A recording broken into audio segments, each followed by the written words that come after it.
Once the system asked him if he knew the end of this world, and the protagonist, having given his answer, found himself in another world. Now he sat on the throne next to the guillotine and said that he was going to speak frankly. They took the first step towards prosperity. The woman kneeling before him froze, as did everyone else in the city. She thanked him in horror, and beads of cold sweat appeared on her face and fell to the ground. After that, she called him Lord Dantalion and said that besides them, there were 6 more cities that had decided to support the rebellion.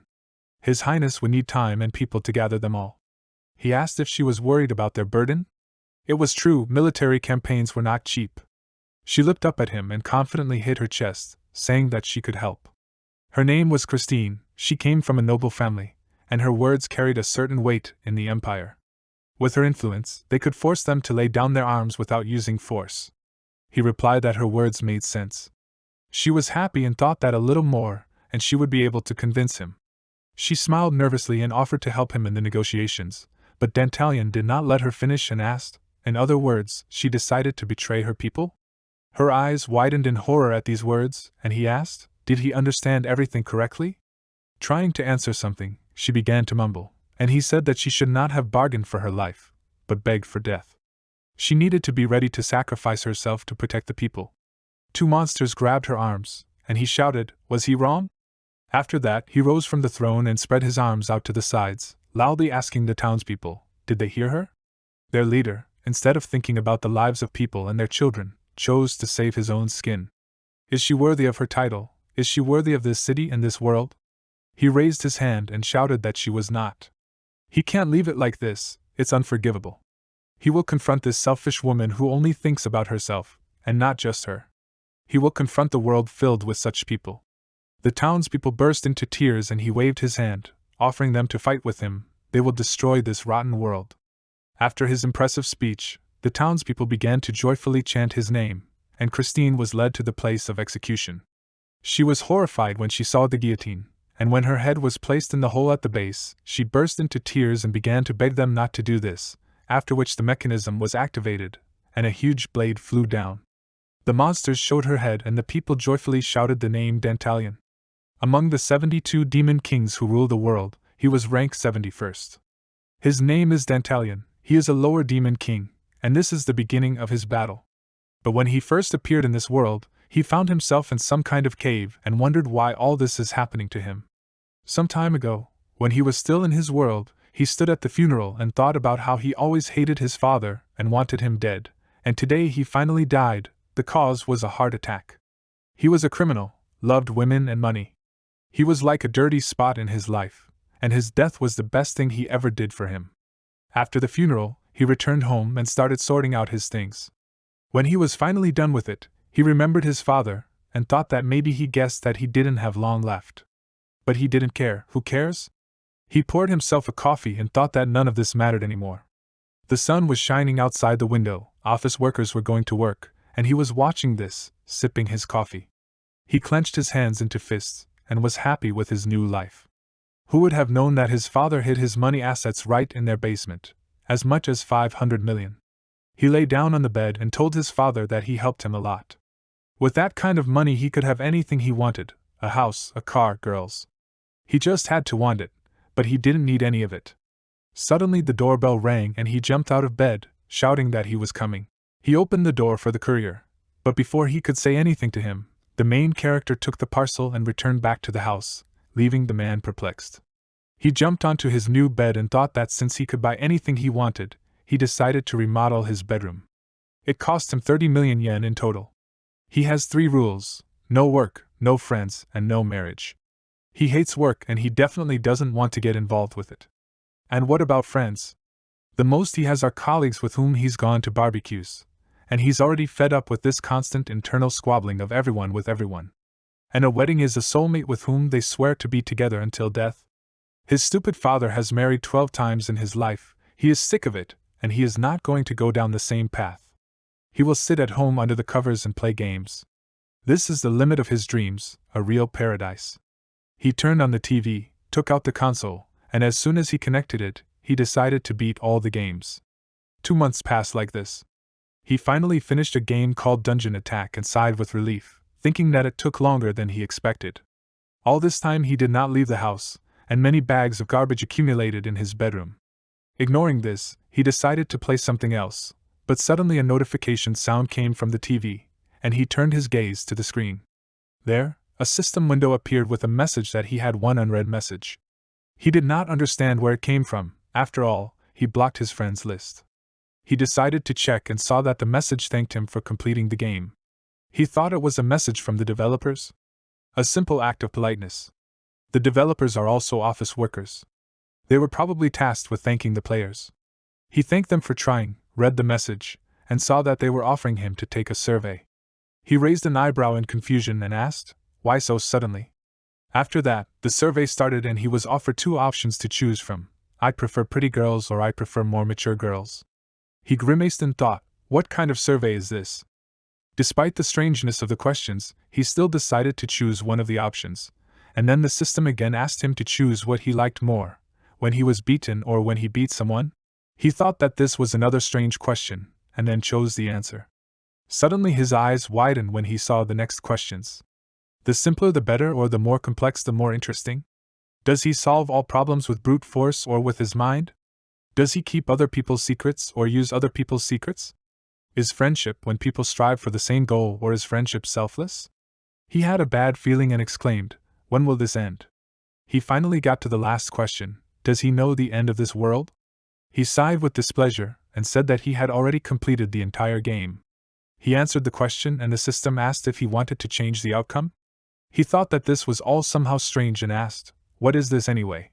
Suddenly a thought came to his mind and he threw the gamepad aside and exclaimed, "Is this a fake message from scammers? Do they want to get all the money out of him?" But he can't be fooled that easily. It's good that he didn't have time to press the button. He looked at the table and his face immediately distorted when he saw the cockroach. After that, he suddenly stood up and screamed in fear, but did not notice how he accidentally pressed the joystick button and agreed. The TV screen immediately lit up and blinded him for a moment. The light intensified and he disappeared from the room along with this glow. He found himself in a different place, and the first thing he exclaimed was, "What the hell just happened?"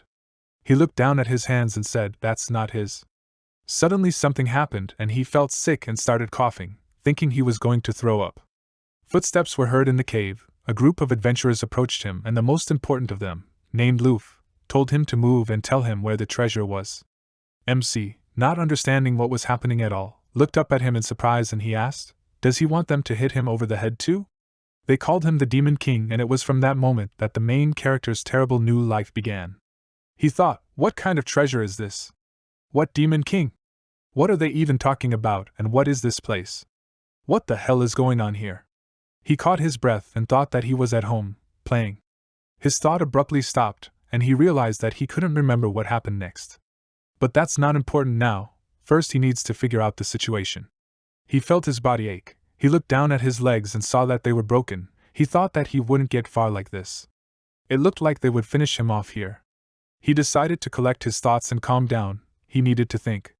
He looked at the men, and while they were doing nothing, he thought maybe he could get information out of them.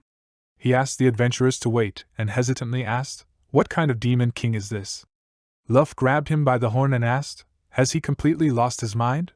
"He is the Demon King, Dantalion." Upon hearing this, MC was very surprised and remembered an RPG where the heroes go on adventures to defeat the Demon King. Dungeon Attack is a fantasy game where the player needs to kill all the Demon Kings and save the world. The game has a ridiculously high difficulty level, and the ending, where the world falls, makes players deeply depressed. And Dantalion was ranked 71st among the 72 kings. He is a weakling and a scumbag. For defeating him, he received only 12 experience points and 3 gold coins. This is the weakest opponent that the hero defeated first. He remembered that he had played this game and taken the survey, and understood how he ended up here. So, this is the world of Dungeon Attack, and he is the weakest Demon King, Dantalion. But is that possible? Although it explains a lot. He suddenly realized what the danger of getting into Dantalion's body would be, after which the man swung and hit him in the face with his fist, from which he flew back and rolled on the ground. He coughed and thought that this was bad. At this rate they would really kill him. Loof turned to his friends with a grin, and they, realizing what he meant, screamed joyfully. Warming their fists, they headed towards Dantalion, after which they began to beat him, and he thought that they were mocking him. Did his father really curse him at the end? Just when he thought that he could live in peace and comfort, and now this happened. After a few blows, he fell to the ground and realized that he was losing consciousness, and when his eyes closed, he saw the silhouette of a man sitting at a table in the middle of the white space. When he started to slowly approach him, he saw his father, and seeing the grin on his face, he thought, why is he smiling? This is all his fault, he suffered so much because of him. If he thinks about it, he will remember that something like this has happened before. A long time ago, he was kidnapped by a man who had a disagreement with his father. This was already the third kidnapping, but he was very calm, which surprised the kidnapper. At that time, he was so fed up with everything that he sat quietly, and did not worry about anything. When he was brought to an abandoned warehouse and tied to a chair, he decided to bet on whether he could free himself from his father. The kidnapper pointed a gun at him and told him to listen carefully, this is not a toy. Let him just squeak, and he will kill him on the spot. But contrary to his expectations, he asked to shoot him, which greatly surprised the kidnapper. He then thought that if the gun was real, he would win, and if it was fake, he would lose. From that moment on, his life, stained by the sins of his father, could have ended. He put his hands on the gun and pointed the barrel at his forehead, asking the kidnapper to shoot him again. The man's hand trembled, he couldn't do it and fell to the ground, not understanding why the child was asking for death at all. In the end, the kidnapper gave in himself, and the protagonist lost, but he realized something. In the end, the one with the strongest will survive. And so it was, and he had already managed to forget about it. Luffy's voice pulled him out of his memories, saying that this was his last chance. After that, he came closer and, putting his foot on his head, asked where the treasure was. The protagonist clenched his hand into a fist and thought that at that moment, he was already dead.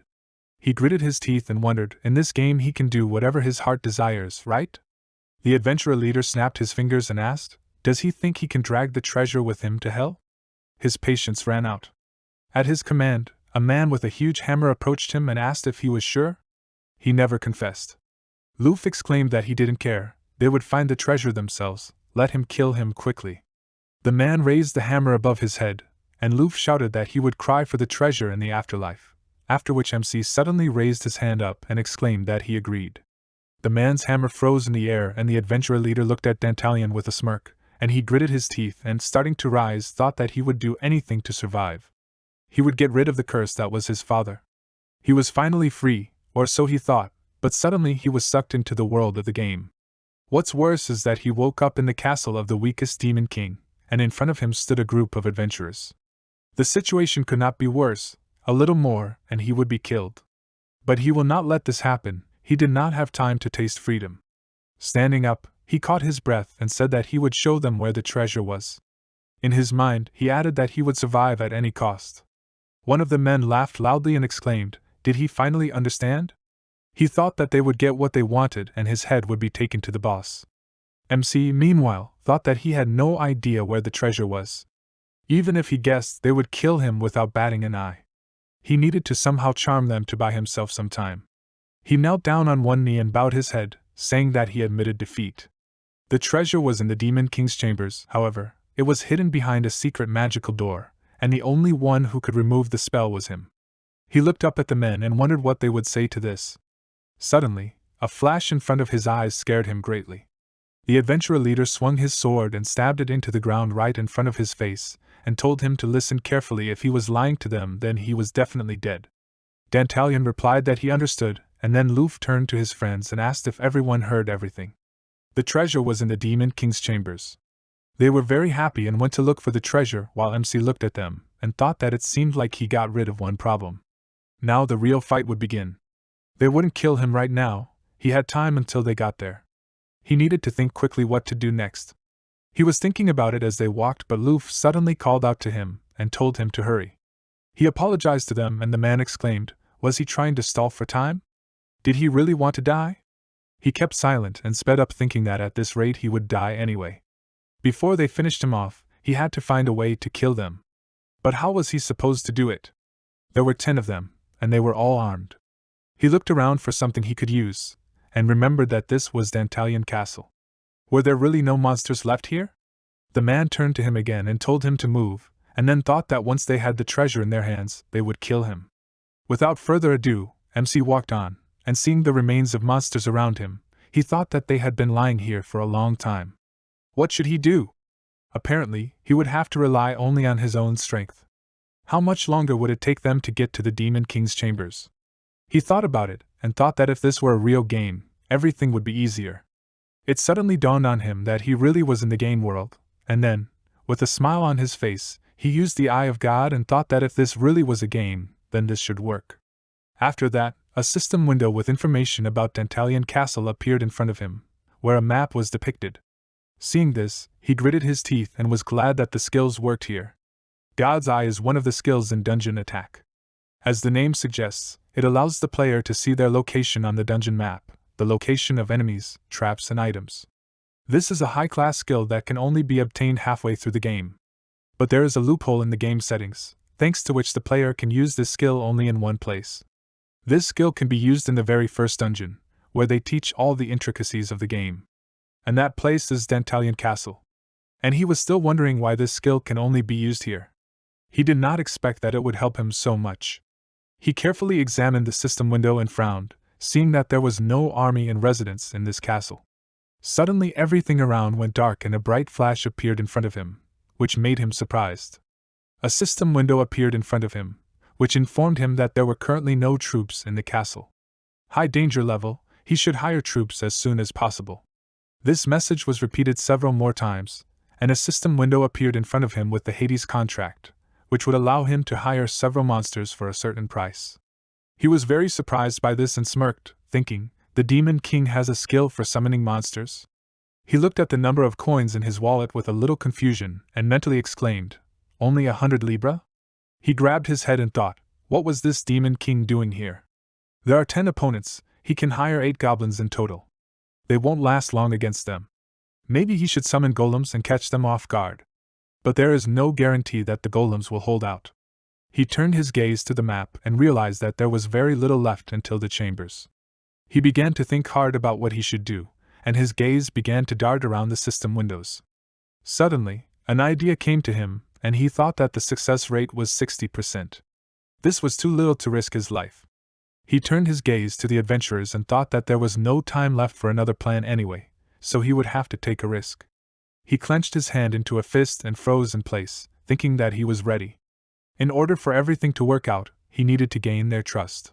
But first, he would learn more about them. He used the skill of the Apostle of Aphrodite and saw the characteristics of the adventurers and their current state of mind. The Apostle of Aphrodite is a skill that allows you to see the characteristics of your opponents.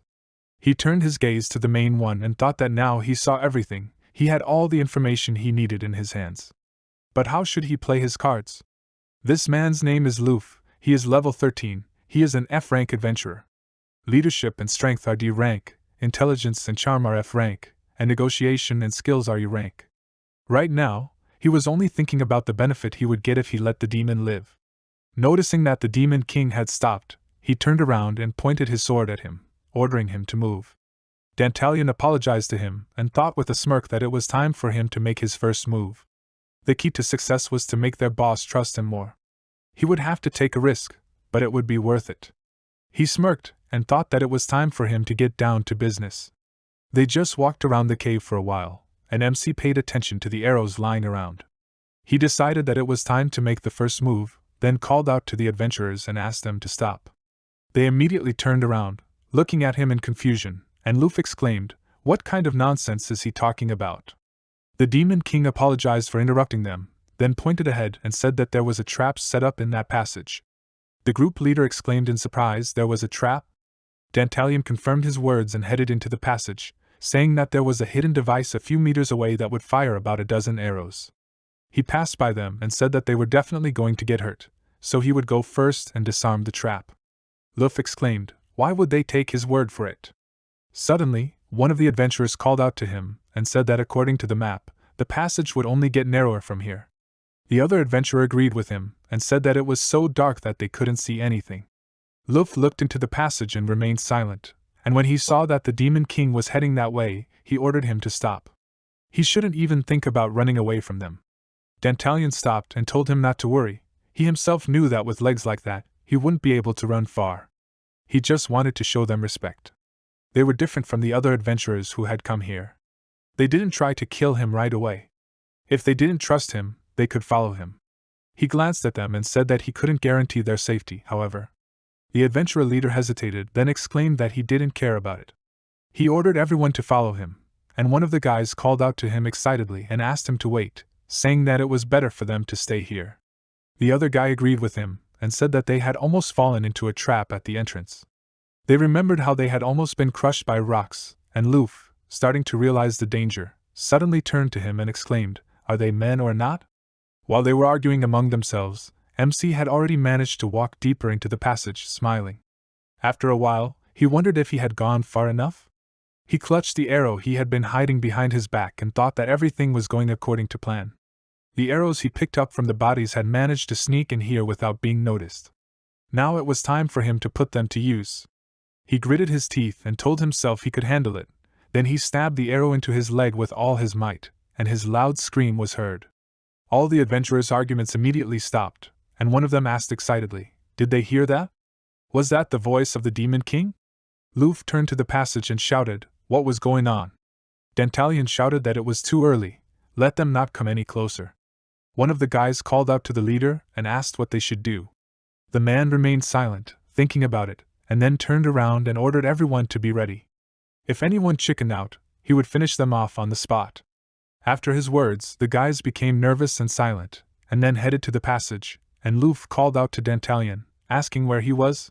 One of the adventurers noticed traces of blood on the ground, and said that they should look there. They saw a trail of blood leading to a passage and continued on, soon coming across Dantalion lying on the ground. Seeing an arrow in his leg, they asked what happened, and he, letting out a heavy sigh, replied that it seemed like he lost consciousness. Loof became nervous and asked what happened to the trap. Let him explain what happened here. The Demon King told them to be calm. The trap was disarmed. The adventurers looked at each other, letting out puzzled laughter, and their leader asked why the hell he saved them? He could have kept quiet about the trap. He put his hand on his heart, and replied that as he said they were different from other adventurers, they gave him a chance to survive. He bowed his head and said that he was impressed by this act, that was all. Of course, he was careless, but it would not be a problem. He pulled out the arrow from his leg and smirked, saying that it was time for them to move on. Loof smiled nervously and thought, did he seriously save them? He can't believe it, but it might come in handy for them. At that moment, a notification sound was heard, and a system window appeared in front of MC, telling him that Loof's adventure affection level for him had increased by 5 points. He was glad that he succeeded, after which the system reported that the affection of the other adventurers had increased. He became even happier, thinking that this was what he needed. They had started to like him. But it was still not enough, he needed more. This was only the first stage. It was time to move on, and he would finally move on to the second stage. The system reported that his charm level had increased to rank C. He tried to get up and said that it was time for them to move on, and Loof smiled and said that he was a strange guy. With such a wound, he would only slow them down. It seemed like they would have to help him. He turned to the guys and told them to help the Demon King go. One of the guys approached Dantalion and, throwing his arm over his shoulder, asked him to hold on tight. MC was very surprised and thanked him, and the leader of the adventurers laughed loudly and asked why he was so surprised. He was the one who helped them in the first place. Let him consider it a return favor, and now they need to quickly move on. Meanwhile, the protagonist grinned and thought that this was great, everything was going well, but it would be difficult for him to get along with the boss. This was not enough, so he needed even more of their sympathy. Now the second stage began. Soon they reached the huge doors and Dantalion said that they were there. This was the entrance to his castle. Loof said that this door was not bad, he thought it would be smaller. One of the guys laughed, and the leader opened the doors, after which he grinned and thought that they finally got here. He turned to Dantalion and said that now His Highness must show him where the treasure is.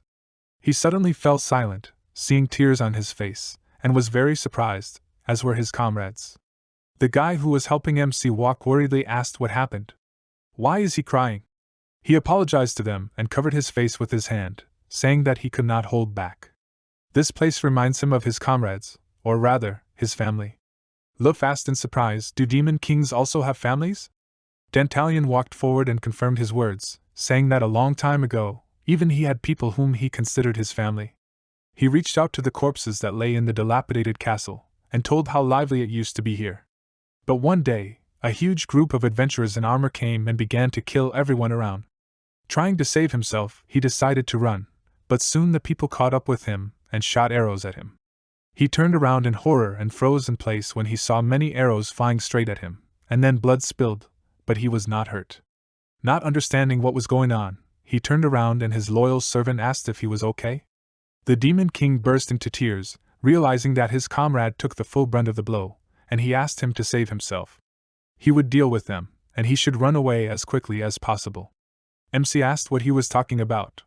He can't leave him. At that moment, the arrows pierced his servant's body again, and he said that he would be okay, and he should leave quickly. Through his tears, Dantalion gritted his teeth and gathered his resolve, and then left him to die. They all sacrificed themselves to save him. After hearing his story, the adventurers felt uneasy, some even felt sorry for him. One of the guys said that they thought that the Demon Kings were scary. He looked at Dantalion, who was roaring loudly while looking at his domain, and said that he mourned his fallen comrades, so he thought he was a good demon. All the adventurers' liking immediately increased by 20 or more points, but Loof was still suspicious of him. He thought in confusion that his story was different from the one he heard. That girl said that the Demon King was a heartless jerk. The system reported that Loof's liking level increased by 15 points, after which the man thought, what difference does it even make? He was more interested in whether he can benefit from this. Having calmed down, MC called out to them and turned to them, sincerely thanking them for bringing him here. After all, he was not mistaken, they are not like the adventurers who killed his family. He believed that even the souls of the dead could rest in peace after seeing their nobility. And so, his life and the treasures of this castle would belong to them from now on. After that, he led them to another room and said that they had arrived. Loof smirked as he looked around the throne room, and Dantalion said that this was his room, and then turned to them and said that as promised, he would give them the treasures of this castle. The adventurer leader laughed and looked around, asking where the treasure was. He replied that as he had said before, the treasure was hidden with magic. He would now remove the spell, but first, he would ask them to step back a little. Loof immediately agreed and turned to his comrades, asking, did they hear everything? They stepped back to the door, and he asked, is that enough? MC confirmed his words, then turned to the throne and smirked, saying that it was a hard road, but they did well. He laughed to himself and thought that everything was going according to plan, just a little more and he would finish them off. He opened the system window to add the finishing touches and, looking at his and the castle's stats, thought that everything was clear with this, and there was never any treasure here. By the time he was reincarnated, the Demon King only had 100 Libra left. However, that was enough to trick them. That was all he needed. In this game, 1 Libra is equal to 15 silver coins, which meant he needed to write off 76 Libra. According to the rules of the game, all written off items appear right in front of him, so he would take advantage of that. He wrote off 76 Libra from his wallet, and turning to the adventurers, raised his hand up and shouted that he, the 71st Demon King, the ruler of these lands, Dantalion, in his name bestows these treasures to the brave heroes. For a few seconds, silence reigned in the throne room, all the adventurers froze in anticipation, and when a grin appeared on Dantalion's face, many silver coins appeared out of nowhere and began to fall to the floor. The adventurers raised their heads up and watched this with delight, and some did not even believe their eyes. Loof laughed loudly with joy and all the adventurers began to raise their hands up, rejoicing at the rain of money. After that they began to crawl on the floor, laughing as they collected the money, and their leader thought that they finally had the treasure in their hands. A wide smile appeared on his face, and then he laughed loudly and the system reported that the adventurer Loof's sympathy level increased by 50 points. The adventurer leader said that they would divide all the treasures equally, and if they understood, then they should quickly collect every last coin. He thought that now he was sure that this Demon King would still be useful to them, killing him now would be too stupid. MC called out to them, asking them to listen to what he was about to say.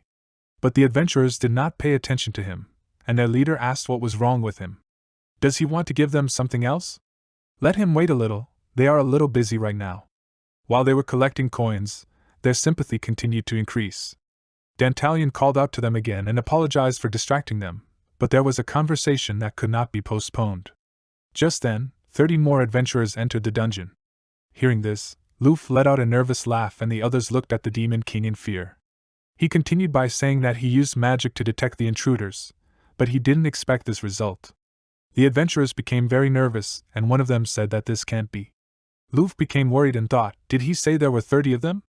There were too many of them, they couldn't handle that many. He asked, there should be another way out of this castle, right? He replied that there was only one way out. One of the guys exclaimed worriedly, does that mean they were trapped? They can't stand up to 30 adventurers, they would just be overwhelmed by the numbers. What should they do?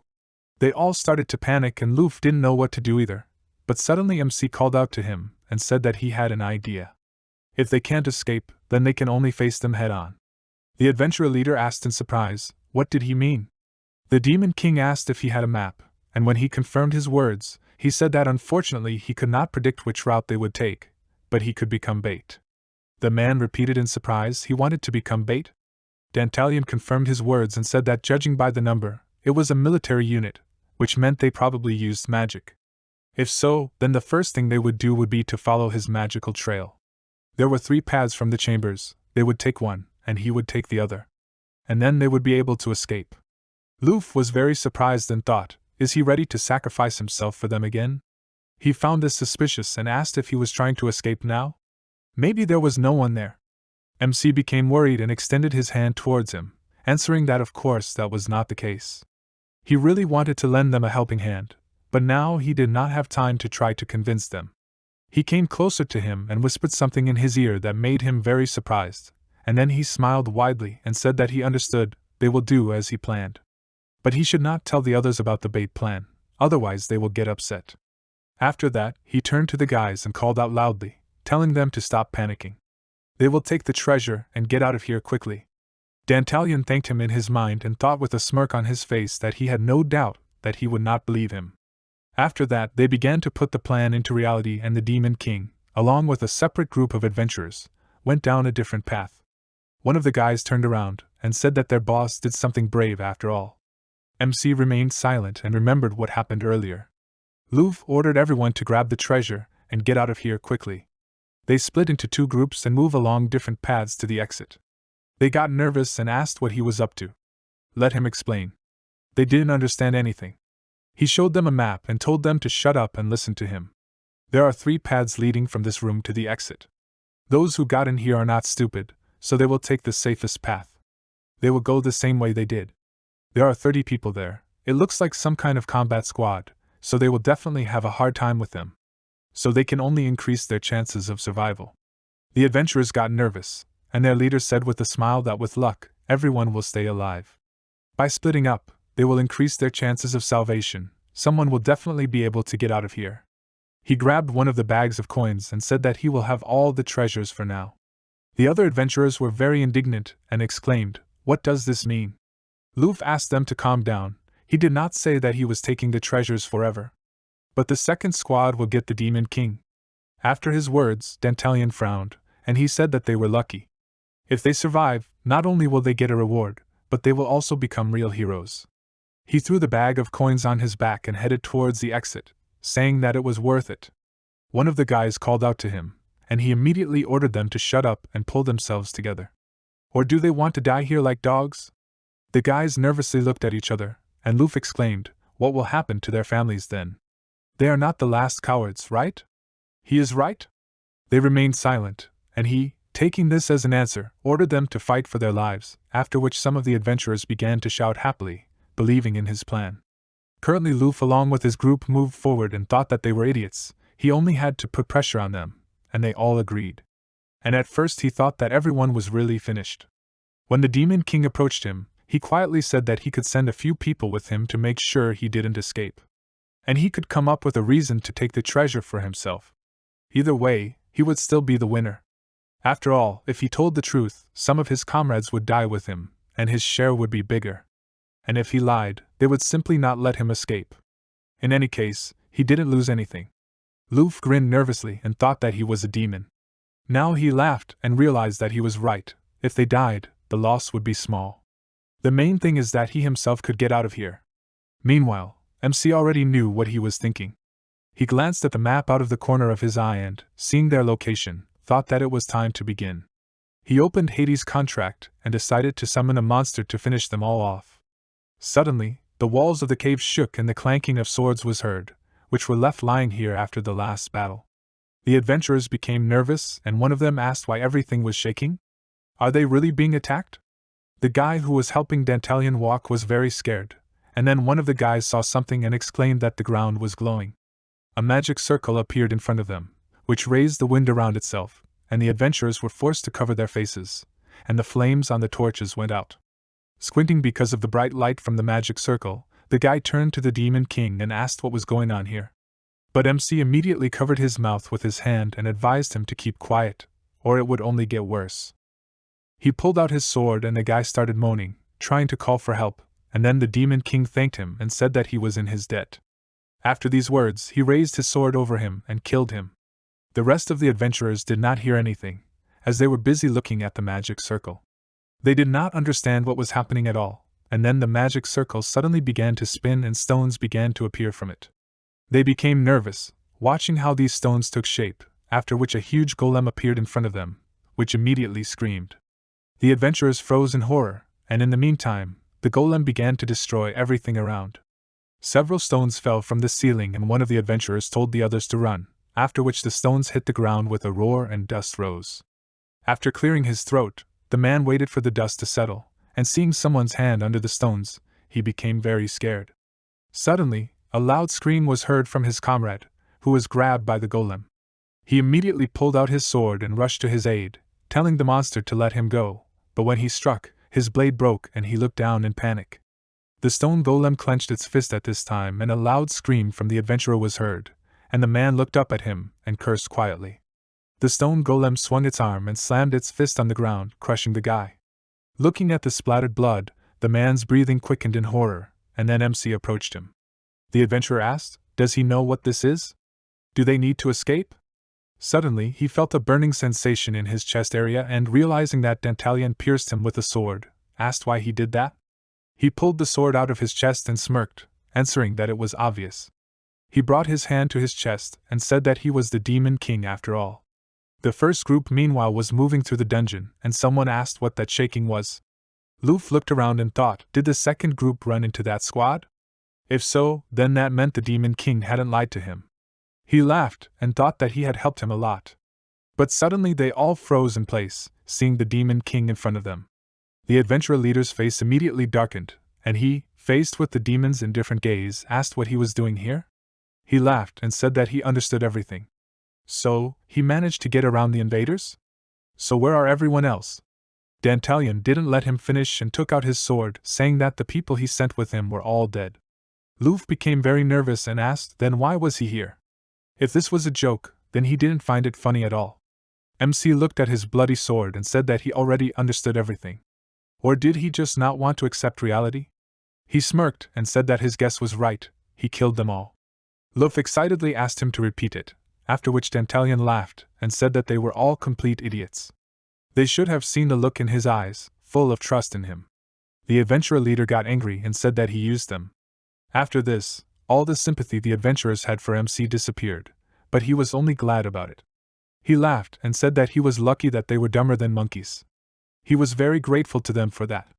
Did they really believe that the Demon King could side with humans? He kept saying this to make them even more furious, and he succeeded.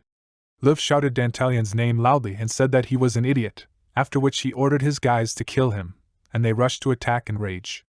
Despite this, MC did not move from the spot, and suddenly someone's red eyes appeared behind him.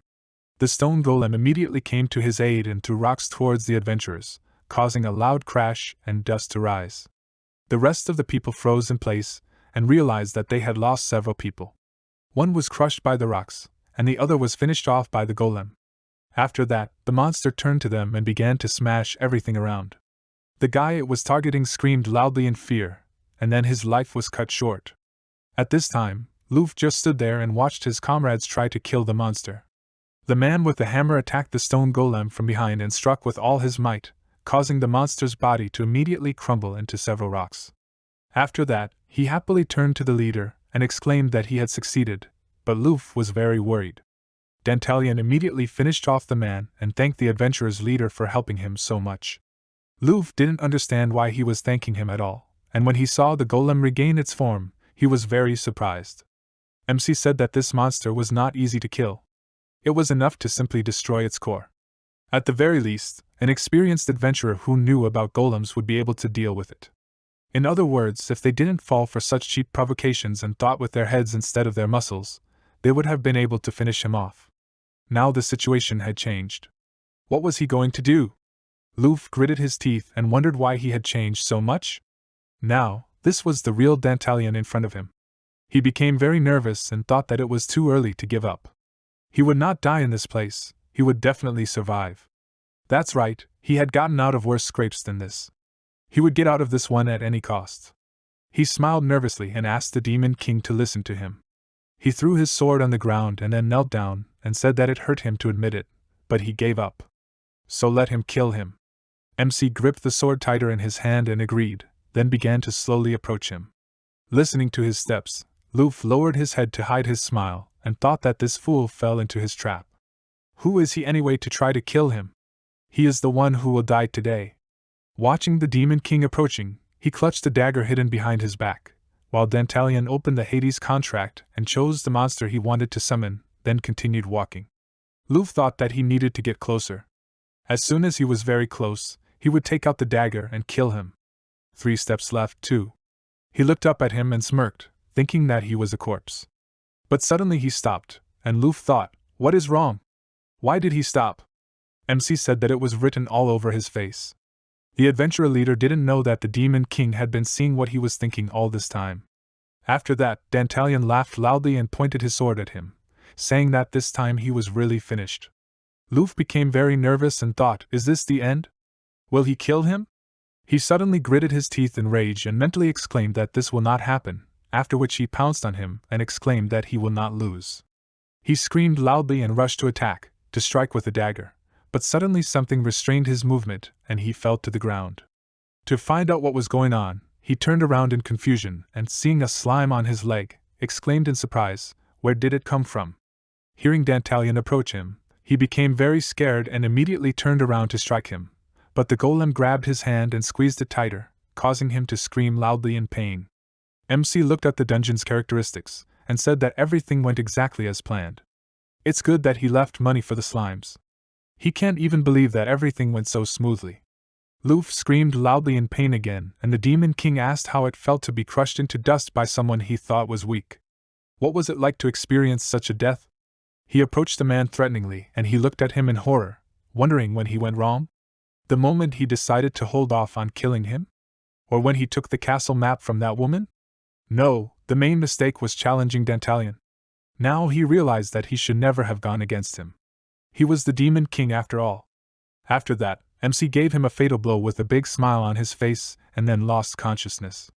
He saw a white smoke in front of him and asked, where is he? His father appeared in front of him, telling him to be ready, and he thought with displeasure, him again? What does he want from him? Let him finally go to the next world already. His father laughed and said that no matter what decision he made, his life would still be 100 times worse than his. Dantalion waved his hand, dispelling the vision, and told him to shut up. Let him go and not come back. He continued to chase his father away, but suddenly, in his sleep, he heard someone calling him. Opening his eyes, he saw a girl standing next to him, and she said that he finally woke up. He jumped back in surprise and exclaimed, who is she? Realizing that he did not remember her, she said that apparently he was not fully awake yet, after which she took out a document and suggested that he get straight to the point. 2 months ago, she lent him 100 libra. In addition, the interest on the loan currently amounts to 96 libra, so a total of 196. She asked him to repay the debt today, and he gritted his teeth and thought, what kind of nonsense is this woman talking? It all started 3 weeks ago, when he was pulled into the world of dungeon attack into the body of one of the weakest demon kings, who occupies the penultimate place. Opening his eyes, he saw a group of adventurers in front of him, thirsting for his death. And then he put his own life on the line for a chance to destroy them. After killing the last adventurer, he powerlessly fell to the ground and leaned his back against the golem, thinking that it was finally over. But he heard a notification sound and looked up. A system window appeared in front of him, telling him that the tutorial had been completed, the Demon King's level had been raised. Now his level was 4, Leadership B, Negotiation S, Charm C, Intelligence A, Skills F, everything else was unchanged. He thought in surprise, was this the tutorial? The system informed him that he was allowed to choose one rank 1S skill as a reward. From now on, the S-rank skills provided in the tutorial would be disabled. If he wanted to obtain any of those skills, he would need to level up and learn the required skills. Let him choose one skill he wants to learn: Eye of Zeus, Contract of Hades, Legacy of Kronos, Apostle of Aphrodite, Apostle of Athena, Apostle of Ares, Hand of Poseidon, Hearing of Hera, Legs of Prometheus, Apostle of Apollo. He thought that since the training was over, it meant that his skills were no longer available, but he could choose one skill of the first level. So it was just the beginning? He didn't want to think about it, but would he be able to survive in Dantalion's body in that case? At the moment, there was no guarantee that he would be able to return to his world. So all he could do was continue trying to survive here? Then he needed to approach the skill selection wisely. Which skill from this list would suit him the most? After thinking for a few seconds, he chose the skill of Apostle of Aphrodite, and thought that it would allow him to see the opponent's characteristics and their level of sympathy towards him, even the ability to read their thoughts. So it was a very convenient skill, so he would take it. The system window disappeared and he collapsed on the ground, exhausted, before the golem picked him up. He closed his eyes and thought that he was so tired. Looking at what he had done to the adventurers, he felt like he hadn't slept for days. He stroked the golem's face and asked it to let him lie like this for a little while longer. Right now, all he wanted to do was sleep. He closed his eyes after that, and the next thing he knew, he was in bed. He looked around and realized that he was in Dantalion's room, probably carried here by the golem. He hoped that the recent events were just a dream, but he was still in this body, and remembered exactly what had happened. He stood up and walked to the window, wondering if he could survive in the Demon King's body. Ignoring his anxious thoughts, a new troublemaker suddenly appeared. An unknown person entered the room and called out to His Highness. He turned around and saw a girl with an icy gaze in front of him, and her name was Lapis Lazuli. Some time later, sitting on the throne, he said that he would repeat it again. He did not borrow any money. She apologized for her rudeness and said that she really did not understand why he said that. 2 months ago, he took out a loan from their trading company. She was absolutely sure of it. She gave him an IOU and said that it was proof. MC thought tiredly that he was not getting anywhere. They had been going in circles for a whole week. First thieves and now debt collectors? You can't imagine a worse world. And why should he clean up all this mess for Dantalion?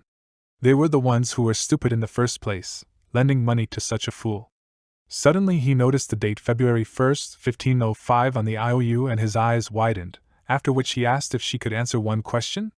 She agreed and he asked with a gloomy expression if she knew what would happen if he didn't pay the debt. She confirmed his words and looked through the scroll, saying that first, he would be declared bankrupt. He asked another question, what would happen after he went bankrupt? She replied that then their trading company would gain full ownership of the Demon King's castle, and after that, they would give him some small tasks and he would be required to obey their instructions without question. MC said that he understood, then he would ask the last question. What day is today? She was slightly surprised, and seeing the dark aura emanating from him, she became slightly nervous, asking what he meant. He replied that he wanted to hear the exact date. She apologized and said that today was April 17th, 1505.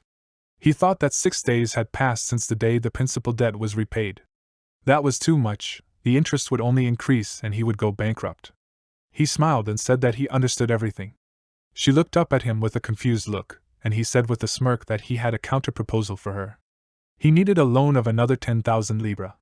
Some time later, on April 20th, 1505 according to the imperial calendar, a branch of the Kunsk Trading Company. A small goblin, the head of the department named Torker, ran down the corridor and was clearly in a great hurry. While he was running, he wrote something on a piece of paper, then handed it to the fairy and ordered her to give this document to Her Highness Paimon no later than 8 o'clock. She agreed and he asked what was wrong with the ships in the port of Batavia. She replied that there were no problems there. He said that this meant that they were sailing on time, then looked at the time on his pocket watch and thought that things were bad. How untimely that they decided to gather the entire management. What the hell happened? He opened the doors to the meeting room, apologized for the wait, and Ivar Ladbrok, who was sitting at the head of the table, said with displeasure that he was late. For them, merchants' time is money. Let him sit down quickly, they were already late. Now the meeting will begin. The Kunsk Trading Company is patronized by the Demon King Malbas, who is ranked 5th, and the Demon Queen Paimon, who is ranked 9th. In the entire demon world, it is the best trading company, and at its head is one of the 3 true vampires, Ivar Ladbrok. Ivar said that they were all gathered here today for one reason. He turned to Lapis, who was standing behind him, and asked if she would tell them about this. She agreed, and everyone else in the room was indignant, and someone exclaimed, "Isn't that human succubus hybrid? What was she doing at the management meeting? This is a child of cursed blood, she is not even a manager, she is just an employee. So why is she here?" The chairman sternly ordered everyone to keep quiet, and they immediately fell silent, and Thorker became nervous. Ivar asked Lapis to continue, and she said that recently the Demon King Dantalion, who ranks 71st, made a request for an additional loan.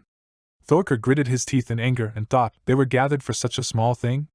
He jumped up from his chair and told the half-breed to stop talking nonsense. He turned to the chairman and exclaimed, "What do they mean by this?" He smiled and asked him to calm down, then turned his gaze to the girl and asked if she could tell how much he asked for. She replied that he asked for 10,000 libra. The rest of the room were so surprised that they could not even say a word, and Thorker thought that this was equivalent to the budget of a small country. He exclaimed, "This fool said that?" She confirmed his words and remembered how she had been very surprised back then too. At first she couldn't believe her ears and asked what he had said. He smirked and asked if she hadn't heard him correctly. He said that he wanted to borrow 10,000 libra. She looked confused and said that she didn't understand, since he already owed them 196 libra. He replied that that was why he was taking out a larger loan. She replied that she really didn't understand what he meant, and he suggested that they talk frankly. Why did their company lend him money? If everyone knew him as a talentless demon king. Wasn't that true?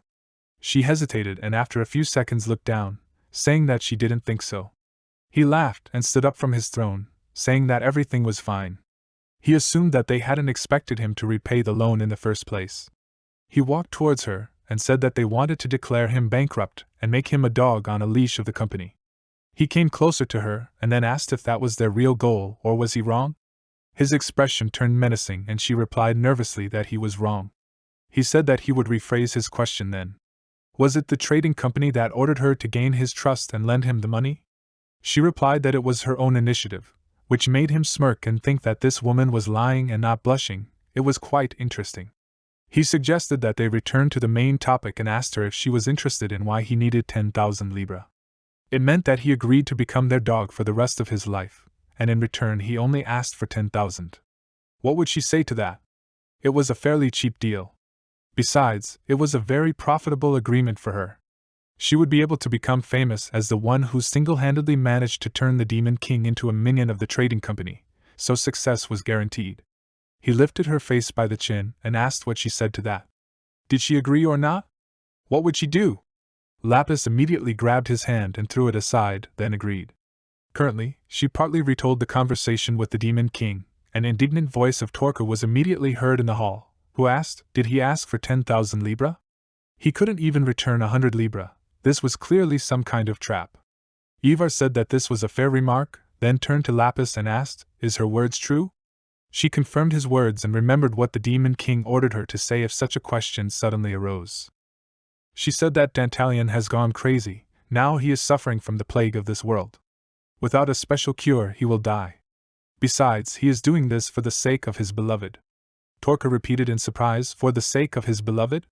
She confirmed his words and dared to say that he meant her. After all, she is the beloved of the Demon King Dantalion. Everyone present in the hall was very surprised, and someone asked, did she even understand what she just said? What a treacherous woman. She replied that she had contacted him on her own initiative for this moment. Everyone in the room became very angry and someone, calling her a despicable half-breed, exclaimed, she has decided to lay hands on the Demon King? Let someone throw this girl out of here. Despite their displeased exclamations, she continued, saying that it was all for the sake of him becoming the watchdog of their great company. Silence reigned in the room for a few seconds, after which Ivar let out a chuckle and laughed loudly, exclaiming that this was excellent. With a wide smile on his face, he turned to everyone present and asked what they thought of this. This human succubus hybrid had only recently joined their company, but she was ready to even sacrifice her innocence to get rid of the fate of scum. And now she was the Demon King's lover. He laughed even louder and exclaimed that this was excellent, simply delightful. They in Kunsk value the merits of their subordinates, At first he couldn't understand why she gave a loan to that talentless Dantalion, but now they will give him special funding. Let her return to the Demon King's castle and tell him that they will give him 10,000 libra if he wants it. Many days passed from that moment, and May 3rd arrived. Lapis went to the trading port of Kyries, and the merchant asked her in surprise what brought her here. She showed him a piece of grass and said that she wanted them to collect all the grass of this kind that they could find on the continent.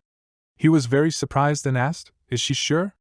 He would have to hire 1,000 people. Their wages would be 8,000 libra. "And what kind of grass is this?" "It's probably just a common weed." She replied that he shouldn't worry about it. This is the order of the Demon King Dantalion. Let him not hesitate and get to work. After that, she left and the men began to smirk at her and mock her. Someone asked, "Isn't she the one running errands for the most incompetent Demon King? Is he seriously considering spending all his money on weeds?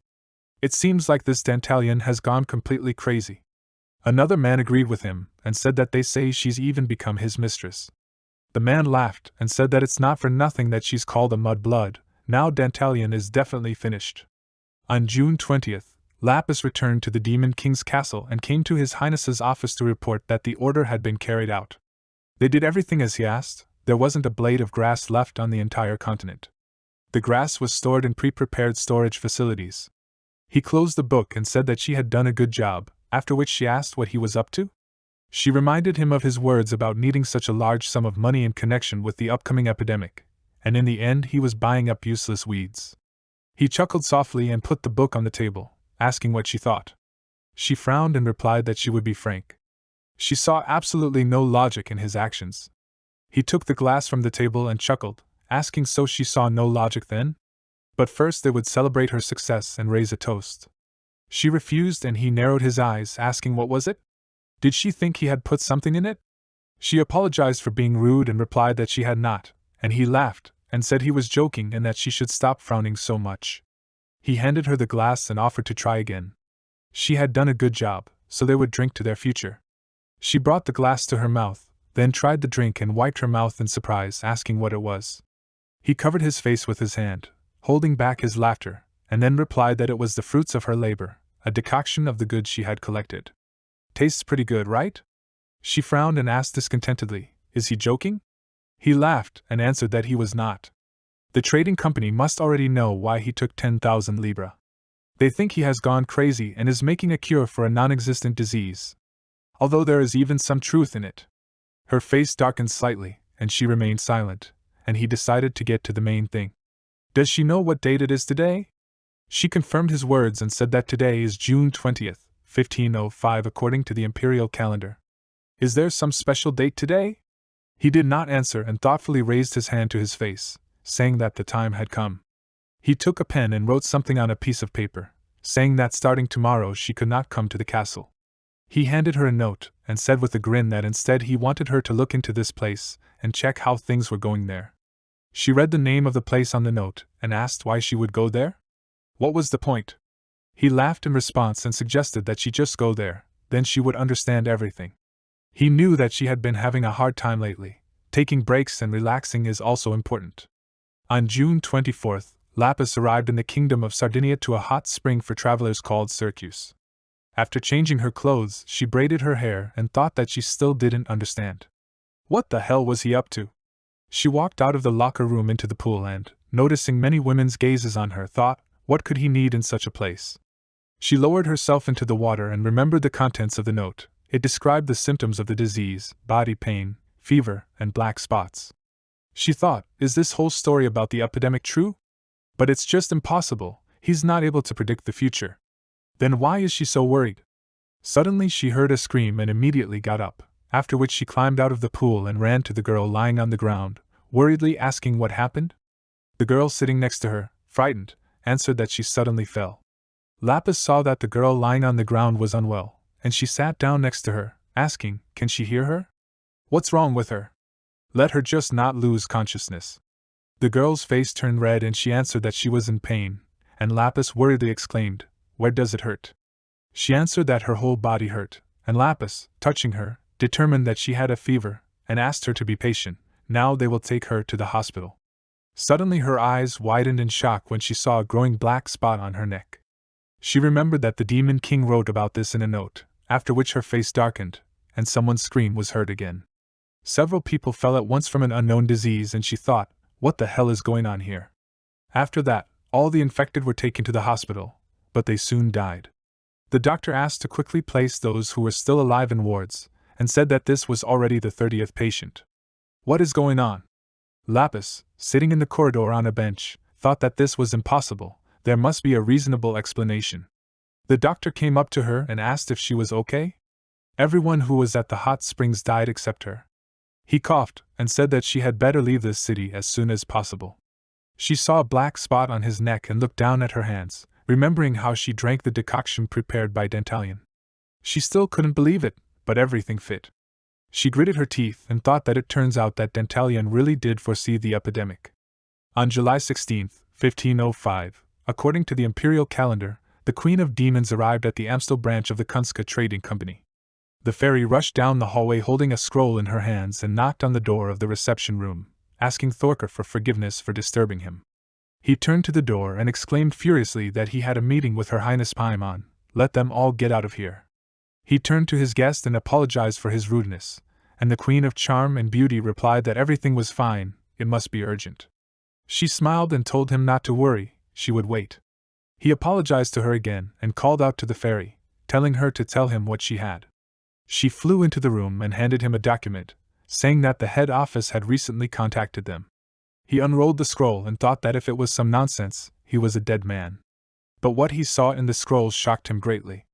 It said that there was an outbreak of an infectious disease. The disease had spread throughout the kingdom of Sardinia. The first source of infection was Syracuse. In the coming days, the disease would reach neighboring countries. The mortality rate was 80%. After reading this, he worriedly exclaimed that this could not be, and Paimon frowned and asked what was happening. He ignored her and asked how so. But that was not the end of the scroll. It said that information had appeared that the Demon King Dantalion had a cure for the infection.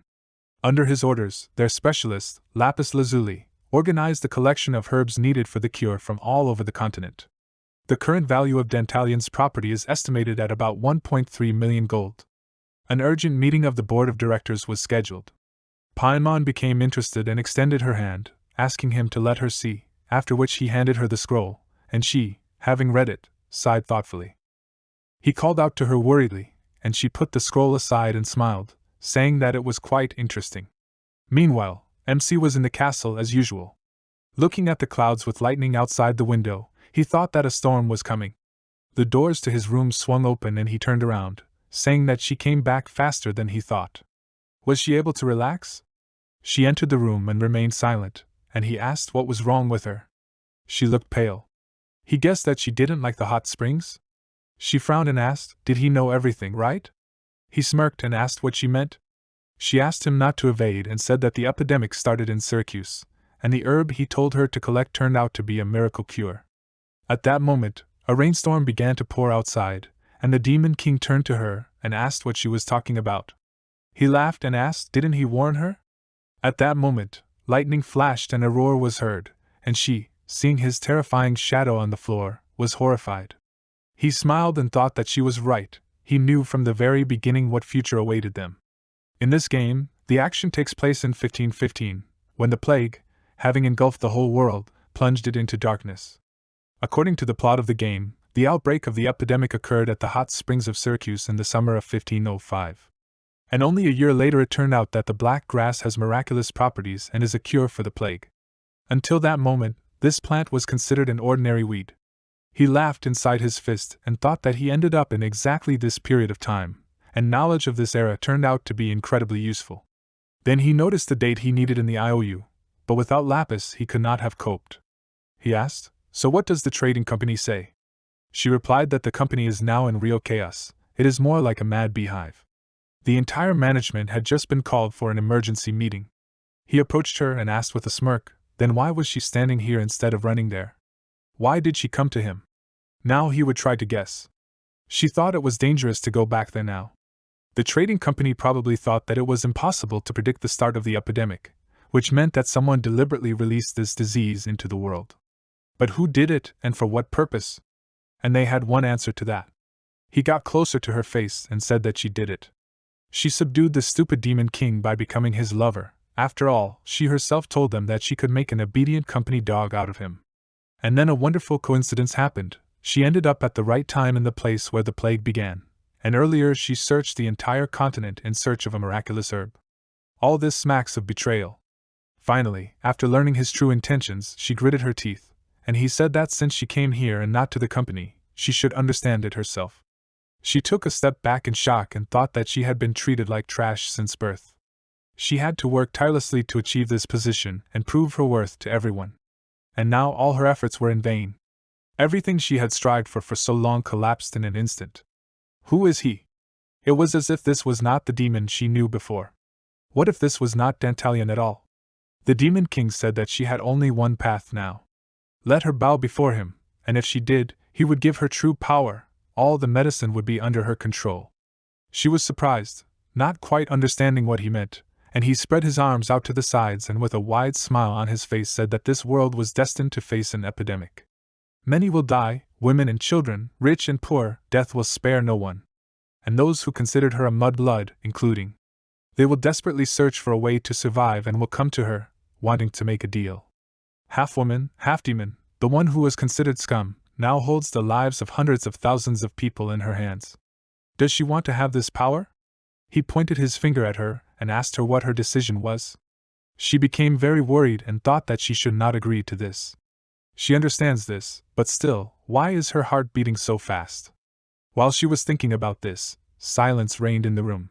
Soon she made a decision and smiled, and then knelt before him and said that she entrusts him with her life. From now on she will faithfully serve the Demon King Dantalion. As a sign of her loyalty, she kissed his palm, and he said that in exchange for her sincere confession, he will guarantee her a seat in the front row. A week later, she was bringing him freshly cooked food to his room as usual and suddenly remembered how she swore an oath of allegiance to him. She knocked on his door and said that she brought his lunch. But no one answered and she waited a few seconds and entered his room, apologizing for disturbing him and frowned when she saw what was going on in the room.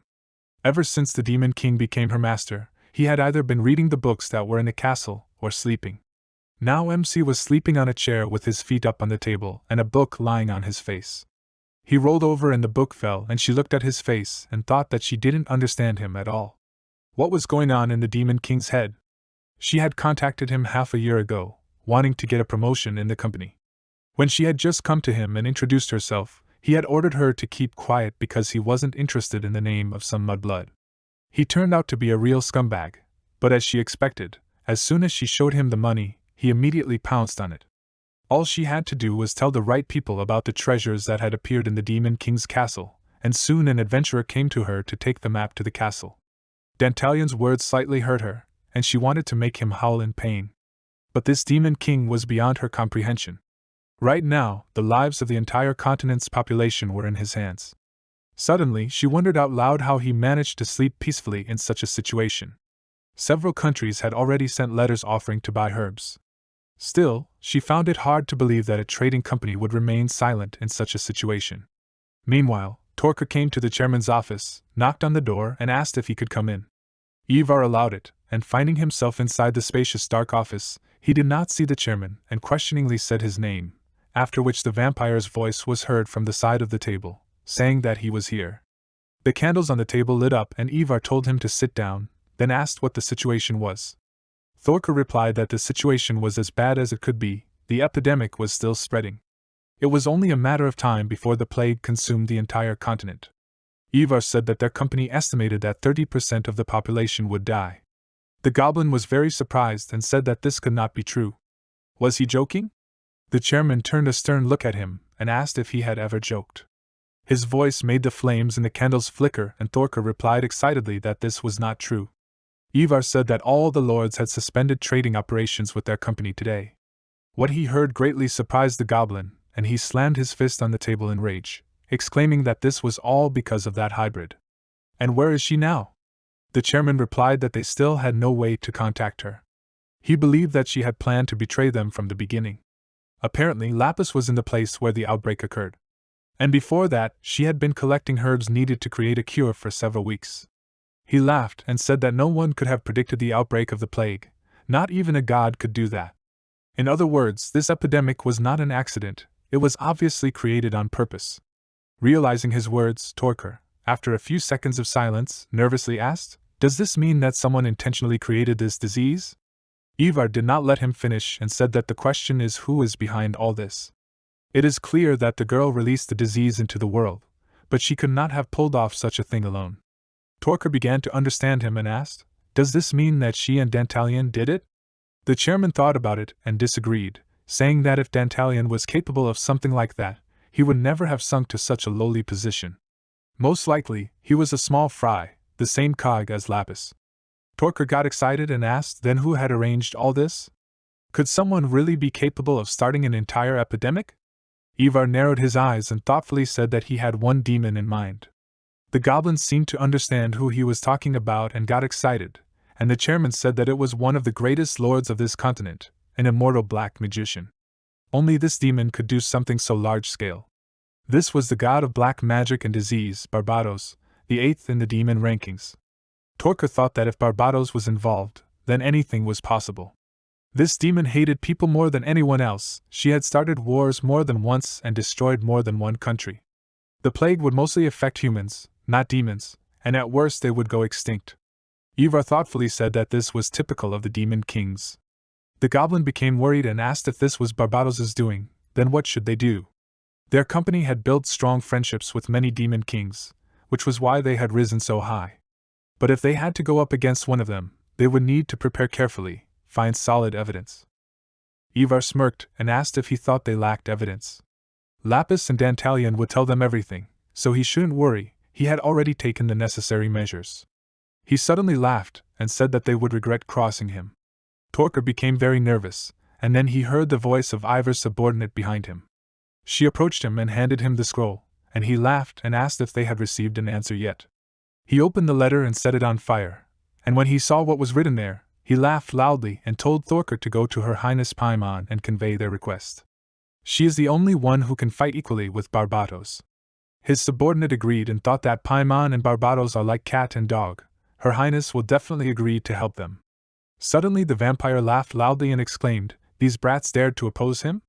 He dissolved into a black haze and Thorker, not seeing him, became very excited and called out to him, after which a stream of energy flew past him and Ivar, appearing next to his subordinate, sank his fangs into her neck and said that he will finish them off one by one, but he will start with Lapis. She will become part of his collection of living dolls. Meanwhile, Lapis tried to wake up His Highness and said that they were in trouble. Eventually he woke up from her loud voice and asked what was the matter.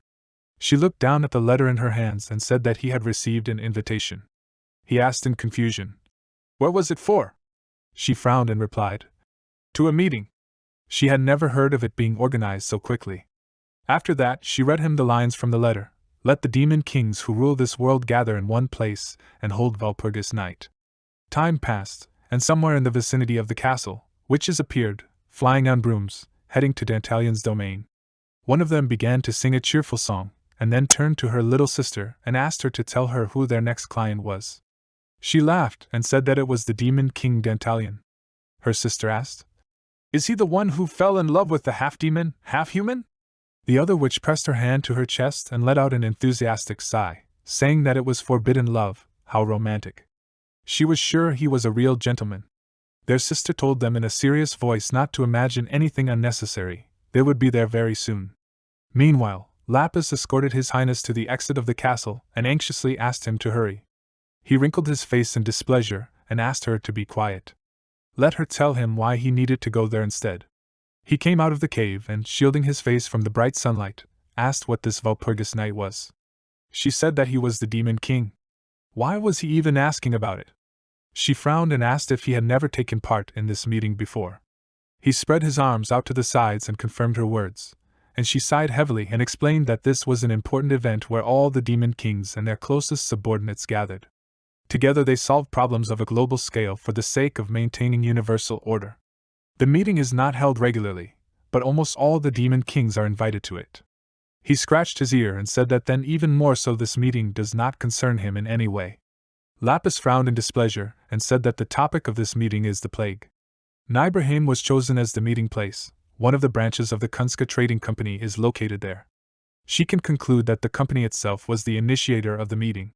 And he currently has a monopoly on miracle drugs, so if he does not show up this time, no matter what the reason, then they themselves will come for him. He cursed mentally and thought that he had just dealt with one problem, when another one immediately appeared. But one thing is clear, they cannot bring it to the point that Kunska uses force against them. He agreed and said that they would go to this Walpurgis night, after which he smirked and thought that negotiations would at least provide some guarantee of a peaceful solution to the situation, and in case of a bad outcome, he had lapis lazuli.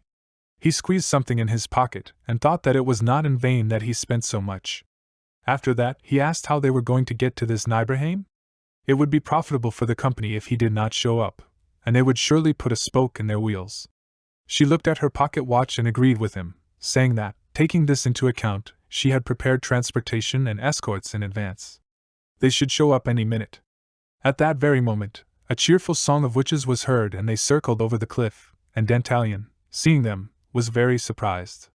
After that, one of the witches slowed down and landed on the ground along with her sisters. They simultaneously knelt down and thanked them for choosing their services. They, the Berber sisters, have come to accompany His Highness, the Demon King Dantalion, on his journey. They are very happy to meet him. But MC was still in shock. He turned to Lapis and asked in a whisper, "These are children, right? Is she sure they can handle it?" She sighed tiredly and said that there was no need to judge by appearances. Witches' bodies stop aging once they make their first contract with the Demon King. The fact that they look so young proves their genius. He looked at them in surprise, and she added that each of them was at least 200 years older than her. Dantalion realized that this was rude of him, so he asked the Berber sisters to raise their heads and thank them for accepting his request. He hoped that the flight would be safe with them. Their faces immediately turned red and they thanked him with delight, and Lapis frowned slightly. Noticing her gaze, MC asked what was wrong, and she replied that everything was fine. One of the witches suggested getting down to business. She waved her hand and summoned a throne on a broom, and then asked His Highness to sit down. He, taking his seat, asked uncertainly, "Is everything really going to be okay?" She sat on the broom in front, and asked him not to worry too much. After that they set off, and the witches thanked their passengers for choosing their services. It is a great honor for them. The weather is clear, they are catching a tailwind and hope that they will be able to enjoy the flight to Nibelheim. By nightfall, they reached the city and landed in the main square. Dantalion stretched his back and said that after all, sitting still for 6 hours is still torture. The witch thanked him for his patience, and he turned to her and her sisters, saying that they tried well. Suddenly he remembered something and offered to treat them to dinner, to which they were very happy, and said that they would be grateful to him. One of the witches said that there was a popular restaurant nearby and MC asked her to take them, and Lapis shouted discontentedly, "His Highness." He sighed and asked, "Isn't she tired herself? If he doesn't eat, he won't live to see the meeting."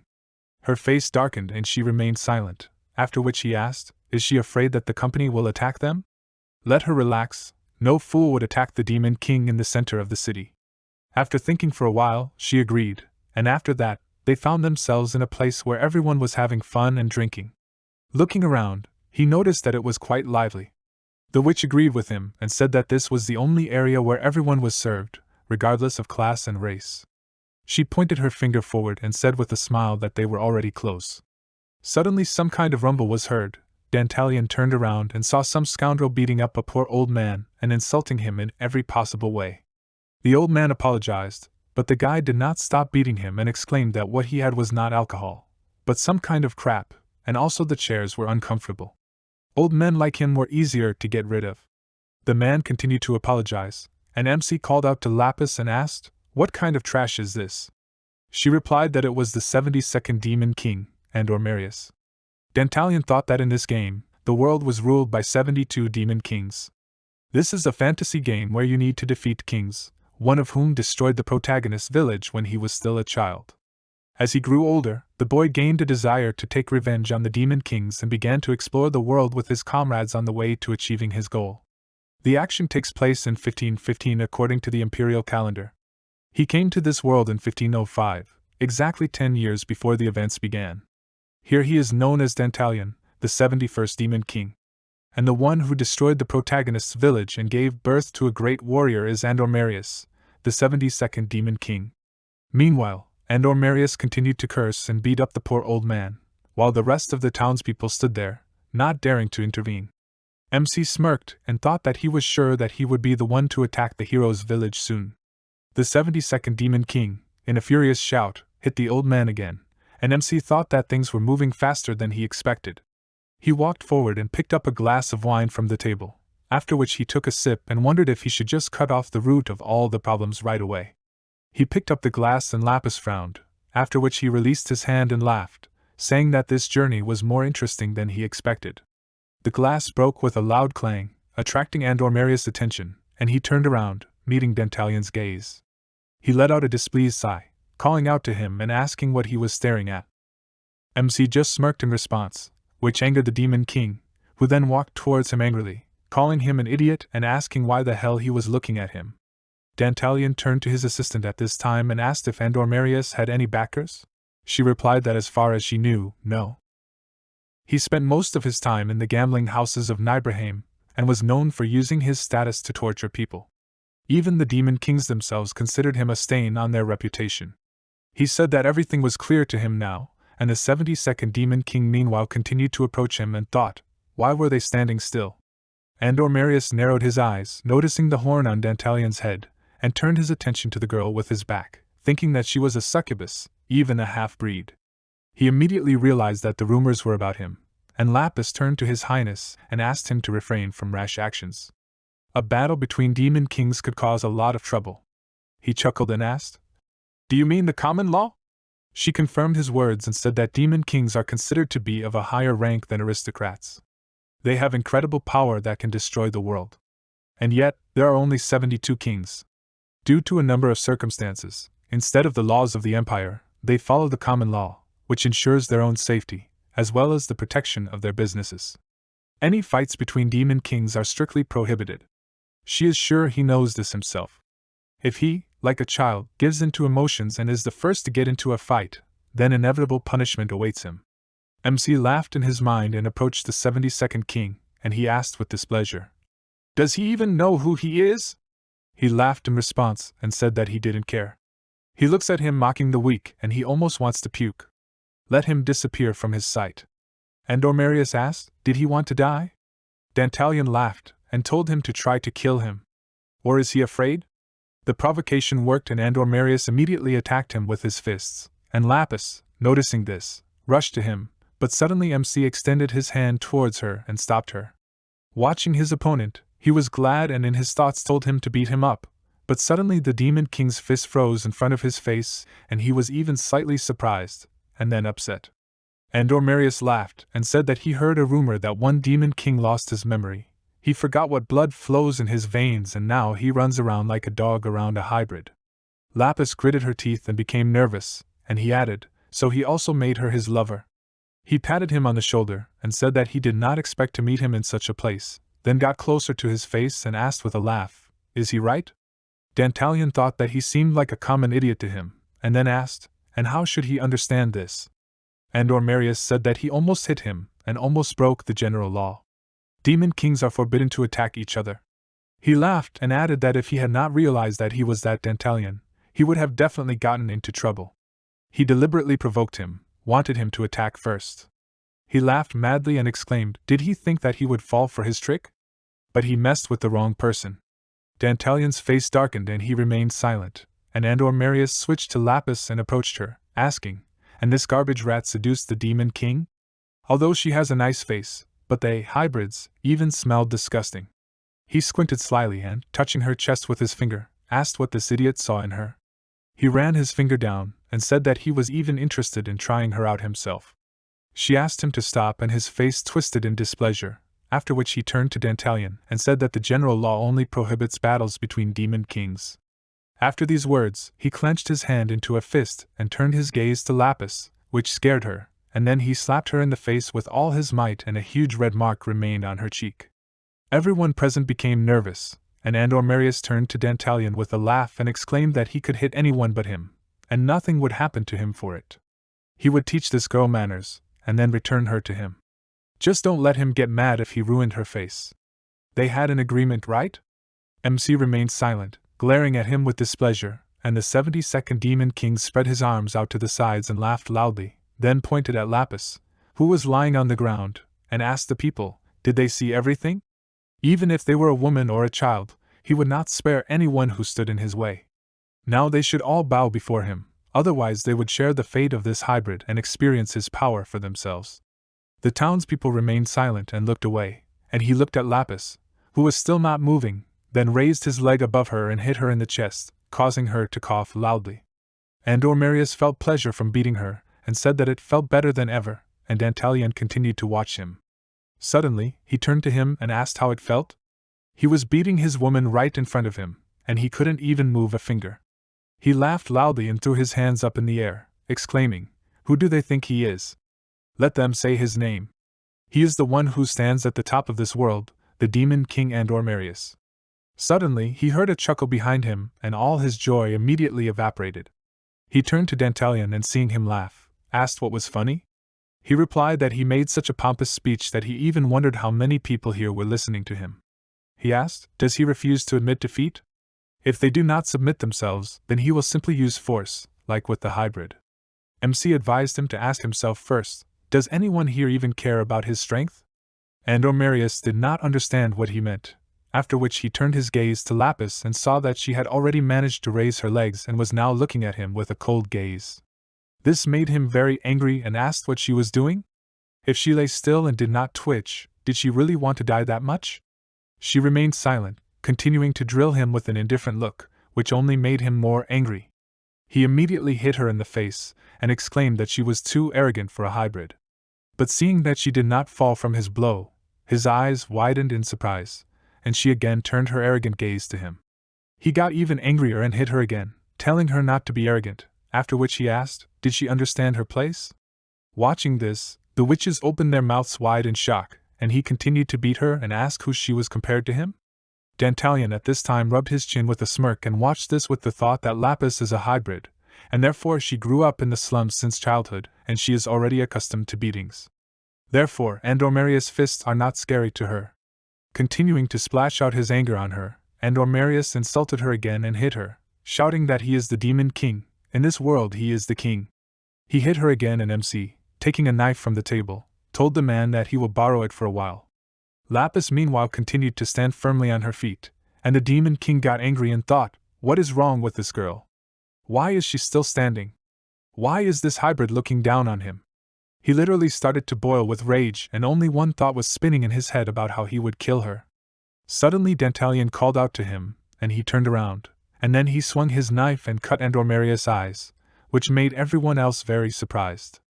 Screaming in pain, the Demon King fell to his knees and grabbed his head, and MC said with a smirk that he doesn't even understand who you can raise a hand to and who you can't.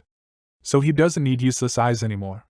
Lapis called out to him in displeasure and asked what he was doing. Now he will be considered the initiator. He didn't answer her question and, putting his hand on her waist, pushed her towards him and hugged her, saying that she held out well. She was very surprised and he said that he was grateful to her from the bottom of his heart. After that, he took a step back and asked her to give him her hand, then said with a smile that he wanted to do it in a more formal setting. But right now she was so beaming that he couldn't resist.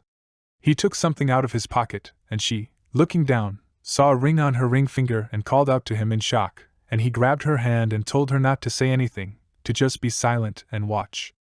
After that, he raised her hand and addressed the people of the city, saying that he was Dantalion, the 71st Demon King, and next to him was his love. Even if they were from different worlds, it didn't matter to them. Even if he was forbidden to be with her, he would love her.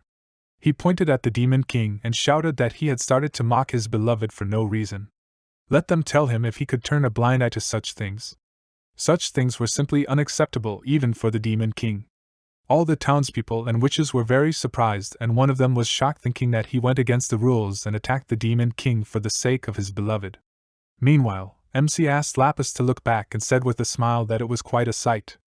She spread her arms out to the sides and exclaimed, how much longer will they turn a blind eye to the actions of this unprincipled Demon King?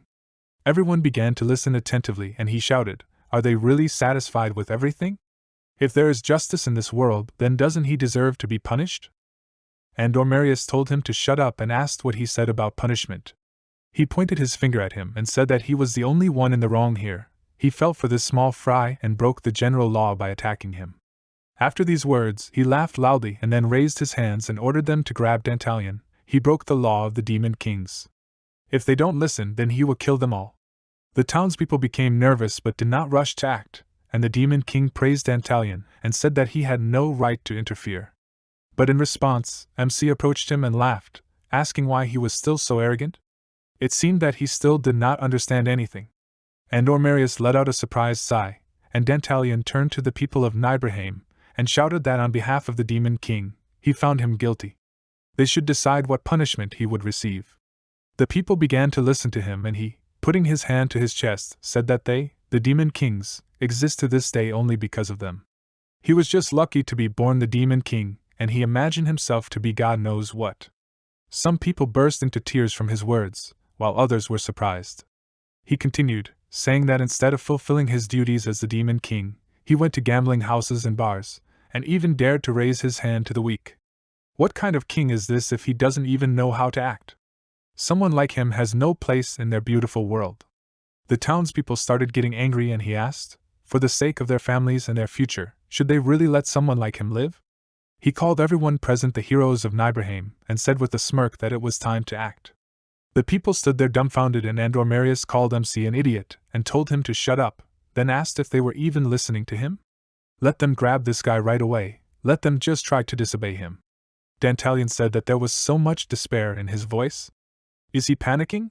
He understood everything now. He was afraid because of him he couldn't see anymore. The demon king told him with a voice trembling with fear to shut up and go away, and MC smiled and said that now they would never understand who would kill him. Andor Marius ordered him to shut up in a rage, and then suddenly someone's sword pierced his back, and he, shaking in pain, turned around and asked who it was. The old man he had beaten earlier gritted his teeth and gripped the hilt of his sword tighter, but unfortunately Andor Marius could no longer see him. Dantalion put his hand on his shoulder and said that everything went just as he planned. So he was grateful to him for that.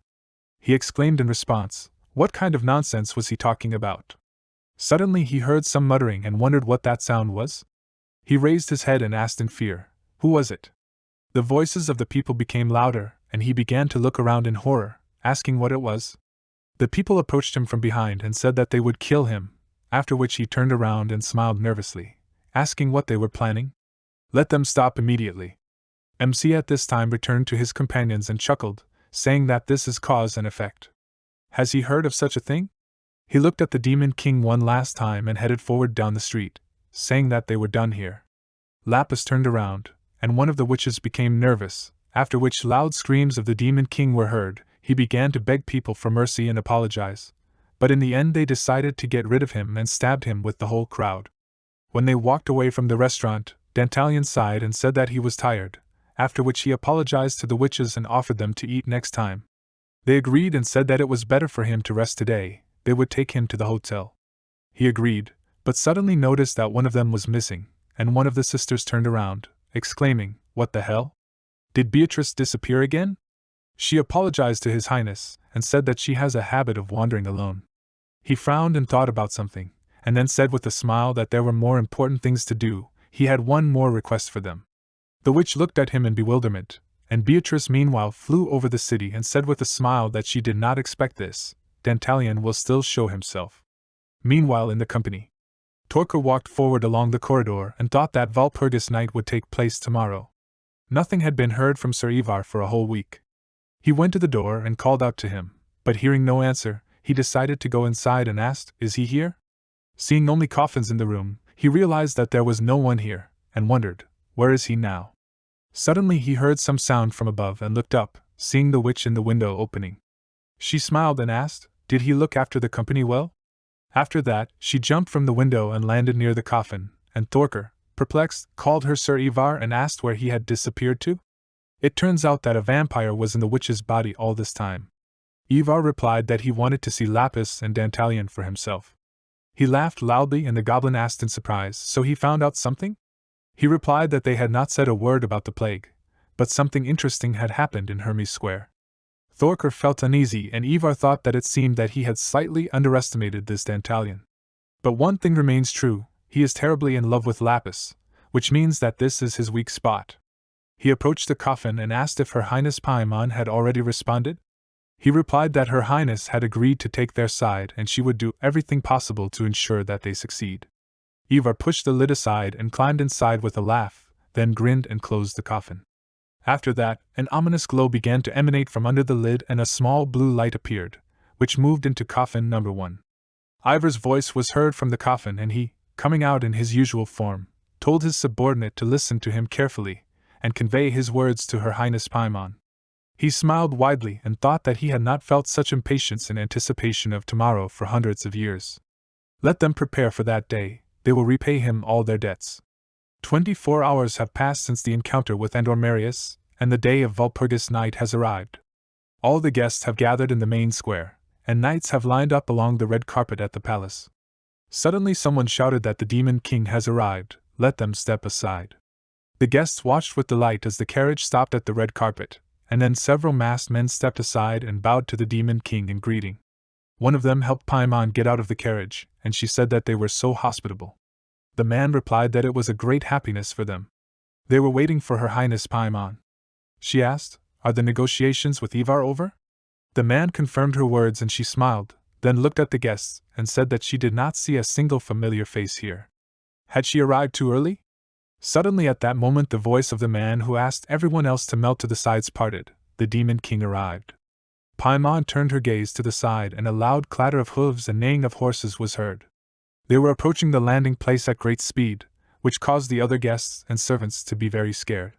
Suddenly the horses reared up and braked, and then the carriage itself stopped. Without waiting for anyone's help, Barbados knocked down the carriage door and got out, saying that her bottom was already tired of sitting there.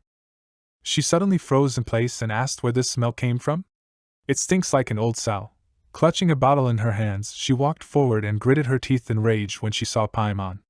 At that time, she covered her face with a fan and threw a displeased look at her, and she let out a laugh and told the others to look, "This is their noble lady of the night."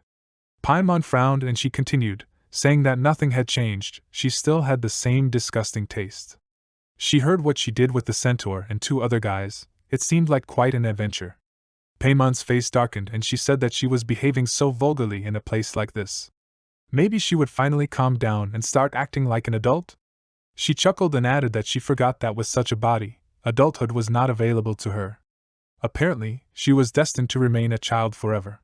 But her inferiority complex should not become someone else's problem. Barbados got very angry and exclaimed, "What did she say? She would cut off her sagging pieces of fat right here." An oppressive silence hung between them and at that very moment another carriage appeared in the square, and a man shouted that the Demon King had arrived, "Let them move aside." Barbados turned around, asking who was there with an unhappy expression, and MC meanwhile asked Lapis if she was okay. Let her hold his hand. She asked him not to worry about her, and as soon as the carriage stopped, they got out and were met with surprised looks from the other guests. Lapis's eyes widened when she saw Barbados, then she called out to His Highness and wanted to tell him who was in front of him, but he let out a chuckle and replied that he knew. And it seems that the participants of the show also know who they are. He told her not to be afraid, and turned his attention to the other demon kings who were throwing unhappy looks at him, after which he told Lapis to follow him. 30 minutes before arrival. They were already riding in the carriage, and she said that she still can't go with him. He sighed heavily and asked what this time? Isn't she too nervous? This is not like her. There will probably be a ball before the meeting itself, and what will he do there without a partner? She wants him to go there alone? She remained silent with a gloomy expression and he looked out the window, asking if she was still angry about what happened yesterday? They had no choice then. She looked down with embarrassment and remembered about it, and after a few seconds said that it was not about that. Only demon kings and some upper-class demons can participate in Walpurgis night. It was simply not allowed for someone like her to participate in such an event. He sighed tiredly and asked if she was still worried about it. She was officially his fiancée now, so it was only natural that she would accompany him. They were the most talked about couple in the world right now.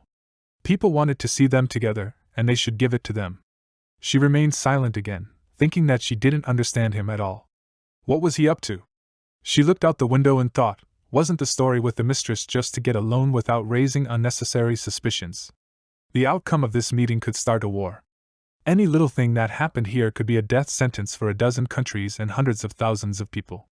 Especially considering that the topic of the meeting was the epidemic, and now yesterday would be added to that. She turned her gaze to Dantalion and wondered why he could still remain so calm. Soon they arrived at the place, and he turned his gaze to Lapis, and she looked excitedly out the window, seeing the demon kings there. He smirked and got out of the carriage first, and she got worried and asked him to wait, she should get out first. But he didn't listen to her and, stopping at the carriage, extended his hand to her and asked why they didn't immediately show how close they were. He offered her to go, and she froze in place and looked at his outstretched hand in confusion, after which she herself got out of the carriage and thanked him for the offer. He chuckled and said that he definitely won't get bored with her, then turned his gaze to the other guests, and she said that the demon kings Barbados and Paimon were in front of him. They turned their displeased glances at them, and MC stepped forward and replied that he was aware. He approached them and bowed in greeting, saying that they had never met before.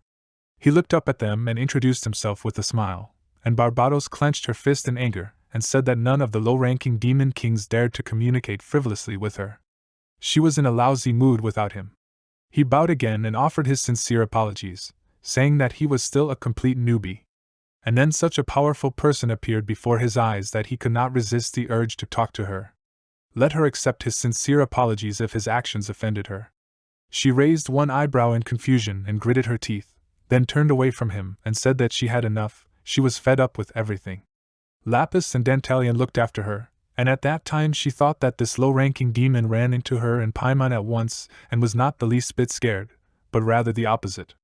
She smirked and thought, his name is Dantalion, right? She walked past Paimon with a satisfied laugh and she slightly narrowed her eyes, looking after her, after which she covered her face with a fan and told Dantalion that he got into some trouble. She approached him and asked him not to be angry, she had heard some rumors about him. His face darkened and he remained silent, and she looked behind him and asked who the girl was, after which Lapis immediately knelt in front of her and introduced herself, saying that she was a servant of His Highness Dantalion. Paimon folded her fan and walked up to her with a smile, telling her that she didn't have to be so polite and should raise her head. She did so and Paimon touched her chin with her fan, lifting her head and telling her that she had such a beautiful and youthful face. MC frowned for a second and then told Her Highness with a smile that she was flattering her too much. Who could rival her in beauty? She smiled and remarked that he knew how to flatter and then told her that he was handsome too. He thanked her for the compliment, and she chuckled as she passed him and said that she would like to talk to him in a more relaxed atmosphere a little later. She waved her fan at him as she left, and told him that they would see each other again, and then left. He watched her go and then grinned and said that it was an interesting show. He turned his gaze to Lapis to tell her something, but seeing her expression, he stopped and asked what was wrong with her. She looked so pale. She sighed heavily and said that with him, even 9 lives would not be enough. After that, they went to the palace and met with the other kings. Dantalion looked around and said that it was not so bad here, and then suddenly frowned and asked his companion, did she feel it? She confirmed his words and he, covering his face with his hand, felt the pressure and many looks from all sides. Now they have nowhere to run, in this place they are the center of attention. He looked at the other guests and thought that everyone here pretended not to care, but all this time they did not take their eyes off them. So they are trying to say that they have nowhere to run? He smirked and thought that he felt like a rare animal, put on display for everyone. And now everyone is wondering, is this a rare animal worthy of their attention, or is it nothing more than an appetizer for the evening? He turned to Lapis and asked, is anyone from the invitees directly connected with the trading company? She answered that she does not know. Client information is only available to those who have made a deal and the top management.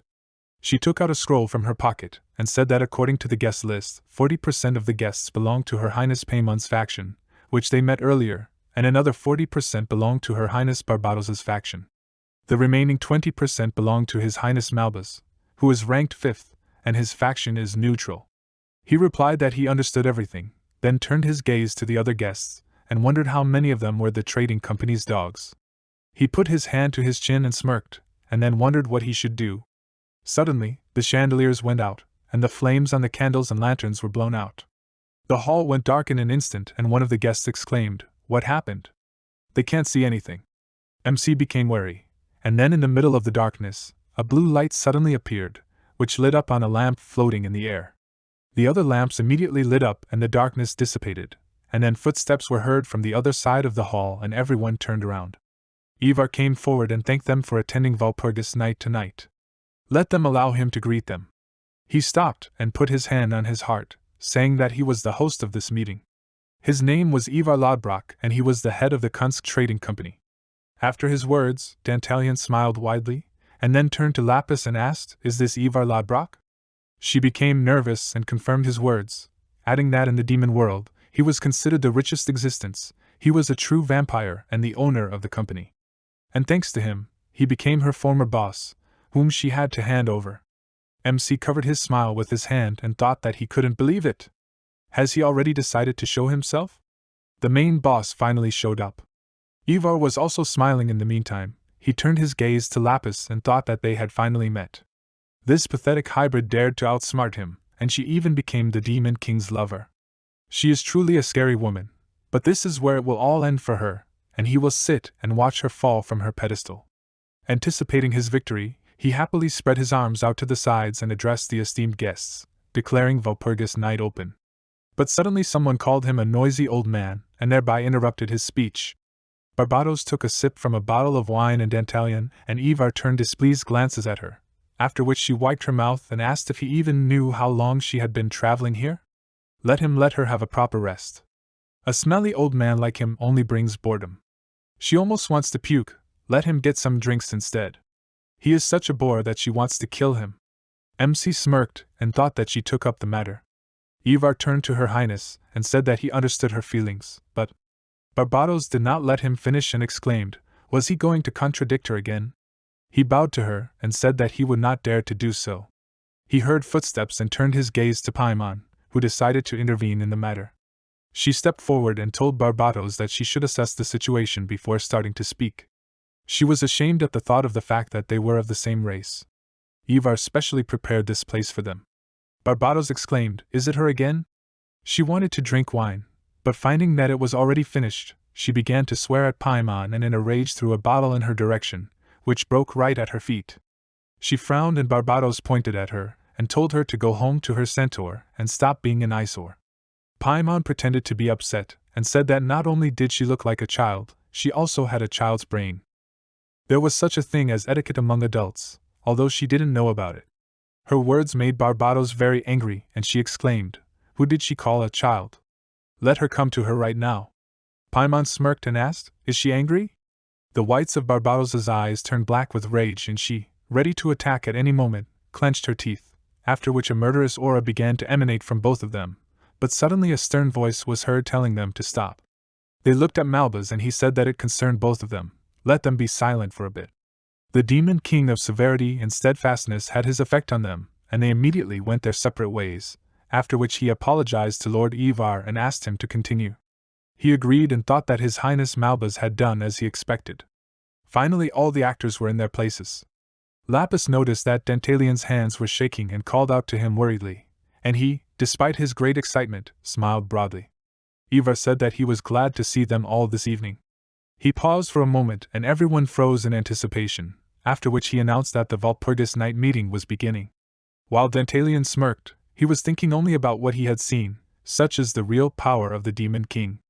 Under such circumstances, he, standing at the very bottom of the food chain, would be torn apart in an instant if he made a mistake. In Ivar's place, he had first of all enlisted the support of one if not all of the higher Demon Kings. Probably all the participants of the meeting are already on his side.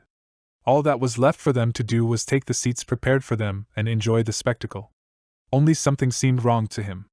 He looked at Ivar suspiciously, and at that moment he met Paimon's gaze. She addressed all the guests and said that before they started discussing what to do with the infection, she would like to raise one more topic. Ivar smiled faintly and asked her to tell him what had already happened, and even Malbaz asked her not to keep him waiting. She narrowed her eyes slyly and went to the center, saying that she believed that no one here knew about it yet. This morning, her people discovered the body of the 72nd Demon King Andor Marius. It was torn to pieces. It was a terrible sight. The guests were very surprised by this news, and she said that she managed to obtain useful information about this incident. As it turned out, Andor Marius was killed. The guests let out surprised sighs at this statement, and Ivar staggered and exclaimed, "How is this possible?" Lapis became slightly nervous, and Dantalian waited to see what would happen next. Malbaz asked if this was true. Paimon confirmed it, and said that she had solid evidence. He was already getting angry and asked if she knew who the killer was then. She replied that the killers were the citizens of Nibelheim. The Demon King was very surprised upon hearing this, and Paimon added that it turned out that their actions were cleverly manipulated. Someone planned the death of Andor Marius at the hands of humans. And that someone was currently in this room. Lapis's face darkened and she became very nervous, and MC, noticing this, told her not to panic. He thought that it was obvious that Paimon wanted to crush him in front of the entire company at this meeting, otherwise she would not have had to give such a pompous speech. He was sure that she was in league with the trading company, and that they knew everything about yesterday. When did they find out about everything? He was there by chance, wasn't he? When did they start watching? Maybe they were there from the very beginning. If that's the case, then there's one thing that's unclear. He turned his gaze to Paimon and wondered where they were watching him from. He noticed Paimon glance at someone for a moment, and his eyes widened. She continued her speech, and he thought with a wide smile on his face that everything was clear to him now. Ivar turned to Her Highness and asked who was manipulating these people? She replied that the one who was manipulating the hearts of the people and instigating the murder of Andor Marius was the 71st Demon King Dantalion. She turned around abruptly and pointed her fan at him, and all eyes immediately turned to him. He remained silent in response to her accusation, and the guests began to whisper, saying that they couldn't believe it. Ivar asked everyone to remain calm, and Malbus told Paimon to repeat it again. If her words were true, then it could shake the entire foundation of the demon world. Is her story true? She curtsied and swore that her words were true. She officially accused the Demon King Dantalion and wanted to hold a meeting on this topic. Ivar smirked and thought that there were already prepared witnesses waiting outside. Now he would not be able to justify himself. Malbus turned to His Highness Dantalion and asked if he had anything to say in his defense. Ivar smirked and Lapis looked up at him nervously, after which MC said with a smile on his face that he had nothing to say in response. Everything is exactly as Her Highness Paimon said. She frowned at his answer, and the vampire was very surprised. Dantalion confirmed Paimon's words again and said that he was the one who pushed the people to kill Andor Marius. He thought that now the scattered pieces of the puzzle came together. The trading company's motive was clear. They wanted to strengthen their relationship with Paimon, using Andor Marius's death as an excuse. They would get rid of him and take all the black grass for themselves. They knew all the details of the story, but yesterday's story was just a coincidence. He met the Demon King completely by chance. So how did they find out so quickly? If he thought about it for a while, everything became clear. They had been tracking him from the beginning. The spy could only be the one who suddenly disappeared yesterday, one of the Berber sisters, Beatrice. But why did she agree to spy on him? But that's not even the point. Since they were in cahoots with Paimon from the beginning, what was the point of all this underhanded play? It's much easier for them to use force, especially when the opponent is one of the weakest demon kings. So why don't they attack? What if they just can't? They didn't bother to organize this meeting, which means they can't do without Valpurgis Night. Here's the answer. Paimon herself told him everything. From the moment he arrived here, they didn't take their eyes off him, but it seemed to him as if they were looking through him. Where does this unpleasant feeling come from? So who were they really looking at? From their point of view, it is impossible to predict the onset of the plague. Naturally, they believe that someone deliberately caused it. Then who was it? The first thing that comes to his mind is the one Paimon's attention was focused on all this time, the black mage and goddess of disease, the queen of demons Barbatos. Ivar and Paimon came to the conclusion that she was behind this whole story with the plague, in which case everything makes sense to them. For them, he became just a puppet of Barbatos, and they were watching him to get evidence of their connection with her. If they tried to put pressure on them by force, Barbatos would go to war with them. That's why they needed to gather as many high-ranking officials here as possible. They must have decided that if they accused him, he would immediately fall on his face with apologies and reveal all his cards. And in a place where all the high nobility of demons were gathered, Barbatos could only deny that she was somehow connected with him, which meant she couldn't help him. All that would remain was to recognize him as the instigator of the epidemic, after which they would be able to take all his herbs with a clear conscience. He turned his gaze to Ivar and thought that he had thought of everything cleverly. He even respected him. He was different from those he had encountered before. To be honest, he was a head taller than all of them put together. But he didn't care at all. If their goal was Barbatos, then she couldn't be in league with them. And what about Malbus? He is a noble demon king, so he would not stoop to dirty intrigues, but would approach Barbatos directly to clarify everything. So only these two, Ivar and Paimon, are in cahoots, and they want to start a fight with him. 2 of them are enough to defeat him, but they will see that not everything can go according to their plans. Ivar asked in confusion, so he admits that everything Her Highness Paimon said is true? MC replied with a smirk that this is exactly what he said. Is there a problem with that? He replied that it is not, and then thought, what the hell is he thinking? Dantalion said that of course he has something to say about it, so he will tell everything if he allows a hearing. Ivar agreed, and MC, remembering something, said with a smirk that there is something else. He thought Ivar was being the picture of honesty as he sat back and watched the farce unfold. Should he remove him from his throne? He was an eyesore. He turned to His Highness Malbaz and said that a conflict between demon kings should be decided by a fellow demon king. He was right? He raised his hand to his chest and bowed slightly to him, saying that of all those present, he was of the highest rank, so he would like to ask him to act as a judge in this dispute. Malbaz frowned slightly, considering his words, then turned to Lord Ivar and said that he was sure this incident was a difficult time for him. He hoped he would not mind if he took this upon himself. Ivar bowed slightly and agreed, saying that he would do as he was ordered. He began to get nervous, and Malbaz asked Paimon, did she have any objections? She replied that it was not so and bowed to him as well, after which he stepped forward and said that as the 5th demon king, he takes full responsibility for this matter. The torches above them lit up, and Malbaz told Dantalion that as the accused, he had every right to try to prove his innocence. Let him step forward. MC smirked and said that things were going well, after which he called out to Lapis and asked, she understands where this is going, right? She confirmed his words and said that she is ready, let him just give the order. He agreed and glanced at her, telling her to watch and wait for his signal. She nervously agreed and thought that in such a situation, he was smiling. After that, His Highness stepped forward and, meeting Paimon's menacing gaze, mentally asked, why don't they enjoy this game? The protagonist walked forward and Paimon said that she would like to take this opportunity to express her gratitude for his offer of a hearing. He smirked and replied, no, what was she? He himself was eager to have a conversation with Her Highness Paimon. Dantalion introduced the 2 gladiators and thought, this was starting to look like a medieval duel. Come on, Paimon. They need to fight until one of them dies. Marba spoke, well, they will begin the hearing. Both sides will state their point of view.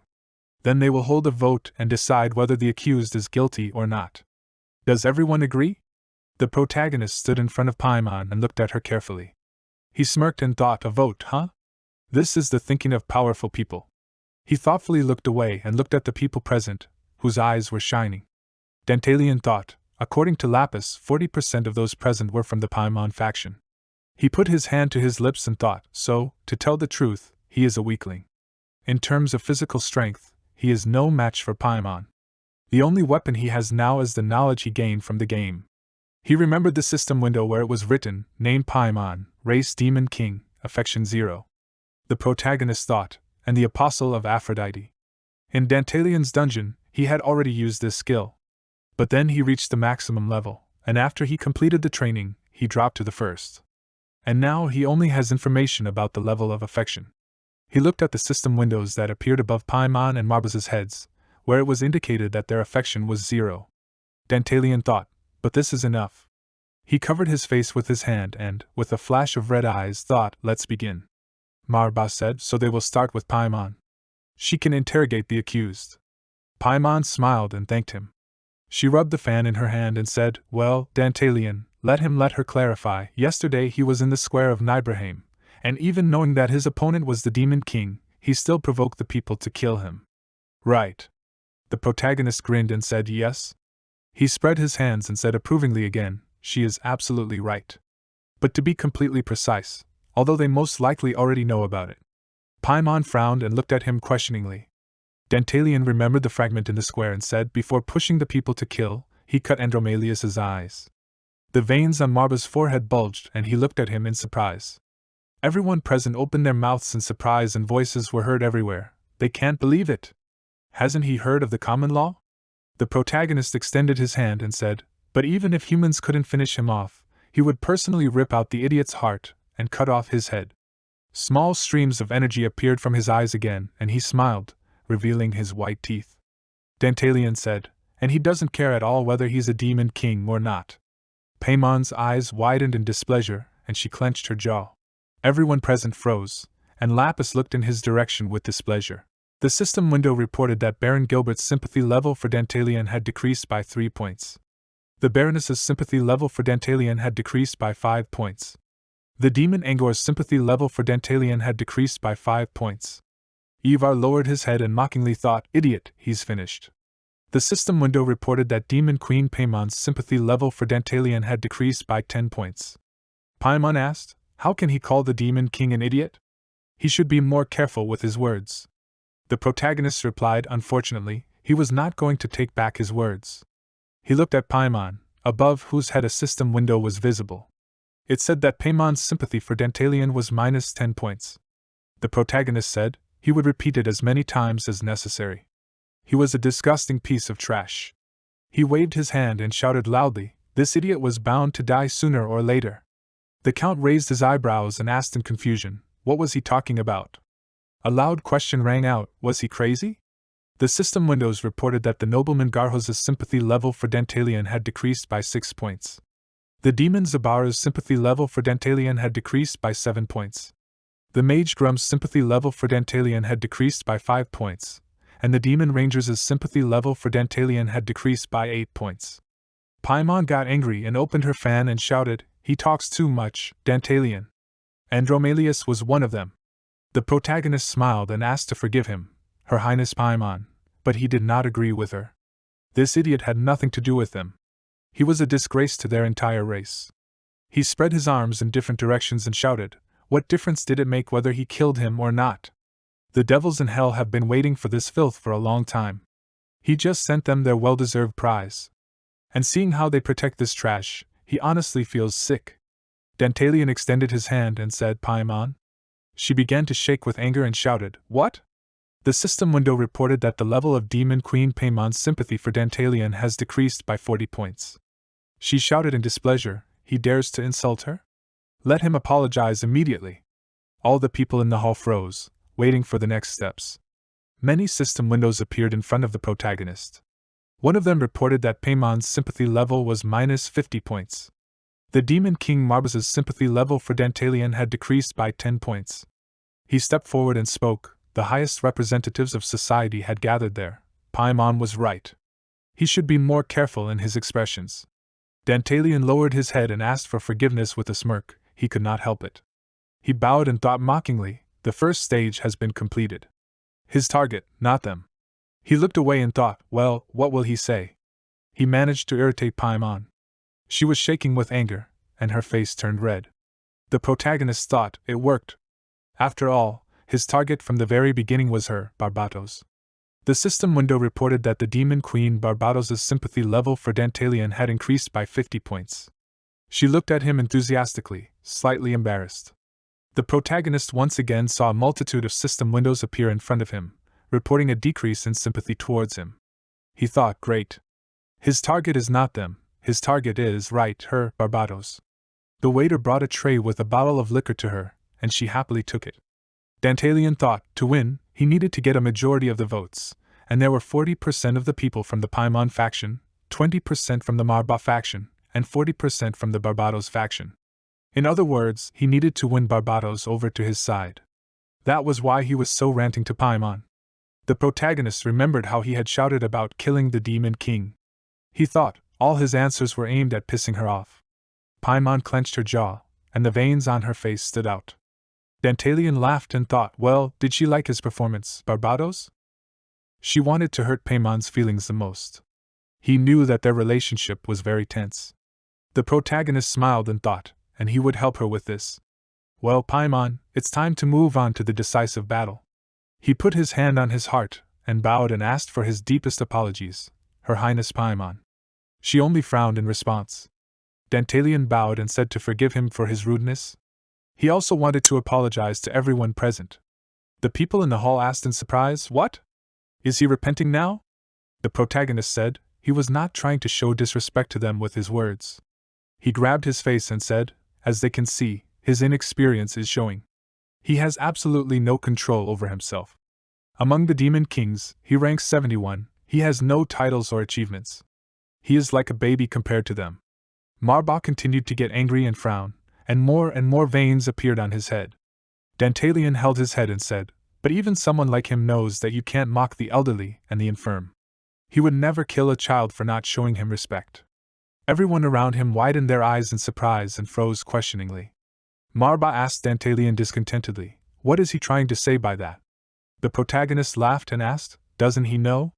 In Nibelheim, Andromalius killed about 54 civilians." Those present frowned in displeasure and looked away when they heard these words. Dantalian extended his hand and said there were 12 children among them. He killed a child who was not even 10 years old. In a drunken stupor, he began to beat his horse with a whip until it died. The main character threw up his hands and said, and one couple claimed that he used their daughter. The poor girl's body was found in the sewers.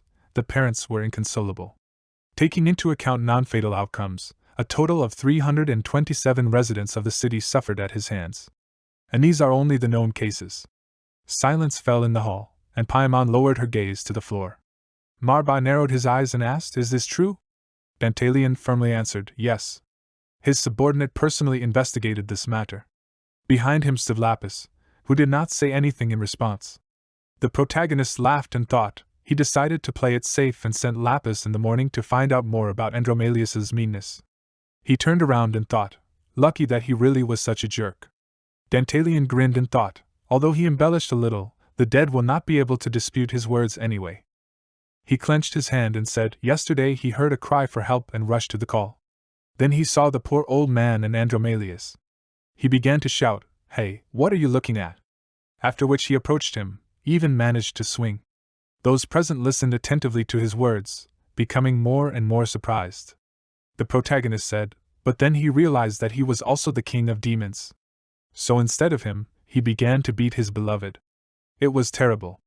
Lapis frowned and clenched her fist, looking at him. Dantalian looked at everyone from under his brows and said, Andromalius hit her in the stomach, and when she tried to get up, he continued to hit. Again and again and again. Marba frowned and glanced at him sideways. The protagonist said, Her Highness? Paimon continued to clench her jaws, her eyes flashing brightly. The protagonist looked at her pitifully and asked, could he have acted differently in such a situation? His beloved, being brutally beaten right in front of his eyes. She means that he should have silently stood and watched? Paimon closed her fan and coughed displeasedly. Dantalian smiled and mockingly thought, Paimon, in Dungeon Attack, out of all the 72 demon kings, she was the one who felt the most sympathy for humans. Perhaps, unlike Ivar, she really cares about the people who suffered from the plague. And she wants to punish them with Barbados, since she considers them to be the culprits. In her eyes, they were sinners. Her sense of justice was truly admirable. But this sympathy turned into weakness. Paimon looked at the floor in fear, thinking. The protagonist thought, and her weapon became a double-edged sword. And now it was time for a public execution. Dantalian spread his arms in different directions and shouted, he would say it again. That idiot had no right to call himself the Demon King. If he left him alive, the number of victims would only continue to increase. He screamed hysterically, asking if they should turn a blind eye to such things. He had ruined so many innocent lives, did they not agree with him? Marba and Ivar looked at him with displeasure, saying nothing in response. Dantalian stretched out his hand and ordered him to answer, was that idiot worthy of being spared?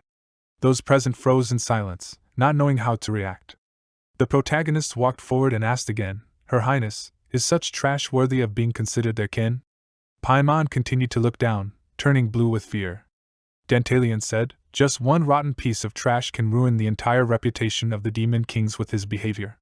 And yet she intends to protect him? Here and now, he asks her to answer his question. Paimon clenched her jaw and thought, no, how did this happen? It should have been different. No, she will not allow him to defile her reputation. Tears flowed down her chin, and she thought, no, she froze and thought, and everyone looked in her direction, narrowing their eyes. Barbados laughed loudly and shouted, that's right. And he is a good man, the 71st. Thank you for destroying the worm that disgraced them. She laughed and looked around and asked, don't they agree with her? The people present looked at her in surprise, but Barbados continued to laugh loudly. Marba began to worry, and beads of sweat ran down his face. Lapis wondered what was going on. She stood behind the protagonist and watched what was happening. The protagonist, Paimon and Barbados began to exchange glances. Barbados clapped and laughed loudly. she said. He did the right thing by killing him, the 71st Demon King Dantalian. She herself wanted to finish off this idiot. But he, the idiot, was dodgy, always hiding from her. She stretched out her hand forward and happily said, "Finally someone got rid of this trash." She thanks from the bottom of her heart. The people present again looked at what was happening in surprise. Such meetings do not happen every day. Barbados asked the question, "What is wrong with them? Do they want to stand up for Andromalius?" She turned around and ordered them to confess. The counts and demons looked at her in fear, their eyes wide. Someone started clapping approvingly, and Barbados laughed and said, "Well done. Today is a sacred day. I wonder what will happen if people find out that someone stood up for this idiot, and on Walpurgis night too." Barbados spread her arms in different directions and said, "They will all be laughed at right there." Those present began to look around and move around the hall, and someone just grinned. Ivar looked away with displeasure and groaned. The counts and demons began to clap their hands, happily supporting Barbados. She pointed her finger at them and laughed. Now Nibelheim will probably praise him. He protected his beloved despite the prohibitions and got rid of the local troublemaker. A real hero. The protagonist looked at her puzzledly, but she still did not want to calm down. Barbados laughed and shouted, "The Demon King is a hero, this is amazing." "Well, Paimon?" She doesn't agree with her? Paimon frowned and pursed her nose, looking at her with displeasure. She looked around and thought, "No, let them stop, what are they applauding? Enough, let them stop." No, Dantalian broke the law. She widened her eyes and thought, "This shouldn't be." Marba moved into the shadows and watched from there with displeasure. He got really angry and shouted, "Silence!" The protagonist and Barbados looked at him with displeasure. Marba put his hand forward and shouted, "They are disrupting their meeting with their applause. He won't tolerate this anymore." The people present opened their mouths in fear, and Barbados began to speak, "Yes, yes," as she says, but let them know that her admiration was sincere. Among the lowly demon kings, these nothings, someone worthy had finally appeared. She was not going to tear anything down. Marba looked at her with displeasure and remained silent. He turned to Paimon and said, "Well then?" Paimon, he believed that her speech was over. Paimon asked him to please wait. Marba looked at her and asked, "What was wrong? Did she have anything to add?" Paimon answered irritably, yes, she had not finished interrogating Dantalian yet. Marba said sternly, "Paimon, they have known each other for 500 years. They know everything about each other, and so he cannot understand how she can protect Andromalius if she always looked down on people like him." Paimon remained silent in response, but began to think, No.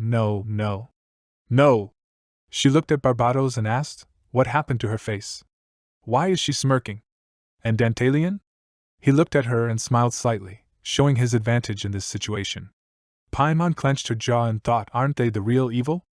Energy threads extended from her eyes. She crouched down and clenched her fist and placed it on the floor. Marba looked at her in surprise, his eyes wide. Paimon asked to give her one last chance. She looked at him hopefully, to which he narrowed his eyes and thoughtfully replied, "Okay, let her do as she sees fit." The protagonist mockingly put his hand to his lips and thought, he knew she would do this, Paimon. He turned around and looked at Lapis and thought, isn't it about time? He gave her a thumbs up behind his back and flashed his bright eyes. Lapis looked at him in surprise and turned around. She walked through the crowd, and then quickly rushed towards the door. Dantalian looked ahead and smiled and thought, well. Paimon covered herself with energy and said, "Dear guests of Walpurgis night, to be honest, she hid something from them." The people present looked at her in surprise, and Paimon said they should know that they gathered there because of the plague. Everyone around opened their mouths in fear, and Paimon continued to speak, a virus that appeared suddenly and has already managed to spread across the continent. Many people died, and the death toll continues to rise. However, the truth is that someone intentionally released this disease into the world. The Count screamed, "How is that possible?" Eva grinned and said, "Yes, a criminal is behind the spread of the plague and this." Paimon pointed her fan forward, towards the protagonist and shouted, "He, Dantalian." The protagonist grinned and put his hand to his chin. Dantalian grinned and thought, so this is what move she decided to make? Now I understand. He looked away and thought, that idiot was just an appetizer. He looked at Ivar and thought, now it was time for the main course. Marba asked Paimon, did she have any solid evidence to make such accusations? Paimon said yes. Ivar tapped his fingers on his hand and laughed and thought, well done, Paimon. Looks like she managed to regain her composure. Keep it up. He smiled, baring his teeth and not hiding his joy. Ivar thought victory will be theirs. Paimon looked around and said, "Ladies and gentlemen, this plague has already claimed many lives, both humans and demons. But do not lose hope. There is a cure." Dantalion put his hand to his lips and remained silent, and Paimon said, "And this plant, called black grass. It has a miraculous effect and is able to suppress the disease instantly. Let them guess who discovered this grass first." They guessed correctly. It was Dantalion. The protagonist looked at her with displeasure, and she continued to speak. Paimon said, and oddly enough, even before the epidemic itself began. She pointed at him with a fan and said, "He bought up all the available supplies on the continent." "How is that?"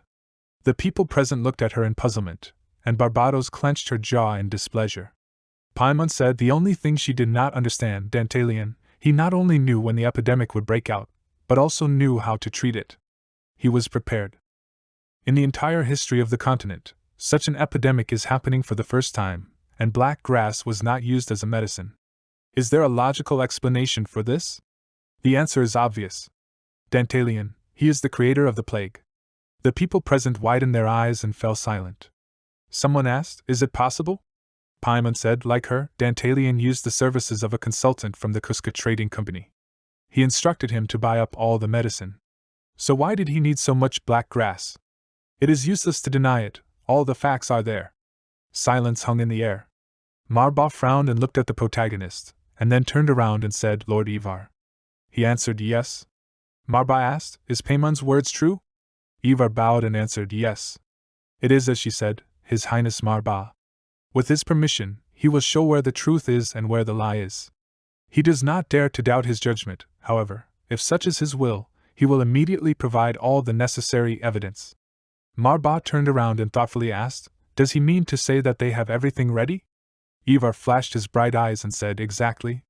The protagonist looked at him mockingly, narrowing his eyes. Ivar smirked and thought, "What is watching, Dantalion? Nowhere to run." He won. Suddenly, a man burst into the hall and shouted. He asked for forgiveness for interrupting the sacred Walpurgis night. Marba and Paimon looked towards the entrance, where a knight was breaking through the crowd and shouting, "He is truly sorry. Please let them move aside." Marba asked, "What is the matter? How dare they burst in during the meeting?" The knight crouched down and said, "He understands. The thing is that the branch of the Kunst company has just been attacked by unknown persons." Ivar shouted angrily, "What? How to understand this?" The knight bowed his head and said, "Judging by the information received, the guards heard an explosion and then discovered smoke coming from the upper floors of the main branch." Ivar turned blue with fright and asked, "What?" He thought, that's where his entire collection was kept. He knelt down and said, "His Highness Marba, he begs your pardon, but he believes he will have to leave." Marba ordered Master Ivar to raise his head. He understood his situation, but he could only spare him 15 minutes.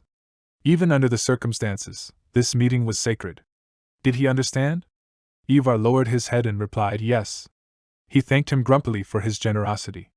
Ivar began pushing people aside and shouted, "To the side, out of the way." Barbados laughed and asked, "Did they see that?" "Well, he made a face like he saw a ghost." Paimon frowned and swallowed. The protagonist walked in the other direction, and she ordered Dantalion to stop. Where was he going? Dantalion laughed and thought, "No need to panic like that, Paimon. Everything has its time." He turned around and replied, "Just like that, he wants to get some fresh air. He's not going to run away. They can rest easy." He turned away and flashed his red eyes. The protagonist accidentally pushed the guest, and she screamed loudly. He asked her for forgiveness and walked on. Paimon was angry and growled slightly, looking at him. At that moment, Ivar was walking down the corridor and shouting, "Torker, where is he?" Torker came out from behind the wall and said, "Mr. Ivar." Ivar shouted, "What kind of horror is going on here? What happened?" Torker replied, "He himself does not understand anything."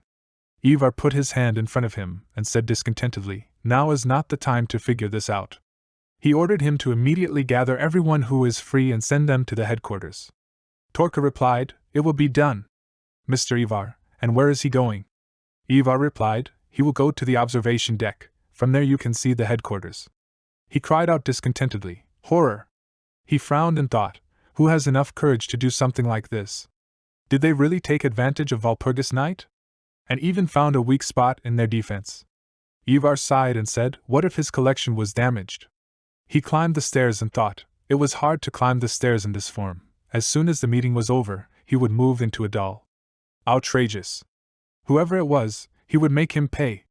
He would find him and have a bloody feast. Ivar stood up and looked ahead and said, it really is smoke. At that moment, laughter and words were heard. He knew that he would come. Ivar turned around and asked in confusion, what? He saw the protagonist standing at the railing and froze. Dantalian said he thinks that with his powers he can easily see his chambers from such a distance. Ivar looked at the moon, and then looked down at the protagonist and thought, what was he doing there, Dantalian? Humbaba asked 10 minutes ago, was there no signal yet? In the sky above the main branch of the Kunst Company, Sister Berber asked, Sister, are they really going to do this? Humbaba replied, such is the request of His Highness Dantalian. Besides, she remembered their conversation in the square. The protagonist said, Sister Berber, he has another request for them. Humbaba looked at him puzzled and said, listen. Dantalian told everything, and after a while she cried out in displeasure, attack the Kunst Company? Is he serious? The protagonist calmly answered, yes, absolutely. Besides, he thinks they are interested in this no less than he is. Humbaba asked, what does he mean? Dantalian said, most likely, Beatrice already. He imagined the dead body of the girl in the arms of Ivar. At this point, Humbaba frowned and said, if His Highness Dantalian did not lie, then Ivar must pay for his crimes. Sister Berber asked, but how will they know whether he lied or not? Humbaba replied, well, sooner or later the truth will come out. No need to be afraid. Although Dantalian is rank 71st, he is still the Demon King, so his request is undeniable. And if his words are to be believed, they will soon be able to find Beatrice. Sister Berber screamed, Sister, let her see. They looked towards the castle, from which a bright light was shining, and Humbaba said, signal. Lapis stood on the balcony with her hand raised up, energy emanating from her finger. Humbaba climbed onto her broom, spread her arms in different directions and activated the energy, and said, so they remember what to do. They recreated the seal above the headquarters and Humbaba screamed, let's go. They struck and smoke came out. Currently Ivar stood on the balcony and looked askance at the protagonist and thought, did he know that he would come? So this is his doing? He looked around and thought, then is Barbatos also there? No, she is at a meeting. Calm down, this is just a pathetic game. Dantalian walked forward and asked mockingly, is he worried? No need. It's just him and him. He came close to Ivar and said, they have something to talk about, Mr. Ivar. Ivar wondered, what was he planning? What should they talk about? He clenched his fingers on his hand and said, he didn't want to think so, but was it really him who attacked his company? The protagonist answered happily, right, he gave the order. Ivar widened his eyes and asked, what? He thought, what an idiot. Dantalian looked at him from under his brows and said, but he doesn't have to worry. He just needed a reason to talk to him. He never intended to destroy Kunsk. But if he hadn't made a fuss, he wouldn't have had the opportunity to be alone with him. The protagonist laughed, and put his finger to his chin and said, so I had to play around a little. Let him forgive me. Ivar clenched his jaw and thought, what? Oh, he's a pathetic little rat, does he take him for an idiot? He looked at him with displeasure and thought, well, let him say what he wanted. He's finished anyway. Damn him. He won't leave a wet spot of him. Ivar said, Mr. Dantalian, it doesn't matter what he says, everything will remain as it is. He lowered his head and said, all he needs is to provide His Highness Marba and the members of the assembly with the evidence he has. The protagonist said, by the way, this is their first meeting, it's a pity that they are on different sides of the barricades. Ivar answered, yes, he agrees with him on this, it's a great pity. Dantalian smiled and thoughtfully asked, so he agrees? I see. That is, he understands what he feels now. Ivar got angry and thought about what kind of nonsense this impudent teenager is talking. He answered, he is afraid that the old man will not understand what thoughts are visiting His Highness. The protagonist laughed and asked, the old man? Well, he knows better. Ivar looked at him questioningly from under his brows, and Dantalian asked, Ivar, how does he like the offer to become his subordinate? Ivar's eyes widened and he thought in surprise, what? What did he blurt out there? Let him be the king of demons, but for him to serve the one who occupies the 71st place? He looked up and asked, His Highness, is this a joke? The protagonist replied, no, what is he? He was completely serious. All right, he'll say it again. Ivar Lodbrok, he's offering him to become his subordinate. Ivar grabbed his face and laughed loudly. Dantalian also started laughing, holding his stomach. The two of them, like crazy, their eyes widened. Ivar screamed, "Is he making fun of him?" The protagonist laughed back and said, "It seems like he finally showed his true colors." "Yes, Ivar?" Ivar screamed, "Stop clowning around, you little brat." Dantalian beckoned to the angry Ivar with his hand and mockingly said, "Then, it's time to finally settle things between them." He turned around and said, "That's enough, she can come out." Lapis's silhouette appeared from around the corner. She stepped forward and Ivar, his eyes widened, screamed, "Lapis!" The protagonist laughed and asked, "Well, is he glad to finally meet?" Ivar screamed, how he had been waiting for this. He was covered in energy, and screamed angrily, she had broken the rules of their company. In the name of the greatness of Kunsk, he must punish her, traitor. She will regret setting him up. Lapis calmly answered him that the end justifies the means, that's what he taught her. His Highness Dantalian promised her that he would provide a seat in the front row. She went forward and said, and she is sure that thanks to him, a stunning view awaits her. So she betrayed the trading company, and does not regret this decision at all. Dantalian laughed and said, "That's how it is, Ivar." He coughed in displeasure, and clutching his cane asked, "A seat in the front row?" Laughable, and nothing more. They are already finished. After this meeting, they will lose everything. The black grass will be his main evidence. The protagonist put his hand to his chin and smiled, which made Ivar displeased. Ivar shouted, "What's so funny? Does he even understand what situation he's in?" Dantalian apologized, he got distracted. He's really worried about him. Ivar widened his eyes and asked, "What is he talking about?" The protagonist laughed and sighed and said, "Ivar, does he know what this is?" He showed a couple of glowing threads, which made Ivar grimace. Lapis looked at it and wondered, what are those glowing threads? Wait, really? Dantalian laughed and said, "Can he see? He's worried about his body. Not the one he's in now, but the one stored far, far away, in the cold northern lands. In the depths of an ice cave. Yes, Ivar, he's talking about his real body." He imagined the doll's body in the ice and said, "I hope nothing happens to it." Lapis looked at him in surprise, and Ivar dropped his cane and wondered in fear, how did Dantalian know about this? The protagonist laughed and thought, of course he knew the true identity of this old man. He imagined the name of the game and thought, in the game Ivar Lodbrok, this is a vampire princess who is in love with the protagonist. According to the plot, the Demon King betrayed her. After which she sealed her real body in an ice coffin so that no one else would dare to use her. And she moved her soul between dolls. He was so surprised when he first met her. After all, in the game, her character looked completely different. Dantalian said, "And how can you not worry? That place is teeming with dangerous monsters. How could they not bite off the Sleeping Beauty's arm or leg? Or, for example, someone can give a special signal and the poor thing will be overtaken by disaster." Ivar asked puzzledly, "What?" She was straining herself more and more, so much so that the capillaries in her eyes burst. He thought, how? He couldn't find out about his real body. She hadn't told anyone. Ivar looked at the threads and thought, is that her hair in his hand? Dantalian laughed and thought he got his hands on hair, that's what he needed. It's good that he decided to play it safe and pulled out a couple of hairs from some lady. He looked at Ivar's frightened face and thought, even he didn't expect such an effect. So, there was the last touch left.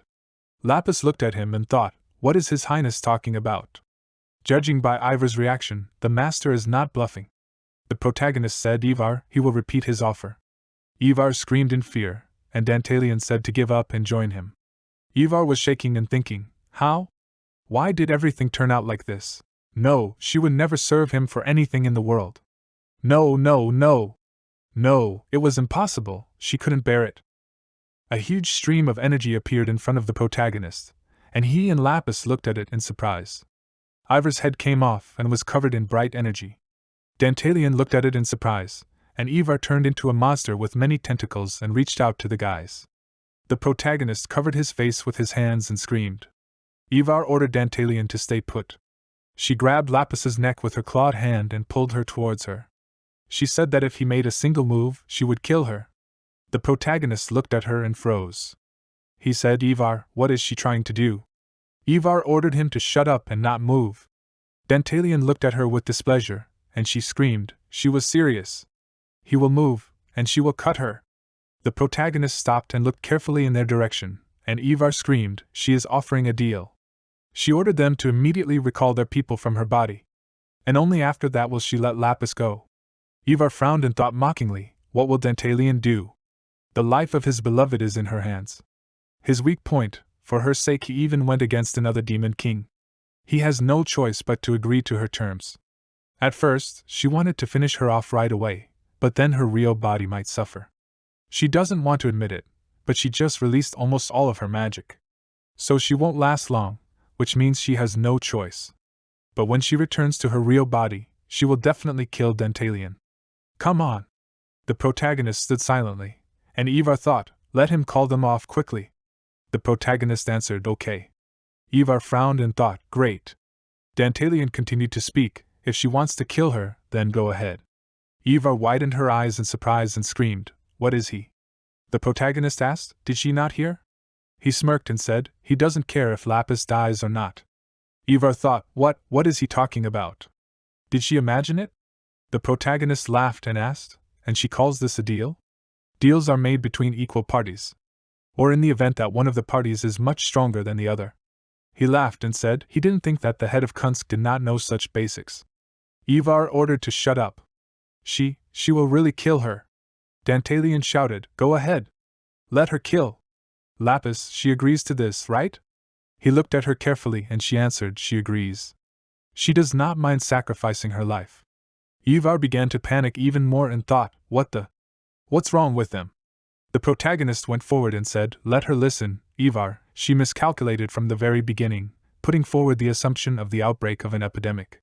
Ivar looked at him with a puzzled expression, and Dantalian said, didn't she think that Barbatos created this, Lapis helped, and he was just a flunky? Ivar said worriedly, she. The protagonist laughed and asked, did she finally get it? Ivar started shaking with her mouth open. The protagonist said, right, he was the main initiator all this time. She made the wrong conclusions. Ivar continued shaking with fear and let go of Lapis. Dantalian said, he couldn't believe that her insignificant thirst for revenge had clouded her mind so much. Ivar screamed loudly and thought, the horror, who is he? Her body was covered in energy, and her eyes were filled with blood. She fell to the floor and thought, she can't defeat him, is this the true demon king Dantalian in front of her? The protagonist laughed and told her not to be so afraid. She would work for him, but it would not affect her performance in any way. He sat down and said she would just have to do his errands sometimes. Ivar raised her head and looked at him, and Dantalian said of course she had no right to refuse. Otherwise. He laughed and tore his hair and said, who knows? The protagonist showed one finger and said, now let her listen to his first errand. Ivar looked at him puzzled, and Dantalian leaned to his ear and began to whisper. Ivar screamed in fear, no, this. The protagonist stood up and said, so, he thinks it's time for them to go back. And by the way, in fact, he has nothing to do with the plague. He's counting on her. After a while, Marba thoughtfully looked at his watch and said, time. At that moment, Ivar entered the hall with her head down. Barbatos clenched her jaw and looked at her with displeasure. Paimon looked carefully in her direction, and Marba asked with displeasure, Lord Ivar, how are things? He would like to continue Walpurgis night. Ivar said fearfully, yes, sir. The problem is solved. Barbatos shouted mockingly, what's wrong with him, old man, are you not well? Have you lost your last strength along with the castle? Marba irritably ordered Barbatos to calm down. She stuck out her tongue and replied, okay. Marba said, all that's left is to wait for Dantalian. At that moment, the protagonist entered the hall with Lapis and said, he's here. Paimon clenched her jaw and looked at him with displeasure. He smirked and arched his eyebrows. Marba raised his hand and said, since everyone is here, it's time to resume Walpurgis night. Paimon said thoughtfully, he didn't run away after all, Dantalian. He grinned and answered calmly, he said he just wanted to get some fresh air. Paimon screamed in displeasure, this is nonsense, come on, Ivar, let him show everyone, present the evidence quickly. Ivar stood in the center of the hall with her head down. Paimon screamed angrily, well, why are you frozen? Hurry up. Ivar hesitantly said, he has no evidence. Paimon widened her eyes and asked, what? Everyone present looked at what was happening in confusion. Paimon asked fearfully, what did he just say? Ivar was very worried and said, he had no evidence from the very beginning, all the words of Her Highness Paimon are lies. Everyone around widened their eyes and opened their mouths from what they heard. Barbados smiled happily, and Marba frowned. The main character smiled, baring his white teeth. Paimon got angry and screamed, releasing her energy from her eyes. She asked, "What did he just say?" "Let him repeat it." Dantalian smiled, and Marba looked at her with displeasure. Barbados was also happy, and Lapis was confused. Ivar said he has no proof. Paimon screamed angrily, "That's how, if he wants to die so much, then she will fulfill his wish right now." Marba stomped his foot on the floor and left a dent, which scared everyone. He ordered Paimon to calm down and not dare to violate the sacrament of Walpurgis Night. Paimon screamed with displeasure and ordered to call Torker. "He is her personal consultant in the company. Let them bring him to her." Torker entered the hall and asked, "Did she call, mistress?" Barbados and Dantalian looked at him with displeasure, and Paimon turned around and frowned. "Ivar," said Torker. The protagonist wondered, what kind of goblin was this? And how could a small servant help her in such a situation? For Ivar and Paimon, it was all over. Torker looked at Ivar's miserable face in surprise and thought, "Master Ivar."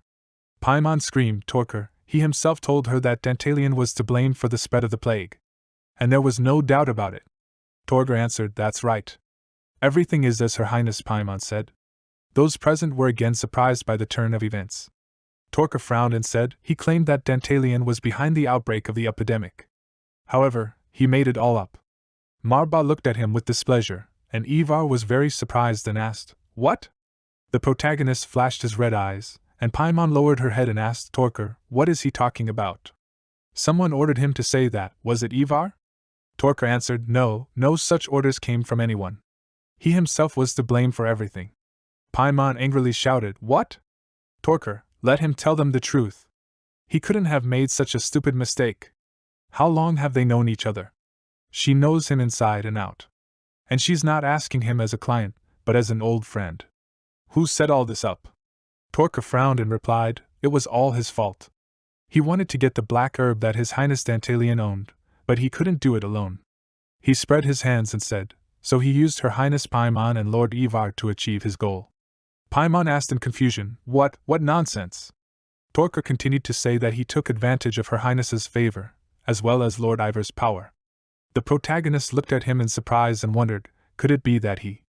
Marba asked, could it be that he had his own selfish motives and deceived the Demon King for that? Does he realize the gravity of his crime? Torker replied yes. Now that his entire plan had failed, he knew what awaited him. If Her Highness Paimon was guilty, it was only for believing the words of an old fool. He lowered his head and thought, Master Ivar, the rest is up to him. This is the last thing he can do for him. Torker took out his blade and shouted, for the sake of atonement, he will sacrifice his life. Dantalian's eyes widened in surprise, Lapis looked at him carefully, and Ivar began to panic. Paimon's eyes widened and she said, Torker. At that moment, drops of blood splattered and Paimon looked at it in fear. The people present turned away so as not to see the goblin's bloody body. Paimon screamed, What? No, it can't be. Torker, why did he do this? She fell to her knees, and the servants immediately ran to her and asked, Your Highness, is she all right? Lord Marba? Marba thoughtfully ordered to take her away. He looked towards the protagonist, and Barbados cried out joyfully, Well, did she get what she deserved, fool? What a sight! Maybe they should also mock the goblin's corpse. Paimon ordered to be silent, Barbatos. She answered yes. The protagonist sat down near the corpse of Torker and thought, This goblin sacrificed himself and cleared Paimon and Ivar of all charges, making them look like victims in the eyes of the others. He covered his corpse with his jacket and thought, Commendable determination. Ivar covered her eyes with her hand and cried. Dantalian put his hand to his heart and thought, Torker, he sincerely respects his courage. Marba approached him and said, Dantalian, he assures him, he will make Paimon compensate for all the losses. This matter can be considered closed. The protagonist turned around and said, Your Highness, there is no need for that.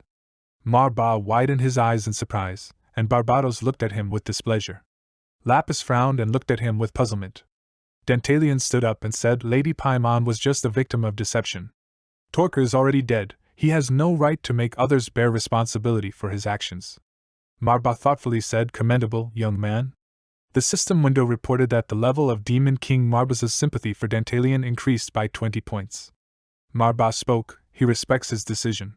The breadth of his soul will be talked about for a long time. There is no need for more voting. Many things have happened today.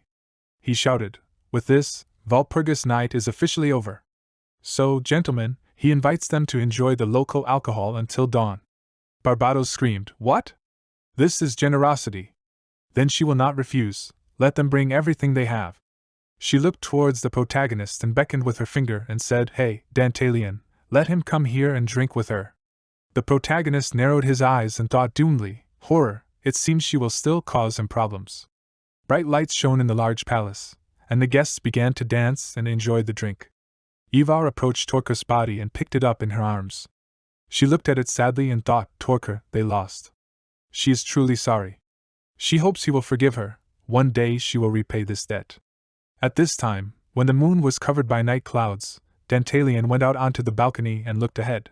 He remembered how Barbados hugged him and laughed loudly. She told him not to be shy, to drink heartily. Does it not fit any more?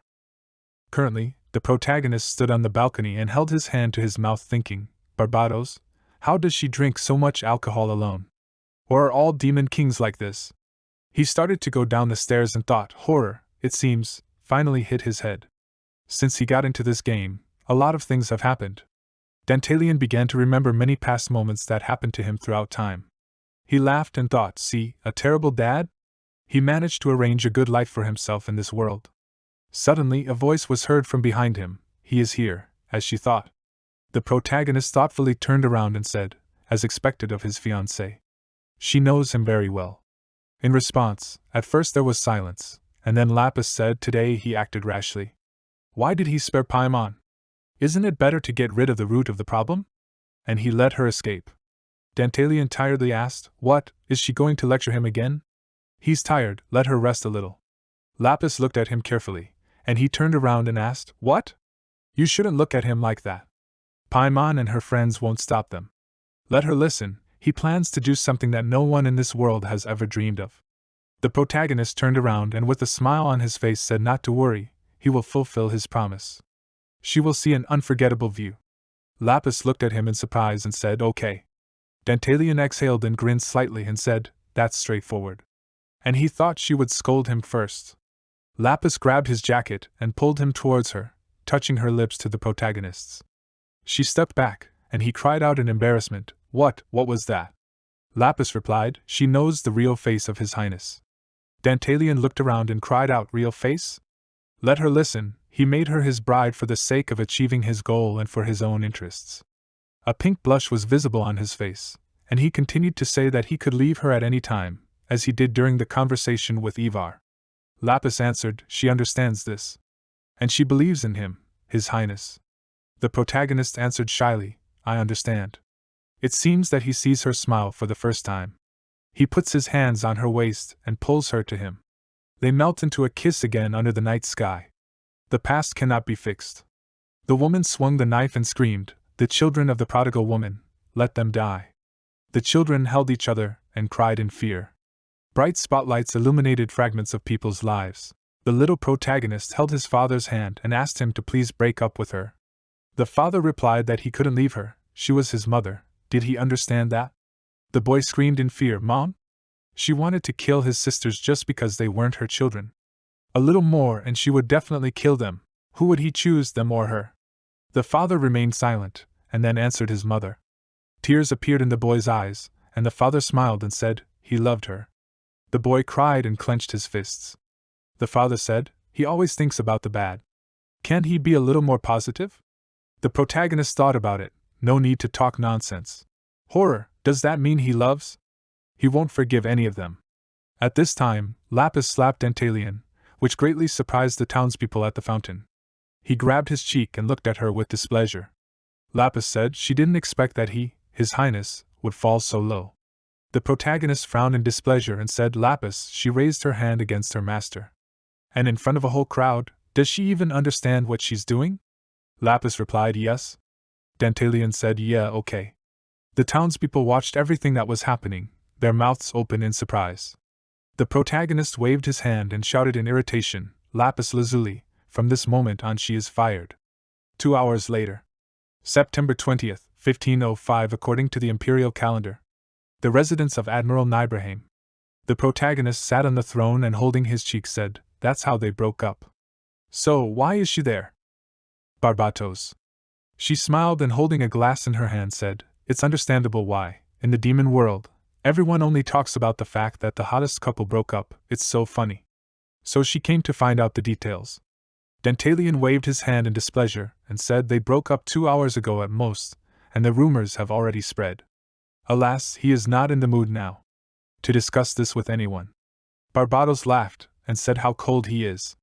And yet she was so sweet that she personally came to hear the story of their youngest.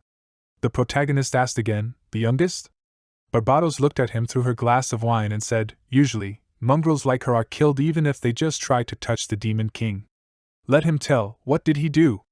Dantalian got angry and told her not to poke her nose into someone else's love story. He ordered her to leave. Barbados crossed her legs and said, "Okay, he doesn't have to tell. She likes him anyway. As the eldest, she is obliged to take care of their youngest. He shouldn't sulk like that, the world is full of women. He will quickly forget this mongrel." The protagonist put his hand to his lips and remained silent. Barbados asked, "Does he understand?" "He is still very young. She has lived in this world for 500 years and knows a thing or two about love affairs. If he does as she says, even the high elves will want to tear a piece of him, and he will not have to strain himself." Dantalian grinned and said, "That is interesting." Barbados stuck out her tongue and said, "She will not advise him to do anything bad. Come on, let him tell what happened." Dantalian put his finger to his chin and thought. He said, "Half a month ago, an old woman came to him." Barbados asked again, "An old woman?" The protagonist answered, "Yes, she said that she was Lapis's mother." He remembered how he said it, like this. Dantalian said he heard that Lapis was an orphan all her life. "Didn't she abandon her and run away?" The old woman sat down and said tearfully, "She was banished from the village, right after Lapis was born. But not a day passed when she did not think about her. She cried and said that she had been looking for her all her life. And then, rumors reached her." The protagonist answered, "I see, okay, he will let her meet Lapis." The old woman smiled, showing her gaps in the number of teeth and said, "She thanks him, Mr. Dantalian. He is so kind, it is an honor for her." At that moment, Lapis entered the office and said, "His Highness, he has received a letter." Dantalian turned around and asked, "Did she come?" "On time." "Does he recognize her?" Lapis looked at the old woman, who was reaching out her hands to her. The protagonist said he did not expect her to appear either. The old woman cried and said, "Lapis?" Lapis widened her eyes and coughed. She looked at the face of the old woman, who was crying and smiling. She clenched her fist, which made the protagonist wonder. He said, "That's how?" The old woman, she definitely said that she was Lapis's mother. Lying to the demon king is punishable by death. Since she came there, she must be sure that she was her daughter. The old woman said, "Yes, she really is Lapis's mother." Dantalian asked her to say this. Why did she only rush to look for her now? The old woman said in fear, She always wanted to see her. She's just having a hard time." The protagonist asked, "What? She means that she was too busy." The old woman replied, "Lapis was still just a child and might have misunderstood everything, but that's in the past now. She wants them to become a family again." Without looking back at the past. The protagonist's eyes glowed red and he clenched his fist and punched the old woman in the face. Her blood splattered everywhere, and Dantalian said, "It's not up to her to decide what to do with her past. Isn't she interested in hearing Lapis's opinion?" He struck the old woman's face again, who screamed in pain. The protagonist was angry and asked, did the old woman think that she would meet her daughter and she would immediately share her treasures with her? The old woman fell to the floor, and he put his foot on her head. He turned away and said Lapis is dear to him, and he is not going to forgive those who want to harm her. Lapis came closer and asked His Highness to please stop. He said, "No way." He grabbed the sword and asked, "It's written all over her face, she is angry at her, right? It's too late. Did she remember that she is a mother? Or maybe she decided to profit from her own child." The old woman was sobbing, stretching her hands out in front of her. Lapis loudly asked to stop. She stood in front of the old woman and stretched her hand out to the side. Dantalian looked at her questioningly, and the old woman with the red nose tried to crawl forward. He asked why she was stopping him. Didn't she agree with him? Was she going to let the man who had so brazenly ruined her life live? Lapis said, "It wasn't worth the effort, Your Highness." The old woman stood up and ran away. Dantalian screamed, "Then they would take mercenaries." Lapis said, "Your Highness, he doesn't know anything about her." The system window reported that Lapis Lazuli's affection level for Dantalian had decreased by 10 points. Lapis Lazuli's current affection level for Dantalian was 18 points. The protagonist looked at this in surprise and asked, "Why? Why was she angry?" He was doing it for her sake. Lapis turned around and walked out the door, and he asked her to wait. He asked, what did she think he had done wrong? Barbatos was currently sitting on a chair, looking at him with a puzzled expression. She asked, "Is he completely crazy?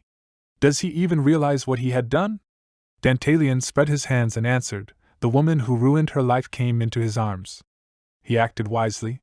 Barbatos stuck her tongue out at him and said she expected him to be at least a little useful, but it seemed like he was crazy. Only she decided that he could be used for more than just pleasure. The protagonist looked at her puzzled, and she asked, "Didn't get it?" He tried to kill her own mother right in front of her eyes.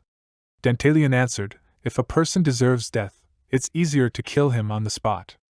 Barbatos asked the question, "What's the name of that mongrel?" "Lapis Lazuli?" "She sympathizes with her. In her place, she would have castrated him on the spot." Dantalian asked, "Whose side is she on anyway?"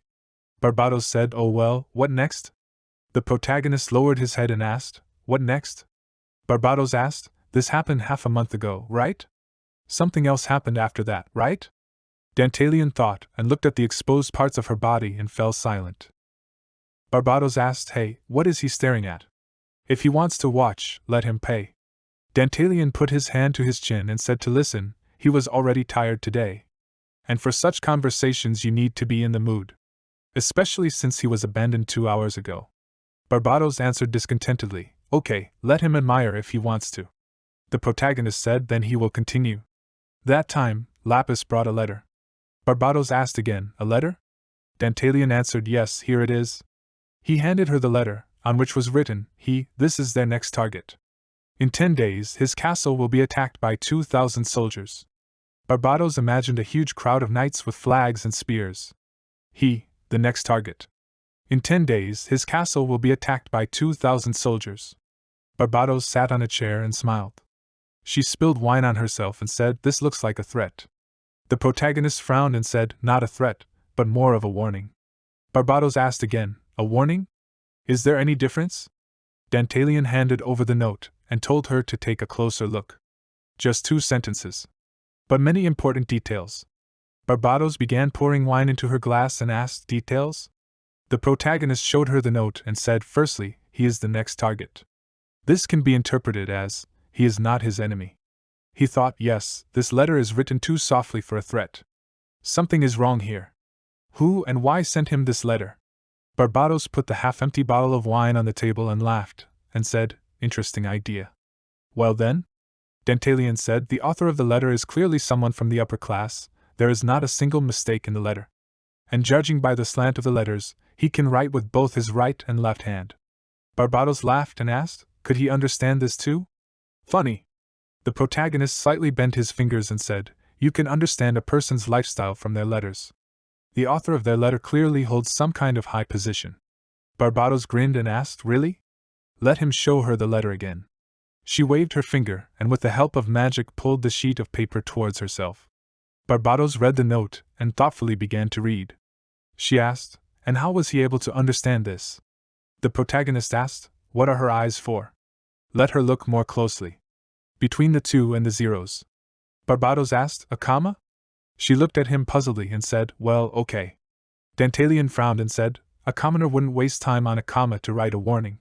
But their author is used to writing commas and numbers. For example, he often works with large sums and has to communicate with a large number of people every day. Perhaps he is engaged in accounting books. Or personally manages a large territory." Barbatos listened to his story with interest and said, "He does have a working brain." The protagonist answered her, she admired him too early. There are 5 more clues in the letter. But he will not tell more. It will not be interesting if he reveals all the secrets at once. Barbatos narrowed her eyes and asked, "Is he teasing her? What a big idiot." In any case, their sender is most likely a merchant, right? Dantalian winked and answered, well, that's the conclusion he made. Barbados cheerfully said, okay, they should dot all the I's. The protagonist looked at her questioningly, and she said, she will find the one who wrote this letter. Dantalian clasped his hands and said, can she do that too? Barbados grinned and asked, who does he think she is? She bit her finger with her teeth and blood spurted out, mixing with magic. Dantalian's eyes widened in confusion, and he saw magic envelop the piece of paper. Barbados began to draw something on the paper with her finger. She used Thanatos' regret. The Demon King Barbatos orders it to fly to the author of the letter. It caught fire with a blue flame and began to dissolve. It turned into energy and mixed with Barbados's energy. The protagonist watched closely, when suddenly a bat with red eyes appeared and squealed loudly. Barbados waved her hand and grabbed it by the fur. The bat squealed loudly and tried to break free. Barbados said, it will find the one who wrote the letter, and then immediately send her a signal. Dantalian smiled and said, not bad. Barbados opened the window and let the bat go free. She said she will help him. The protagonist smiled and thoughtfully said, he knew that she was great. So, how long will it take to search? He winked and said, if the incomparable Barbados took on the matter, then she did not think that this matter would drag on. She squeezed her hand in displeasure and asked if he had gotten it.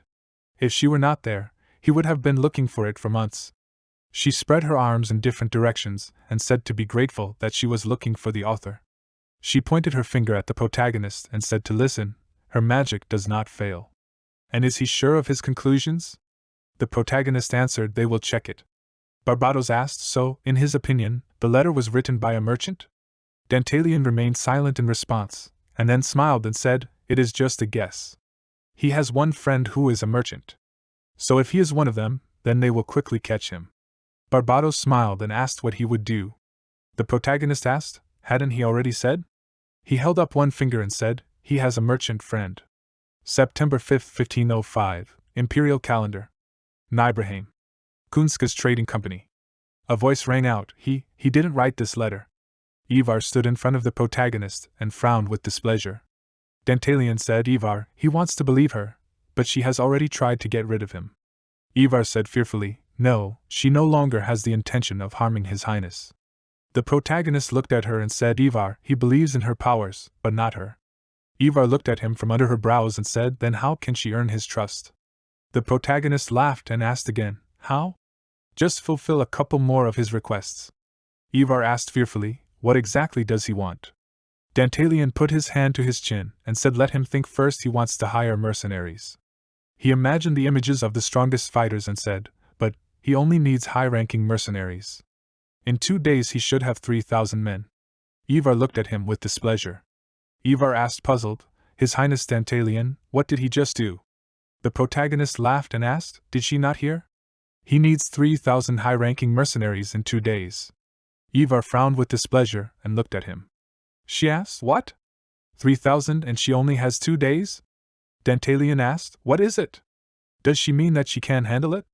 Ivar said fearfully, no, she can gather an army, but 2 days is too little. Especially if he needs high-ranking mercenaries. She can manage in 10, no, in half a month. The protagonist grinned and asked, what is she talking about? There are a lot of mercenaries wandering around nearby. Ivar looked at him questioningly, and he asked why she was looking at him like that. Let her look around. He was talking about the soldiers of Nibelheim. He heard there were about 4,000 soldiers there. And she was the de facto ruler of this city. Why couldn't he borrow them for a while? Ivar clasped her hands and asked, what? Then the city's defense would be weakened. Nibelheim is the main trading city of the demon world. If it falls, it will affect the entire demon world. Besides. The protagonist looked at her and asked again, besides? Ivar answered, at the moment the plague problem has not been solved. Dantalian folded his hands and sitting on the couch said, Ivar? She looked at him questioningly, and he said, her comfort is none of his business. And what is this look? Ivar looked at him from under her brows and remained silent. The protagonist got up from the couch and asked, has she really forgotten already? He pulled out a strand of blonde hair from his pocket and said, her beautiful body is at his mercy. Dantalian remembered the image of Ivar's real body, and she widened her eyes in fear and said this, she did everything as he said. She went against Her Highness Paimon. She sacrificed one of the leaders of the Chamber of Commerce. And all to protect him. The protagonist coughed and said not to misunderstand him. She swore allegiance to him just because of that, right? Ivar howled in fear in response, and Dantalian walked past and said, Ivar, one more time. She just needs to get on all fours. On her knees. In front of him. Ivar looked at him in fear and coughed. She fell to her knees and lowered her head down. The protagonist looked at her carefully from above and said, now let her bow her head. Ivar lowered her hands to the floor and bowed, breathing heavily. Dantalian placed his foot on her head and said, well done. The relationship between him and her is very simple. Yes. He pressed Ivar's head harder and harder and said, like this. Complete obedience. Did she understand everything? In exactly 2 days he needs 3,000 soldiers. Ivar slightly raised her head and answered as he ordered. The protagonist laughed and said, well done, Ivar. That's right, he has one more request for her. Dantalian said he wants her to find out about one person. At the moment, Barbados laughed and said, so he's a sadist. She can just see how this old man is writhing in pain. She pointed her finger at the protagonist and asked, what about looking for the author of the letter? Dantalian waved his hand and said not to rush things. He didn't have much time before the attack. He winked and said that they would come back to this later. And she was more interested in what happened between him and Lapis, right? Barbados smiled back maliciously. September 7, 1505, Imperial Calendar. Governor Nibraheim's castle. The protagonist woke up and turned on his side and asked, why is it so noisy in the morning? Lapis sat in front of him and answered, Your Highness, it's not morning anymore. She was sitting naked on white sheets and reading a note. Dantalian smiled and asked, is this from Ivar? Lapis covered her bottom with a sheet and said yes. The protagonist asked the question, so what? Lapis put on her shirt and answered, the quality of the information is good. There are 13 slave markets in the kingdom of Sardinia. She buttoned her shirt and said, among them, 4 are used by aristocrats. The slave he is looking for was spotted at the Papia market. The protagonist smiled and answered, I see. Laura de Parnes. The child of the Marquis of Parnes and a maid. Since birth, she has been a stranger to everyone. For many years, she was kept in a dungeon, the very fact of her existence hidden. Not the happiest childhood. Lapis asked, His Highness? Why was he interested in a human child? Dantalian smirked and asked, what is it, is she jealous? Lapis answered, no, she just didn't expect that His Highness was interested in little girls. The protagonist jumped up and shouted in confusion, what did she think up there? Let her finish. He was never attracted to such things. Lapis looked at him carefully, and he grabbed his head and sighed and said, okay. He was really interested in this girl, she might have what they need. Laura hates people more than anyone. Lapis asked a question, hates people, and why? Dantalian coughed, and said to put himself in her place. The family denied the fact of her existence, she spent her entire life in prison. Constant bullying, contempt, and after the fall of the House of Parnes, she became a slave. He showed one finger and asked, so, Lapis, what does she think Laura dreams about? Let her try to imagine. Yes, she can understand her. The answer is simple. The protagonist imagined a girl with a sword who was walking behind the frightened people and said that she wants to take revenge on all the people in this world. He laughed and said that a person like her is always needed. Lapis looked at him carefully, and he asked, what is it? Did he disappoint her? Lapis answered yes. She was sure that he just wants to get a slave for pleasure with noble blood. Dantalian screamed, what? No way. What does she even think of him? Lapis answered, it's a pity, she hoped that she would relieve her of the burden of satisfying his needs. The protagonist asked displeasedly, what? She doesn't like sleeping with him? After all, she was the one who climbed on him first. Lapis closed her eyes and answered, at that moment she did not yet know about his endurance in bed. It takes too much time and effort. How can she work if she pleases him in bed all day? The protagonist said, wow, so much has accumulated. Suddenly there was a knock on the door and a voice, His Highness. His dinner is ready. Dantalian looked at Lapis and said to come in. The maids began to enter the room one by one. They thanked him. The girls opened their eyes and saw Dantalian naked on the bed in front of them and Lapis standing next to her in one shirt. The girls bowed and apologized for interrupting them. The protagonist replied, no matter, he himself told them to come in. Let them do what they came for. The maids replied, yes, it will be done. They set the table and looked at Dantalian talking to Lapis, who was getting dressed at that time. She threw on her jacket and answered him something. The maid turned around and clicked her tongue. The protagonist got angry and looked at Lapis. The maids bowed and announced that dinner was served. They asked to leave. Dantalian ordered them to stand. Everyone to remain in their places. Lapis turned around and looked at him. The maid asked in fear, "Is something wrong?" The protagonist screamed, "Who just clicked their tongue?" The girls began to shake in fear, hearing his displeased voice. The maid asked, "Mr. Dantalian, what is he talking about?" He asked, "Did she decide to play the fool?" He stood up, which confused the girls even more, because he did not bother to get dressed. The protagonist said, "He knows exactly what he heard." He took the robe and said, "One of them clicked their tongue." The maid was shaking in fear, and Dantalian was already approaching her. He asked, "Was it her? Did she click? And why did she do it?" The maid asked for forgiveness. The protagonist asked, "Did she not hear him?" "Oh well." He came very close to her and said, "He asks why she clicked her tongue?" The maid asked to forgive her. Dantalian said, "Everything is fine, he knows that she did not click at him. It was Lapis, right? She thinks that a half-breed, who is lower in rank than her, is not worthy of being with the Demon King?" The girl said, "She is sincerely sorry." The other maids were very worried about what was happening. The protagonist grabbed a knife and said, "And first of all, Lapis, this is his bride. Even if she is his servant 3 times over, she is not allowed to despise his beloved." The girl cried and asked for forgiveness. Lapis, who was standing behind, said, "Your Highness," she asks him to stop. The protagonist turned around and saw her serious face. He widened his eyes and, remembering her old mother, thought horror. He again gave in to his emotions. What is he doing? Everything is like last time. The maid asked for help, and Dantalian thought, she just clicked her tongue. It's not worth killing her. And yet, why? He needs to calm down, think clearly. Lapis won't like it either. The protagonist asked, did she understand what she did wrong?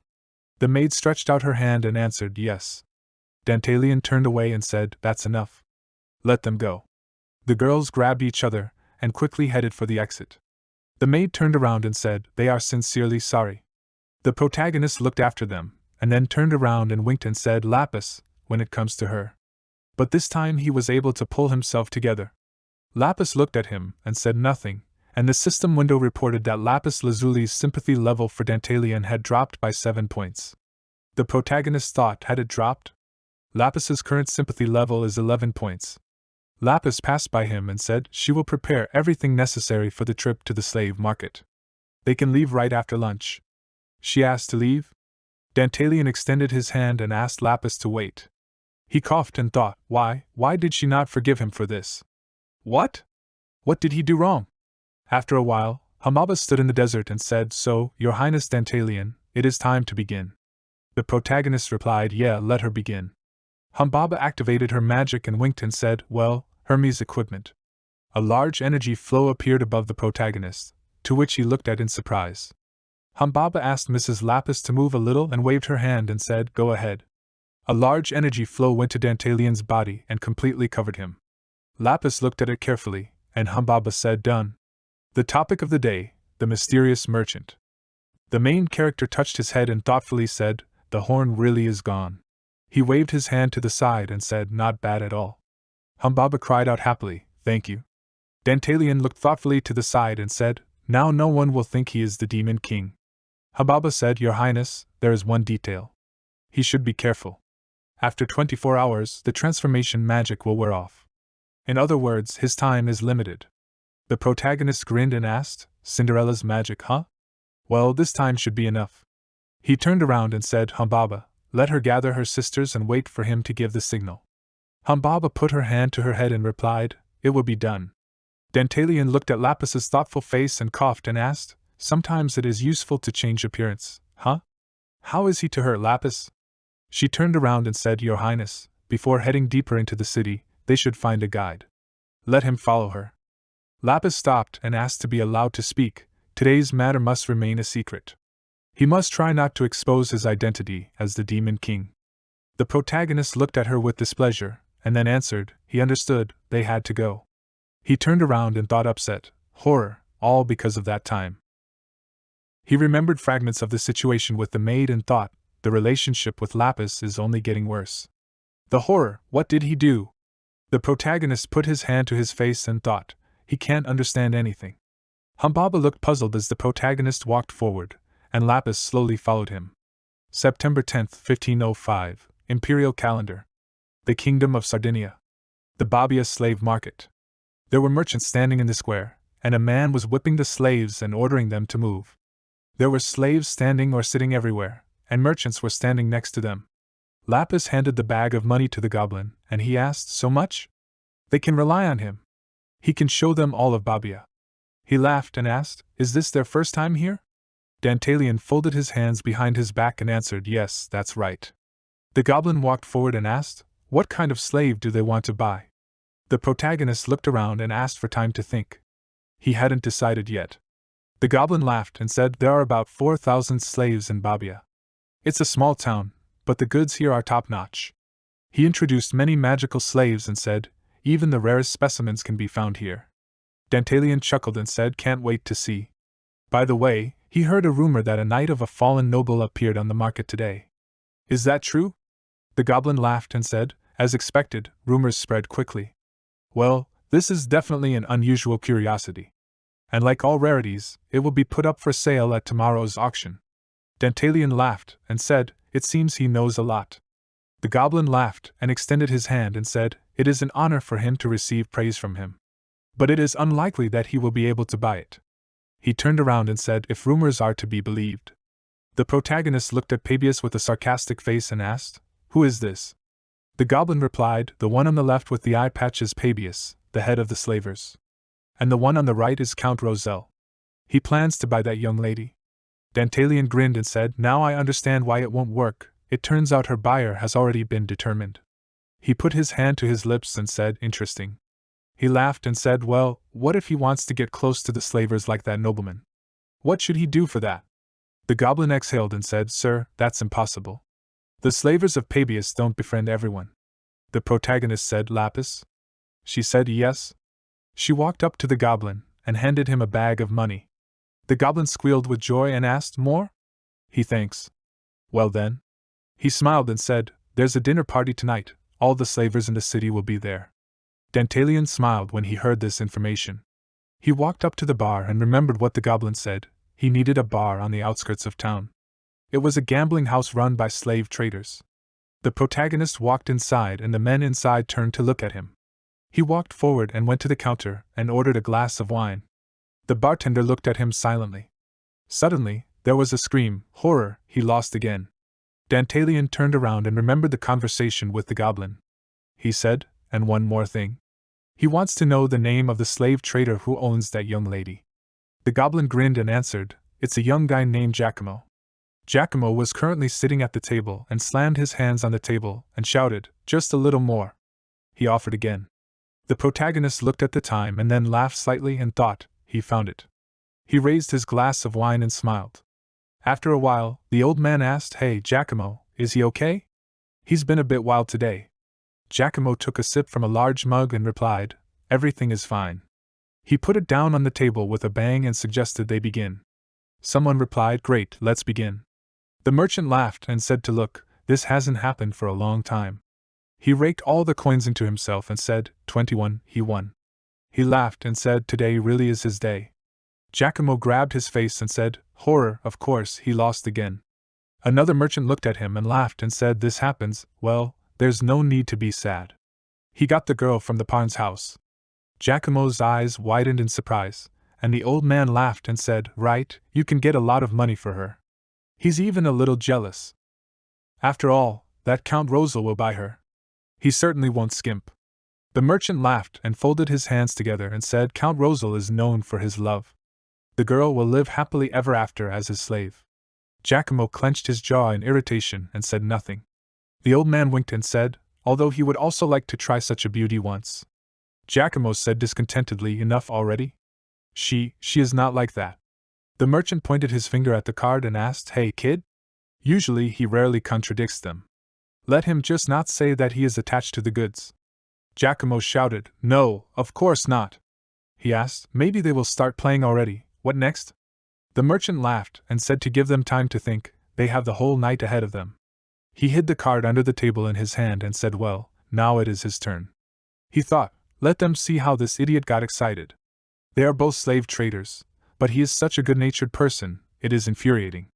The merchant reached for the cards and said, God, let him be lucky again. He said thoughtfully, he looks very interesting. Suddenly the main character appeared behind him, and the merchant tensed up. Dantalian swung his blade and pierced the merchant's hand. He said, it's just disgusting.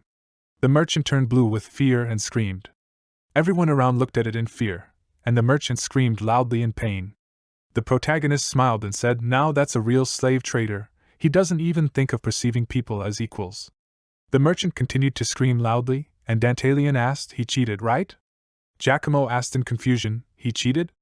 The protagonist lifted the merchant's hand and showed that he had a card in his palm. He looked at the guy and asked, his name is Giacomo, right? It looks like he was tricked. Giacomo's eyes widened in surprise and asked, is that really it? Dantalian said, it's probably not worth talking about now, but Giacomo, he's not sure whether to sell Laura to Count Roselle, is he right? Giacomo looked at him in surprise and asked, why him? No, her name, no one knows about it. The protagonist said they can discuss this later, he doesn't have much time. He's not interested in Laura becoming a slave. And he wants that too, right? Giacomo looked at him in surprise, slightly embarrassed, and replied, he. One of the merchants said, and he said that he was an idiot. The merchant with the broken arm screamed, her buyer has already been determined. He's crazy if he lets her escape. Doesn't he know what happens to merchants who break the rules? The protagonist said, come on, Giacomo, it's time to choose. The choice is his alone. Giacomo thought, is the choice his? The system window reported that the level of sympathy of the merchant Giacomo to Dantalian increased by 10 points. Giacomo got angry and answered the impudent merchant, it was he who brought her there, and it was up to him to decide what to do with her. The merchant only grunted in response. After a while, when they went outside, the protagonist asked, was he still not over it? He held out a bottle and said to drink it, it would help calm him down. Giacomo extended his hand and thanked him. He wondered what kind of, he seemed scary to him, but it seemed like he was not so bad. The system window reported that the merchant Giacomo's sympathy level with Dantalian had increased by 20 points. The protagonist picked up the bottle and asked, so, could he tell him more about her? He felt like they would get along. He smiled and said that's what they would drink to. Giacomo replied yes. After a while, they were walking down the street with drinks in their hands. Giacomo asked, so he travels and frees captive slaves? Dantalian replied yes, he plans to completely eradicate slavery in this world someday. And to do that, he first needed to find someone like him who would support him. He was looking for him rather than Laura. Giacomo replied, I see, that's it. The system window reported that the merchant Giacomo's sympathy level with Dantalian had increased by 10 points. Giacomo said sadly, he really didn't want to become a slave trader.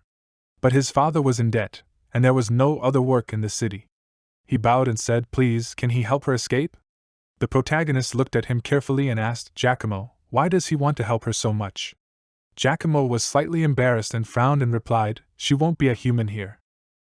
Only he knows. He dropped the bottle from his hand and bent over, clutching his head. Giacomo said, it seems he's drunk too much. The protagonist wondered, did the sleeping pills work? He put his hand on Giacomo's back and said, he understands his feelings. He thinks only he can take care of her. Giacomo asked, does he think so? The system window reported that the merchant Giacomo's sympathy level for Dantalian had increased by 10 points. The protagonist asked, so where is she now? Giacomo replied, she's there, in the farthest cage. How strange. The protagonist said, Giacomo, there's no need to worry. He will free her. The image of the protagonist began to blur in Giacomo's eyes and he thought, why is everything blurry? But if it is him. He said, okay.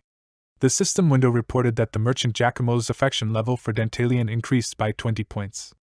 Giacomo said this. He fell to the ground, and Dantalian wondered if he had ever been able to increase someone else's affection so easily before? Compared to him, Lapis. Well, that's why everyone is fooling him. But he respects his feelings. He gives his word that Laura will be happy. The protagonist walked forward and thought, well, this time he really got a rotten person. He took out his pocket watch and asked, is it time already? The hands of the clock pointed to midnight, and the magic cast on the protagonist was destroyed. He walked up to the cage where Laura was sitting and said, his name is Dantalian. He is the 71st Demon King. Laura Deparnes, he has come for her. Laura sat in a cage and read a book. She said she doesn't know who he is. But don't block her moonlight, please. She looked at him and said she's reading. Laura Deparnes, also one of the main characters in the game Dungeon Attack. Like the protagonist, she has the power to change the world. There is only one difference. The protagonist imagined a bloody war and frightened knights who asked to be saved.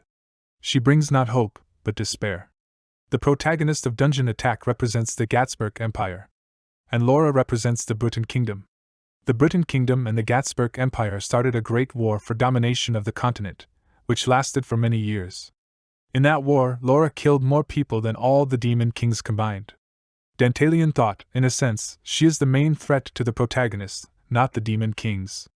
But this will only happen in 15 or 20 years. The current Laura is nothing more than a 16-year-old girl. That's why he must tame her now. Dantalian extended his hand and said, he has enough money to outbid anyone at the auction. Besides, there are witches near the market who are just waiting for his order. In extreme cases, he can just kidnap her. But he wants to show respect for her feelings. Laura tore her eyes from the book and looked at him. The protagonist spoke, he needs a subordinate like her. Laura asked, a subordinate, not a slave? Dantalian answered, that's right, if he needed a slave, he would use money or force. But he did not. If she doubts, she can test him, check if he is worthy of becoming her master. Laura answered, the Demon King, she is grateful for his offer. Her fate is well known to her. Dantalian thoughtfully said, she will be ransomed tomorrow. Count Rosal from the Kingdom of Britain. He collects noble maidens like her, in order to torture them.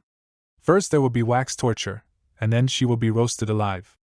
It gets worse, until it comes to amputation of limbs. Laura put her hand to her lips and said thoughtfully, she can still withstand wax and fire, but she would not like to lose a leg or an arm. It will be harder to read. The protagonist asked, is reading the only thing that excites her? She is surprisingly calm. Laura raised her head and said that there is no need to praise her. She realized that she is a genius at the age of 6. Dantalian smiled and said, what a coincidence, he also realized that he is a genius at that age. Laura said, I see, she realized this when she saw that at the age of 10 neither her brothers nor sisters understand anything about geometry. The protagonist said, in his case, he understood everything when he noticed that his 5-year-old sister cannot learn at least 2 foreign languages. Laura said, every time she sees people who cannot understand simple truths, she feels sorry for them. How do they even live with such a tiny brain? In their place, she would simply commit suicide. The protagonist replied, well, what can you do? Most people are pathetic creatures. And for people like them, all you can do is lead them in the right direction. Laura raised her head and said, Demon King, isn't that too tiring? Dantalian replied thoughtfully, yes. But they are still part of this world. And sometimes, for the sake of a great goal, you have to sacrifice something. Laura looked at him and said, sometimes, can you sacrifice just once? The protagonist laughed and replied, that was enough. He knew Laura, that they would get along. Laura stood up and said, what a coincidence, in fact, she did too. She smiled and said she thought so. Dantalian smiled and extended his hand and asked, then let her tell him who the smartest person in this world is. Laura immediately gave an answer, of course she is. Dantalian asked the question, how would she deal with an irresponsible person who ignores everyone except himself? Laura replied she would immediately cut off his limbs and hang him on the nearest branch. The protagonist asked how she felt about innocent people. Laura replied she did not understand how they could live in their stupid world. Their purity was so blinding that it seemed to her as if they were not people at all. Dantalian asked a new question, friendship? Laura said this is something she would only give to those who would not stand in her way. The protagonist smiled and asked, love? Laura answered with a smile on her face, this is a beautiful path to destruction. Suicide. Dantalian happily goggled and said, perfect. The system window reported that Laura Deparnes' sympathy level for Dantalian increased by 30 points.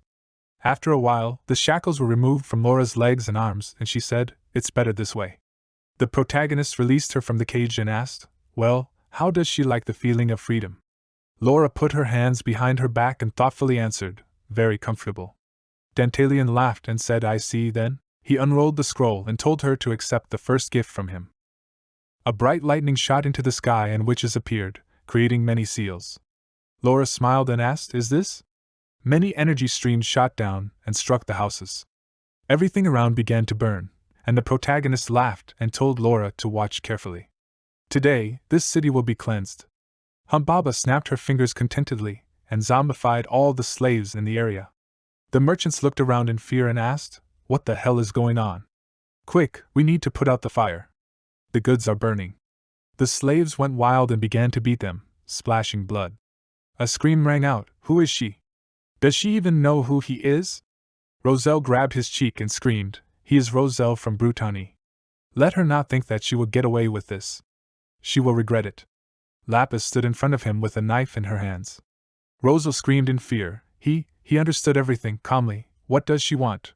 He will pay her as much as she asks." "No, he is asking. If she needs money, then he can buy his life." Blood was spilled.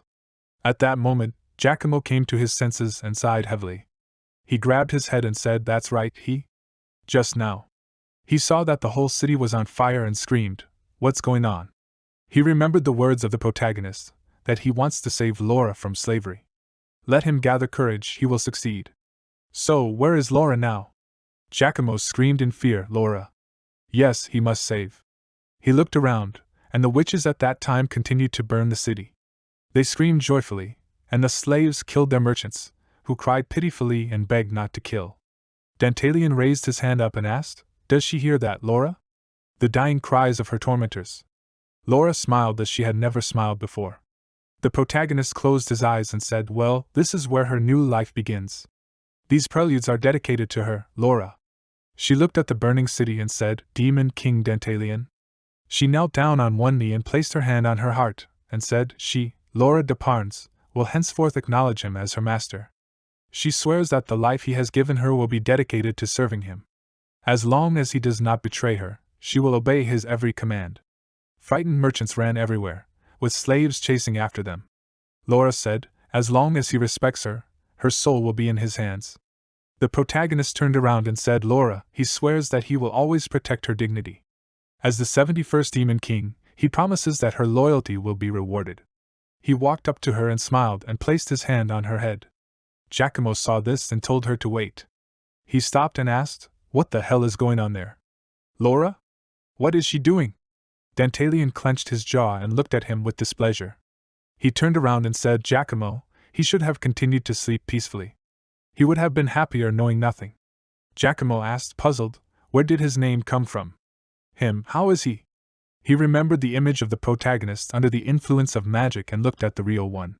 Giacomo said, frightened, he does not believe it. This horn was not there before, really. He is the Demon King?" Dantalion answered with displeasure, "To be more precise, he is the 71st Demon King, Dantalion." Giacomo asked, frightened, "What? Dan? He is that Dantalion? So everything he told him was a lie? Was he planning to deceive him from the beginning?" The protagonist looked at him and said, "Giacomo, he is sincerely grateful to him. And he regrets that he had to deceive him." He spread his arms in different directions and said, as he wanted, he freed Laura and all the slaves. Giacomo remembered all the terrible scenes he had seen in the city and clenched his fists. He asked what he was going to do to her. Dantalion answered as he had told him, he was not going to force her to do anything. Laura was leaving with him of her own free will. Giacomo widened his eyes and asked, "What?" The protagonist got angry and said ominously, "Let him listen carefully, he was not going to repeat it." He ordered to quickly return to his hometown before he was killed. Giacomo fell to the ground and screamed in fear. Dantalion said, "This would be a lesson to him, you should not trust everyone so easily." He waved his hand to the side and said, "Come on, Laura." She turned around and looked at Giacomo's frightened face. The protagonist and Laura walked forward along the street. Everything around was burning, and Lapis was walking along the street in a cape. She stopped in front of Dantalion and Laura and looked at them carefully. He smiled and asked, "Is she finished?" Lapis replied, "Yes, neither Roselle nor the slave traders associated with him will leave this city." Dantalion put his hand to his chin and said, "I see, good job." Lapis frowned and asked, "And His Highness, who is this?" The protagonist turned around and laughed and answered, "This is that Laura." "Laura, and this is—" Lapis interrupted him and frowned and said, "His Highness, she is asking, who is this man?" Everyone turned around and looked at Giacomo, who was sitting on the ground, asking them to wait. The protagonist grabbed his face and thought, he just threatened to kill him. It seems like he has serious feelings for Laura. Lapis grabbed the hilt of her sword and was about to take it out of its sheath. Dantalion spread his hands in different directions and said to stop. He turned around and said, in their world, it is rare to meet such naive and pure people. People like him are not worth killing. Lapis looked at him, puzzled, and asked, His Highness, what does this mean? Suddenly, Giacomo ran up and grabbed Laura by the hand, ordering her to stop.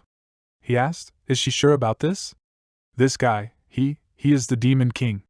Laura answered she knows it very well. And she decided that she will serve him. Giacomo screamed, Why?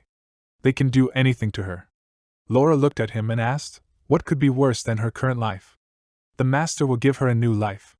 For the first time in her life, she feels her heart flutter. Giacomo winced, trying to hold back his tears and let her go. Lapis asked, His Highness? The protagonist said not to pay attention, for her this is farewell to her old life. She just needs to wait. Lapis frowned and said nothing in response. Giacomo looked down and said this is the first time he sees her smiling. So that's how it is. So far he's only caused her pain, let her forgive him. He fell silent and thought, No, what is he saying? It's too late to apologize now. No, Giacomo said he thought he wants to tell her. He said Laura, he hers. Suddenly, the tip of a sword emerged from his stomach and blood spurted out. He turned around in fear and saw Lapis piercing his body through and through. He screamed and fell to his knees. Dantalion looked at it in fear and asked, What? Lapis, what is she doing? Does she even know what she's done? Lapis frowned and asked, What? She's just doing what needs to be done. The protagonist asked, puzzled, Why does she like senseless killing so much? Lapis asked in displeasure, Senseless killing? Is it that senseless? His Highness, he ordered her to kill all the slave traders and those who were associated with them. All for the sake of not letting anyone know about his appearance in the city. She began to pull the sword out of Giacomo's body, and he cried out in pain. Lapis said, And she does not understand why they should leave the only witness alive. So, is this really a meaningless death? The protagonist asked in fear to stop. Lapis said, His Highness, to whom she swore allegiance, was cruel and merciless. He would do everything cleanly and without a single mistake. The system window reported, Lapis Lazuli's sympathy level for Dantalion has decreased by 5 points. Lapis swung and struck again, splashing herself with blood. Dantalion said, Enough? Lapis responded, But now in front of her is a completely different person. The system window reported, Lapis Lazuli's sympathy level for Dantalion has decreased by 3 points. The blood spatter appeared again and the protagonist said, That's enough, let her stop, Lapis. The system window reported, Lapis Lazuli's affection level for Dantalion has decreased by 3 points. Lapis Lazuli's affection level for Dantalion is 0 points. Dantalion clenched his jaw and said, Lapis, she is a devilish woman. Lapis interrupted him and said, Your Highness, how did he still perceive her? She was holding the sword stuck into Giacomo's thorn body. The protagonist stretched out his hand and asked in frustration, Lapis, why? When he tried to kill her mother, and when he tried to punish that maid, she stopped him, and he believed that she would understand why he left Giacomo alive. Lapis sternly replied, He is wrong. Your Highness, it seems he has never understood her. Dantalion looked at her puzzledly, and she said, Your Highness, let him forever remember the dead face of that man. The protagonist looked at him with fear. Lapis lifted Giacomo's head and said, Because this is his destiny. Dantalion frowned and looked at her silently. Lapis said, If he forgets about his weakness, one day there will be someone who will take advantage of it. The protagonist grabbed his head and said, Lapis, she is worse than demons. Lapis asked, His Highness, how did he perceive her until now? Currently, Dantalion asked, Where, in the world, did he go wrong? September 20th, 1505, according to the imperial calendar. The residence of Admiral Nibrahim. The protagonist asked, What did Lapis want from him? Barbados remained silent, and then shook the bottle, hoping to get the last drop of wine. She asked, Can they take a break? They had been chatting for so long that it was already night. Barbados clucked her tongue and said that he could have at least bought her a drink. Dantalion looked around and asked, Has it been that long? Exactly. He stood up from his chair and walked over to the cabinet and said it should be here. Barbados looked at him, puzzled. The protagonist said he entrusted it to Ivar. He took out a bottle of wine bound with chains and exhaled and said, He knows something about this. Barbados happily widened her eyes and said, Hey, this is it. Come on. Dantalian said, according to Ivar, the Helm Mountain is where the best wines in the demon world are made. And the wines made by the Magma Company are considered the best among them. The best craftsmen renew the spells cast on the wine every 6 months. Barbados stood up from the sofa and shouted, Hey, let him shut up. This is Beryl Nguyen from the year 1101. Where did he get this? Dantalian looked at the bottle of wine and said, I see. Is it that expensive? Barbados smirked and asked, He doesn't even know how valuable this is? She doesn't believe him. The protagonist laughed and said that if she listened to him until the end, she could take the first sip. Deal? Barbados smiled sheepishly and asked, What? It's that simple. Dantalian laughed and said, The great and terrible Lady Barbados has sung to this. Barbados screamed, What? Let him say what he wanted already and quickly give it to her. She will definitely kill him. After a while, Barbados held a glass of wine in her hands and spoke enthusiastically, The taste is to die for. The protagonist sat down in his chair and laughed, and said, That's good. Then they will continue. They were going to attack the Demon King's castle. Barbados emptied the glass and said, So that letter was real after all. Dantalian stirred the wine in the glass and answered, Yes. Now comes the climax. September 15th, 1505 according to the imperial calendar. The castle of the Demon King Dantalian. In the sky above the forest, witches patrolled, surveying the area. Sitting on the throne in his office, Dantalian asked, Well? Has she settled into the castle yet? Laura stood in front of him and said, Everything is the same everywhere. If only there were books there. Well, she has food and she can wash as much as she wants. The protagonist said, I see, that's the most important thing. Suddenly there was a knock on his window, and opening the window, Humbaba said, Your Highness, she reports. 30 kilometers north of them is an army. They are moving in their direction. 2,000 in number. Dantalian folded his hands together and asked, Have they arrived?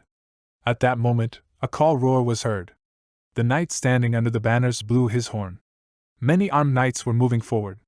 The adjutant raised his head and asked, His Honor, is this Dantalian's castle? And will they find deposits of black grass there? The ruler interrupted him and said, Adjutant, the battle is about to begin.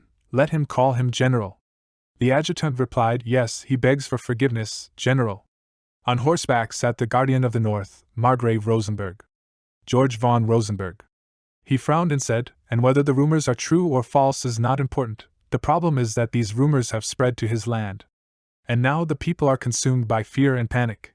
He imagined frightened people on the streets of the city and said, If they do not do anything, then they will finally lose the trust of their people. The people must see that they are doing everything in their power.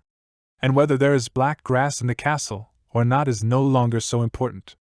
It is more important to show the people that they are doing something for them. The adjutant replied, I understand.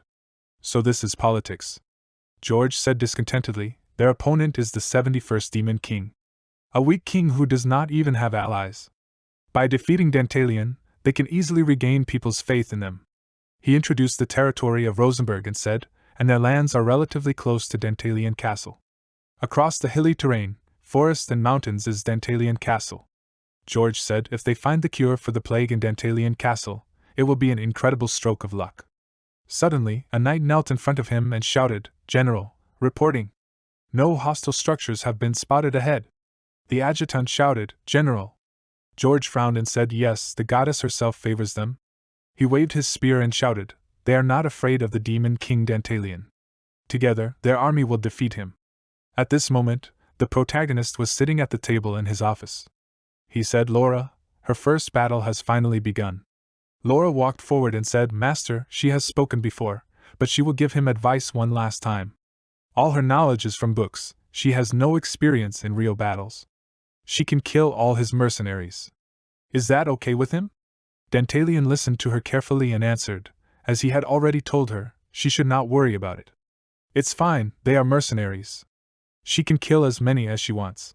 He can always just hire more people. He has more than enough money. He waved his hand and grabbed her by the collar. Laura was slightly embarrassed, and he said, But no one can replace her. Laura stood in front of him and said nothing. The protagonist shouted, Laura, let her think of this not as a battlefield, but as a child's game. He laughed and moved the piece on the chessboard and said, There are 2,000 toys she can play with. Laura looked closely at the map that was lying on the table and thoughtfully asked, Toys?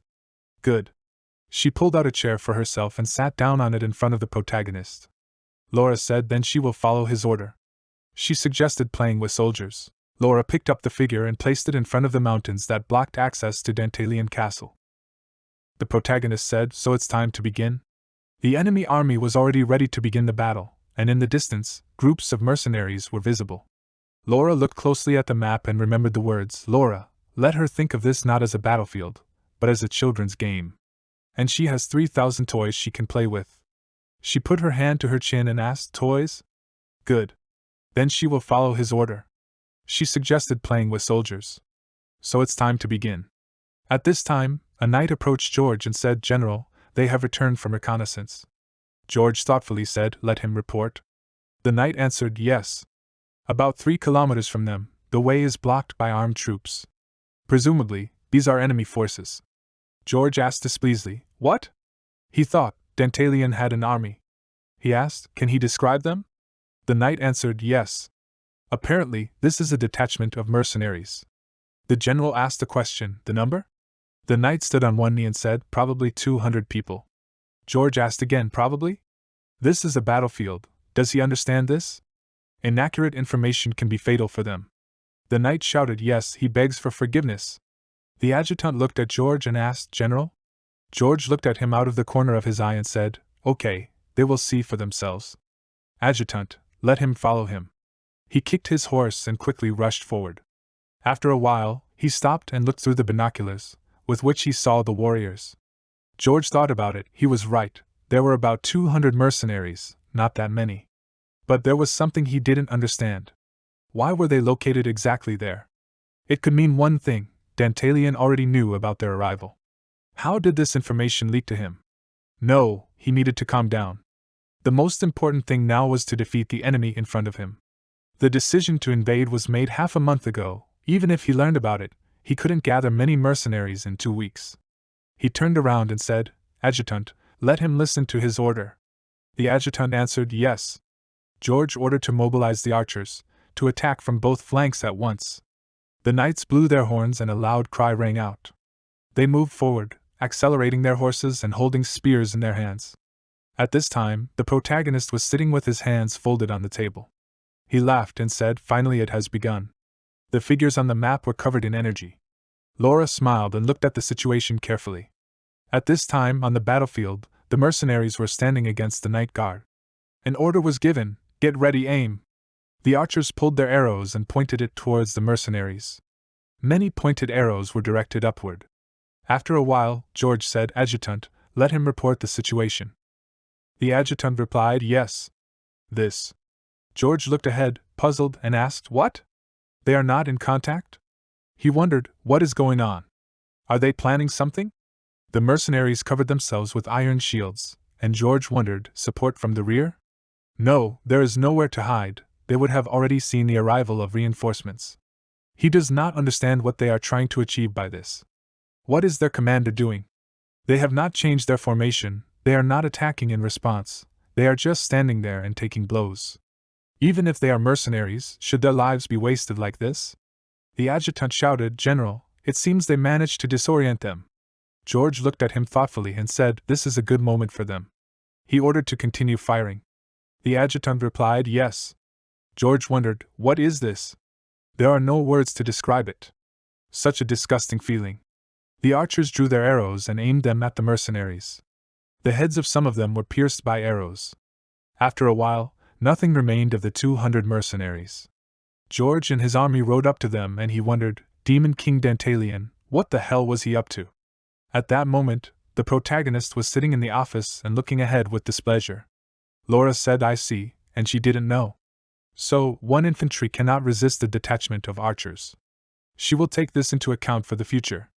Dantalian stood up and repeated, he will take this into account for the future. He hit Laura on the head and said, she needs to think more, idiot. Laura screamed in fear, let him stop, master. No more. Enough. The protagonist frowned and ordered her to be quiet. What just happened? He had never seen a worse battle in his life. He continued to rub his fist at Laura's head, and she screamed, but he said he trusted her. Master, it was all his own fault. Dantalian frowned and asked, what was she hinting at? He removed his hand, and Laura grabbed her head and howled. She said it with tears in her eyes. She had only read books on military strategy. She needed to test her knowledge in practice. Dantalian laughed and asked, "Okay, so what? What was she really up to?" "Let her talk, he won't be angry." Laura said she wanted to test how well they obeyed orders. The main character looked at her carefully, and then began to rub her head with his fist again. Laura screamed, "Master? He's a liar, make him stop." She can't stand it anymore. After a while, she lay with her head on the table and cried, holding her head. Dantalian ordered to listen carefully. "Laura. The goddess of victory smiles only on the brave, those who are ready to take risks. She will never win if she delays making decisions." Laura looked at him questioningly and said, "Brave take risks." The protagonist smiled and said, "Right, reckless courage, capable of breaking any obstacles." Laura repeated, "Recklessness, courage." Laura answered, "I see, she understood everything, master." Dantalian flashed his red eyes and remained silent. Laura said, "He is right, she was acting too passively. She is a genius. But when it comes to war, she is still a child. Her pride will not help there." The protagonist put his hands on the back of the chair and smiled. Laura put her hands on the map and said, "She will fix everything." Dantalian said, "Let her do as she wishes. She has complete freedom of action. Let her take away all the glory and victory from them." Laura laughed and replied, "It will be done, master." The protagonist asked, "So, Laura, what will she do next?" Laura asked to think about it. Next. At this time, George looked forward seriously. A group of mercenaries was approaching his army from afar. He frowned and thought, this was not his first battle. But for the first time, victory came to him strangely easily. Demon King Dantalian, what was he planning anyway? The adjutant said, "General, what kind of battle was this?"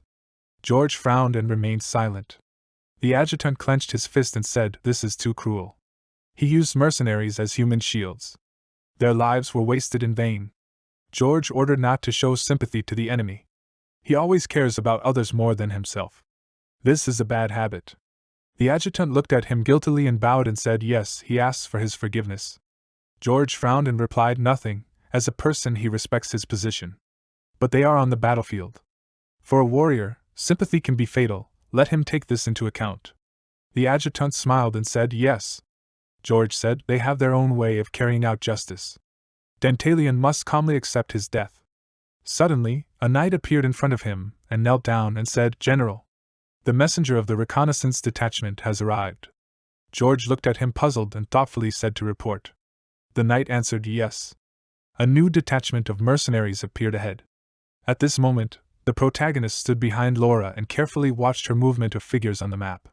After a while, George looked through binoculars and saw a new detachment of mercenaries, in front of which stood archers.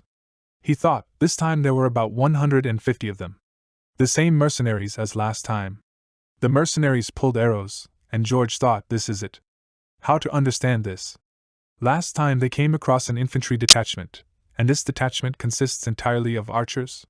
This was the first time he had seen such tactics.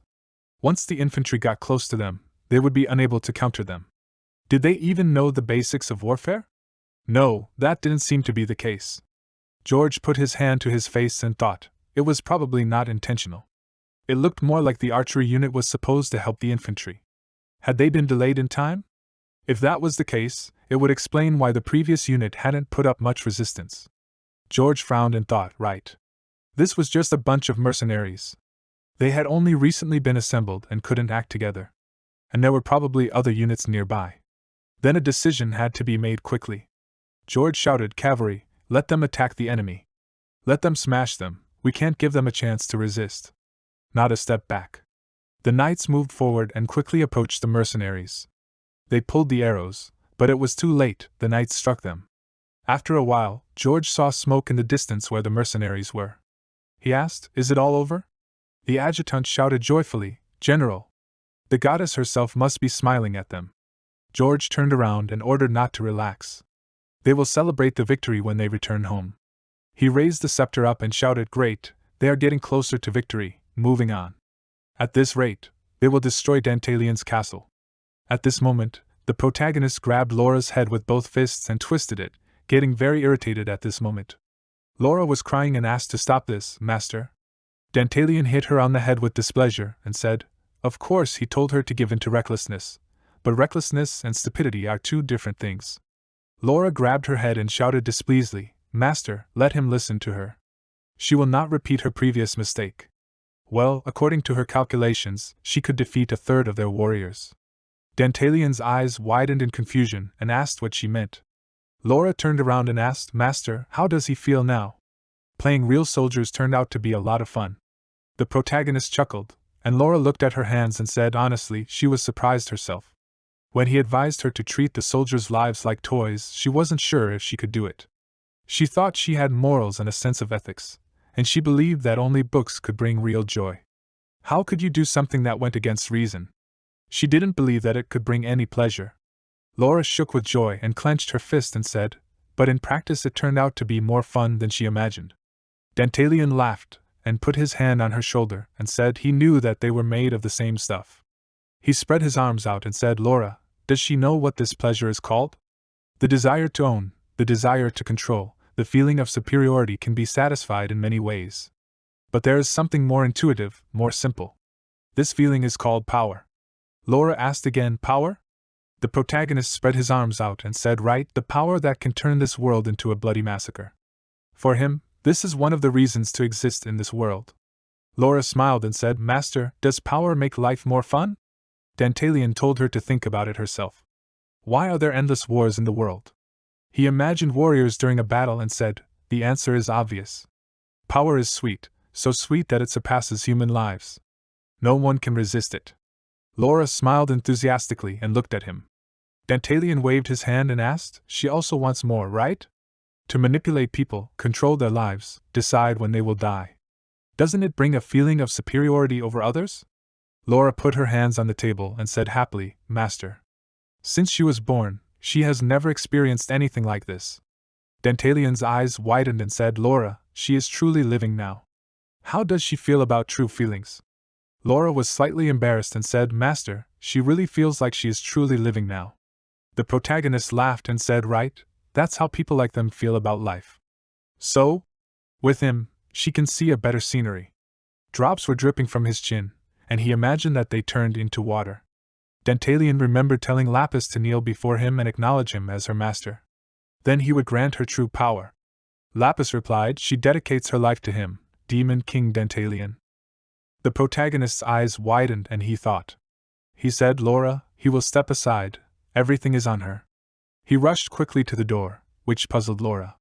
She smiled and said, "Yeah, everything will be fine, her experiment has come to an end. And the seeds have already been planted."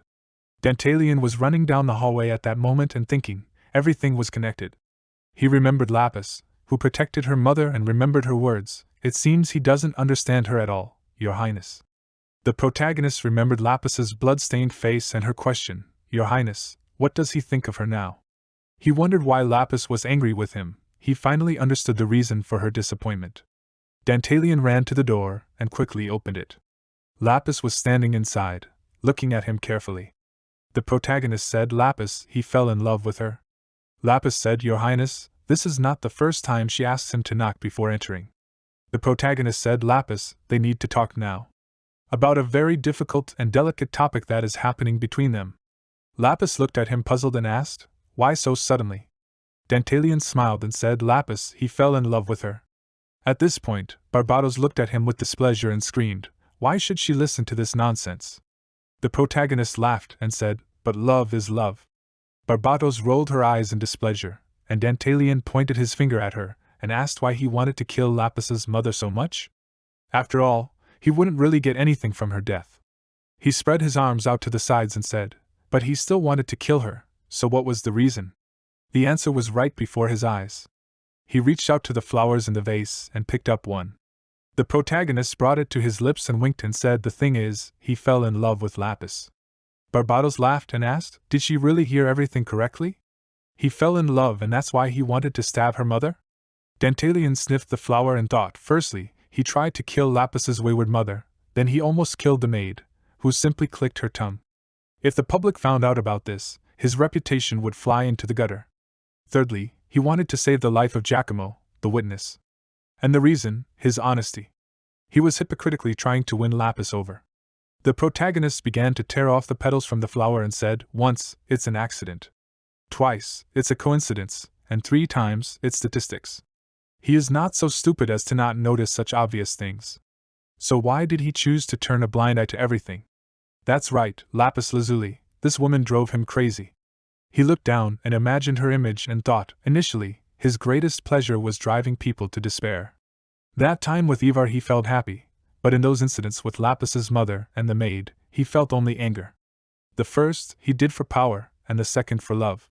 Dantalian put his hand to his lips and laughed slightly. He can't believe that he actually fell in love. Barbados looked at him questioningly, when suddenly he frowned and said, but now, he knows how to deal with it. Barbados looked at him carefully and asked, deal, what does he mean? The protagonist laughed and asked, does she want to listen? All she needs is break up with Lapis. Barbados cried out in surprise and rose from the couch.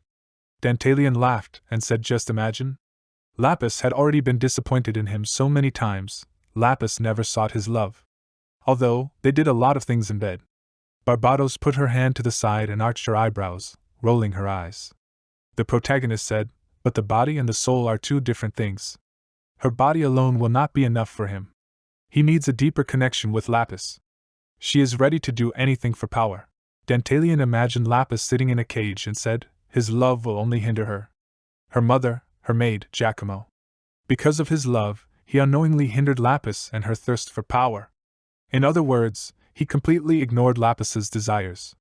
And he loves power more than Lapis. She is only in second place. Barbados grinned and said, this is not love, whether they break up or not does not matter to her, but she is next after power? This is impossible. The protagonist squeezed the rose and thoughtfully said, in his opinion, everything is natural, but perhaps he slightly exaggerated his love for her. Barbados stuck out her tongue and said, his little talk is just a waste of time. They are just wasting drinks. She asked, okay, can we get back to the war already? Dantalian answered, exactly, chronologically she was there first. Good. September 15th, 1505, Imperial Calendar. The forest in front of the Demon King Dantalian Castle. The knights were walking along the forest road when suddenly a shout was heard, General! The knight crouched in front of George and said, reconnaissance has discovered a cave. Apparently, this is the entrance to the Demon King's castle. George frowned thoughtfully and said, then it is time to begin the invasion. They are acting according to plan. The knight replied, yes. The adjutant spread his hands and said, General, he is still interested in whether the reserves of black grass really exist or not. George replied, as he said before, the black grass is not their priority. They are doing this to show the people their support. He frowned and thought, but the truth is that the epidemic has spread greatly throughout their lands. They could do with black grass. After a while, a shout was heard again, General, they have received a report from the first squad to penetrate the cave. It seems that they have discovered a warehouse of black grass inside. All the knights looked at him in confusion, and the knight said, there are supplies for 6 carts. The adjutant cried out, General. George raised his head and said, Goddess. He wondered, with this they could save the people suffering from the plague. George cried out, excellent.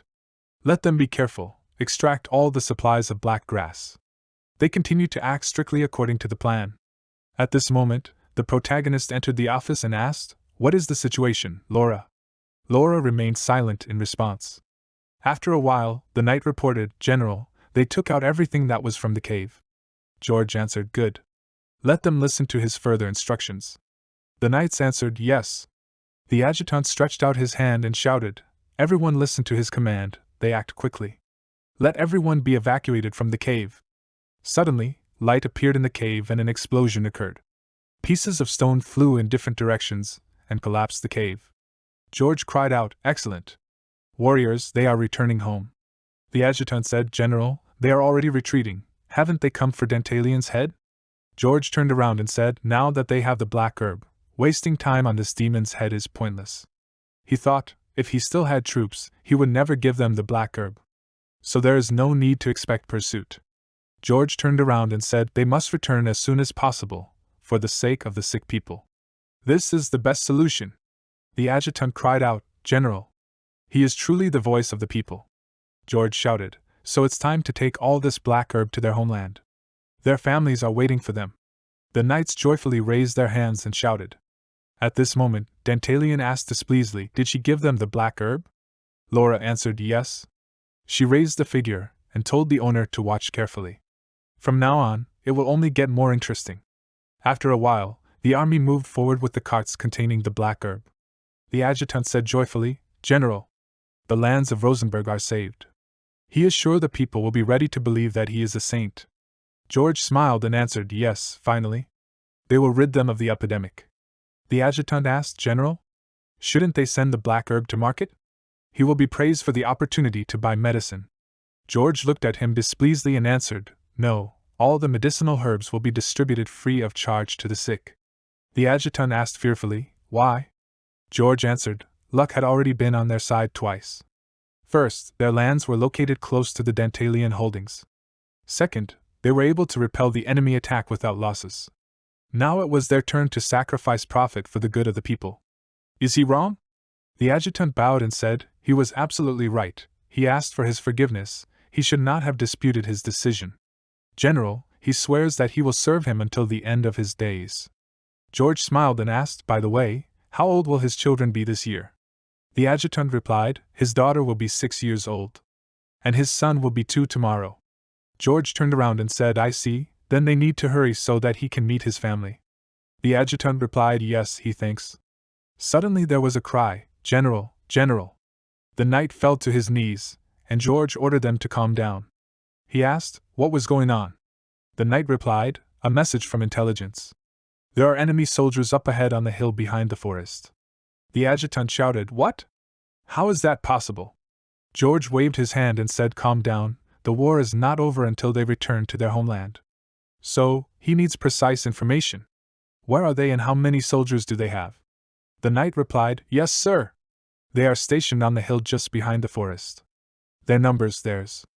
At that moment, Laura placed a horse figure on the board and smiling said, 3,000. At the same time, the knight reported to George that there were 3,000 of them. George asked in fear, what? After a while, a huge army of mercenaries was waiting for the enemy.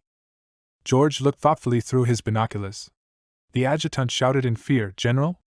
George replied, no need to panic, we need to get away from there as quickly as possible.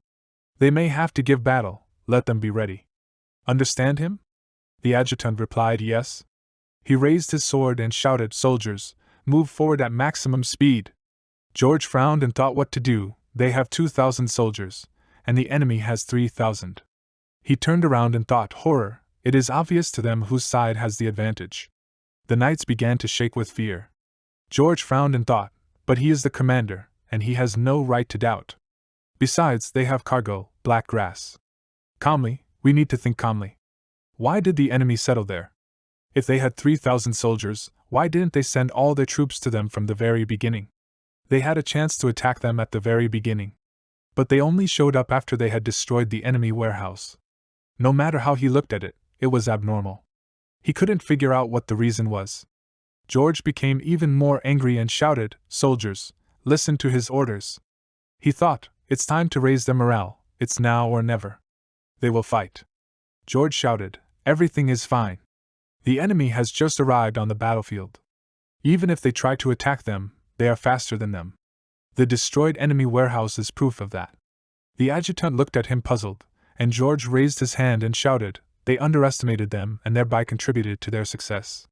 There is no need to be afraid, they are all rested and full of strength. And what about them? They have just arrived on the battlefield, tired and weak. If they attack now, they can win. George ordered to remember they are not far from their lands, where their families and friends are waiting for them. Together they will defeat them and return home. No one will die there. The knights were inspired by such a loud speech and began to shout joyfully. George shouted, warriors of Rosenberg, let them show those who they are. Forward, let them sound the battle march. The knights blew their trumpets and George ordered the cavalry to fight. The knights moved forward, towards the enemy army. The battle began, and at that moment the protagonist looked at the map and asked, Laura, is she sure? Laura answered yes. Everything will be fine, no problem. She laughed and said, the fighting spirit of the enemy cavalry is amazing. Dantalian put his hand to his chin and said, the enemy acted stupidly. They should have run away as soon as they saw their soldiers. The pursuit would have begun, but 30% could have survived. Laura answered, but they did not run away. She laughed and said they chose to give battle, as if it was the most obvious solution. And does he know why they decided that? The protagonist laughed and said, black grass? Laura laughed and replied, that's right, the black grass can save their land from the plague. They are so obsessed with this carriage that they can't let it go. Dantalian thought, this is a great strategy. Laura used the hope contained in the black grass against their enemy. They don't even realize that they were fooled. They fell for this hope like a fish on a hook. The protagonist asked, so Laura, what will she do next? Don't underestimate the enemy. Laura replied, that's easy. But she is selfish. Once she tasted the luxury life, she can never give it up again. Master, this is her final touch. Dantalian smiled and looked at her. Laura stood up and said, they will join the battle. At this moment, the war was in full swing. Mercenaries were fighting knights on the deserted land. George stood aside and looked at all this displeasedly. The adjutant looked through binoculars and shouted, General! The enemy cavalry retreats. He does not understand what they are thinking. George frowned and said, Adjutant, all forces to the right flank. The adjutant looked at him puzzled and said, but then the left flank will be completely defenseless. George turned around and said, never mind, their target is the black grass. After a while, the protagonist appeared on the battlefield. Humbaba stood next to him and held an umbrella, and Laura came forward and said with a smile on her face, war is really an interesting thing, Master. You can move people as your heart desires. It's so much fun. Dantalian smiled and looked at her. Laura said, you can attack the left flank and defeat them in an instant. But that's not interesting. She waved her hand and said, well, proud warriors of Rosenberg, let them show their spirit. Let them enter the fight as if she were guilty of all sins. Let them fight like mad dogs. Let them show her a senseless slaughter. After a while, when the battle continued, George put his hand to his face and thought, the situation is not in their favor. With each passing minute the situation of their troops is getting worse. There is no longer any possibility of retreat. The soldiers are desperately trying to resist the superior army. They are fighting on equal terms. Now they are driven forward by hope, the opportunity to protect the black grass, the chance to save their families. But, in fact, this will not help to cover the difference in numbers. The enemy is stronger, they are at the limit. The adjutant turned around and said, General, after all, they turned out to be bait. Did they think it all out from the beginning, to catch them by surprise? George answered, no, he does not think so. On the way here they destroyed 2 detachments, 300 people. They were lucky that the main troops did not have time to approach, and they were not defeated immediately. And that's not all, they destroyed one of the entrances to the castle. If this was a trap, then finding the warehouse was clearly not part of their plan. It was pointless for the enemy to give up their resources. He thought about it, there was no way he could make a mistake, they had taken the enemy's stocks of black grass by force. They could destroy them now, but that would not be a full-fledged victory. But why did he feel so bad? George coughed, clutching the scepter in his hands. He thought about it, he needed to change the situation. He said, Adjutant, they were mobilizing the air mages. George thought, they only had 4 mages. They were their trump card for emergencies. They were few, but enough to instill fear. He shouted, air mages, to battle. The mages quickly moved forward. George thought, only 4, but the lives of 2,000 soldiers and the lives of their people. He was asking, all he needed was to destroy the enemy's ranks. This was their last hope. At that moment, Humbaba rose into the air and headed towards the wizard. She struck and a large blood stain was left by the guy in the air. George looked at it in fear and asked, what? The adjutant looked at how the mages were killed in a matter of seconds and asked, what is this? The Berber sisters hung in the air, looking at the army with a smile on their faces. George frowned and asked, witches? What are the witches doing there? The adjutant turned around and screamed in fear, General. George frowned and wondered, why? Why did they appear now? If they had been there from the very beginning, they would have been routed by now. Why didn't they interfere before? Wasn't their goal to destroy their troops? He coughed and thought, I see. This constant discomfort, he was wrong. When? At the very beginning? George said, Adjutant. He turned around and looked at him questioningly. George ordered the white flag to be raised, they surrender. The adjutant asked, General, why now? They are still. George replied, they didn't intend to destroy them quickly from the very beginning. All the enemy wants is to kill them all slowly and painfully. If they continue like this, they will all die. Now, they can still raise the white flag. Perhaps they will have mercy. Unfortunately, nothing can be changed. The adjutant clenched his fists and shouted, "But General!" George replied, "No objections, let him send a messenger to the enemy." After a while, when a huge number of dead people and horses lay on the battlefield, George said they had received a message from the enemy general. They laid down their swords and moved forward. George said they must return all the black grass, lay down their weapons and throw away the flag, and appear before him like this, in which case they will be spared. The adjutant said, "General, this is too terrible. Is he going to just take and throw away everything? Both weapons and military honor? General, they must fight to the death." George was silent at first, and then turned around and asked discontentedly, "And what will this give them? If they all died here, chaos would break out in Rosenberg. For the sake of their families, they must endure this now. But they will not forget this disgrace, and someday, they will clear their names." After a while, the mercenaries formed a corridor, and George moved forward. He frowned and looked ahead, puzzled, where Laura was standing. The adjutant asked, "Who is this? What is a child doing in such a place?" Laura only smiled back and crossed her legs. George looked at her in surprise and said, "What a noble pose, she is like an angel."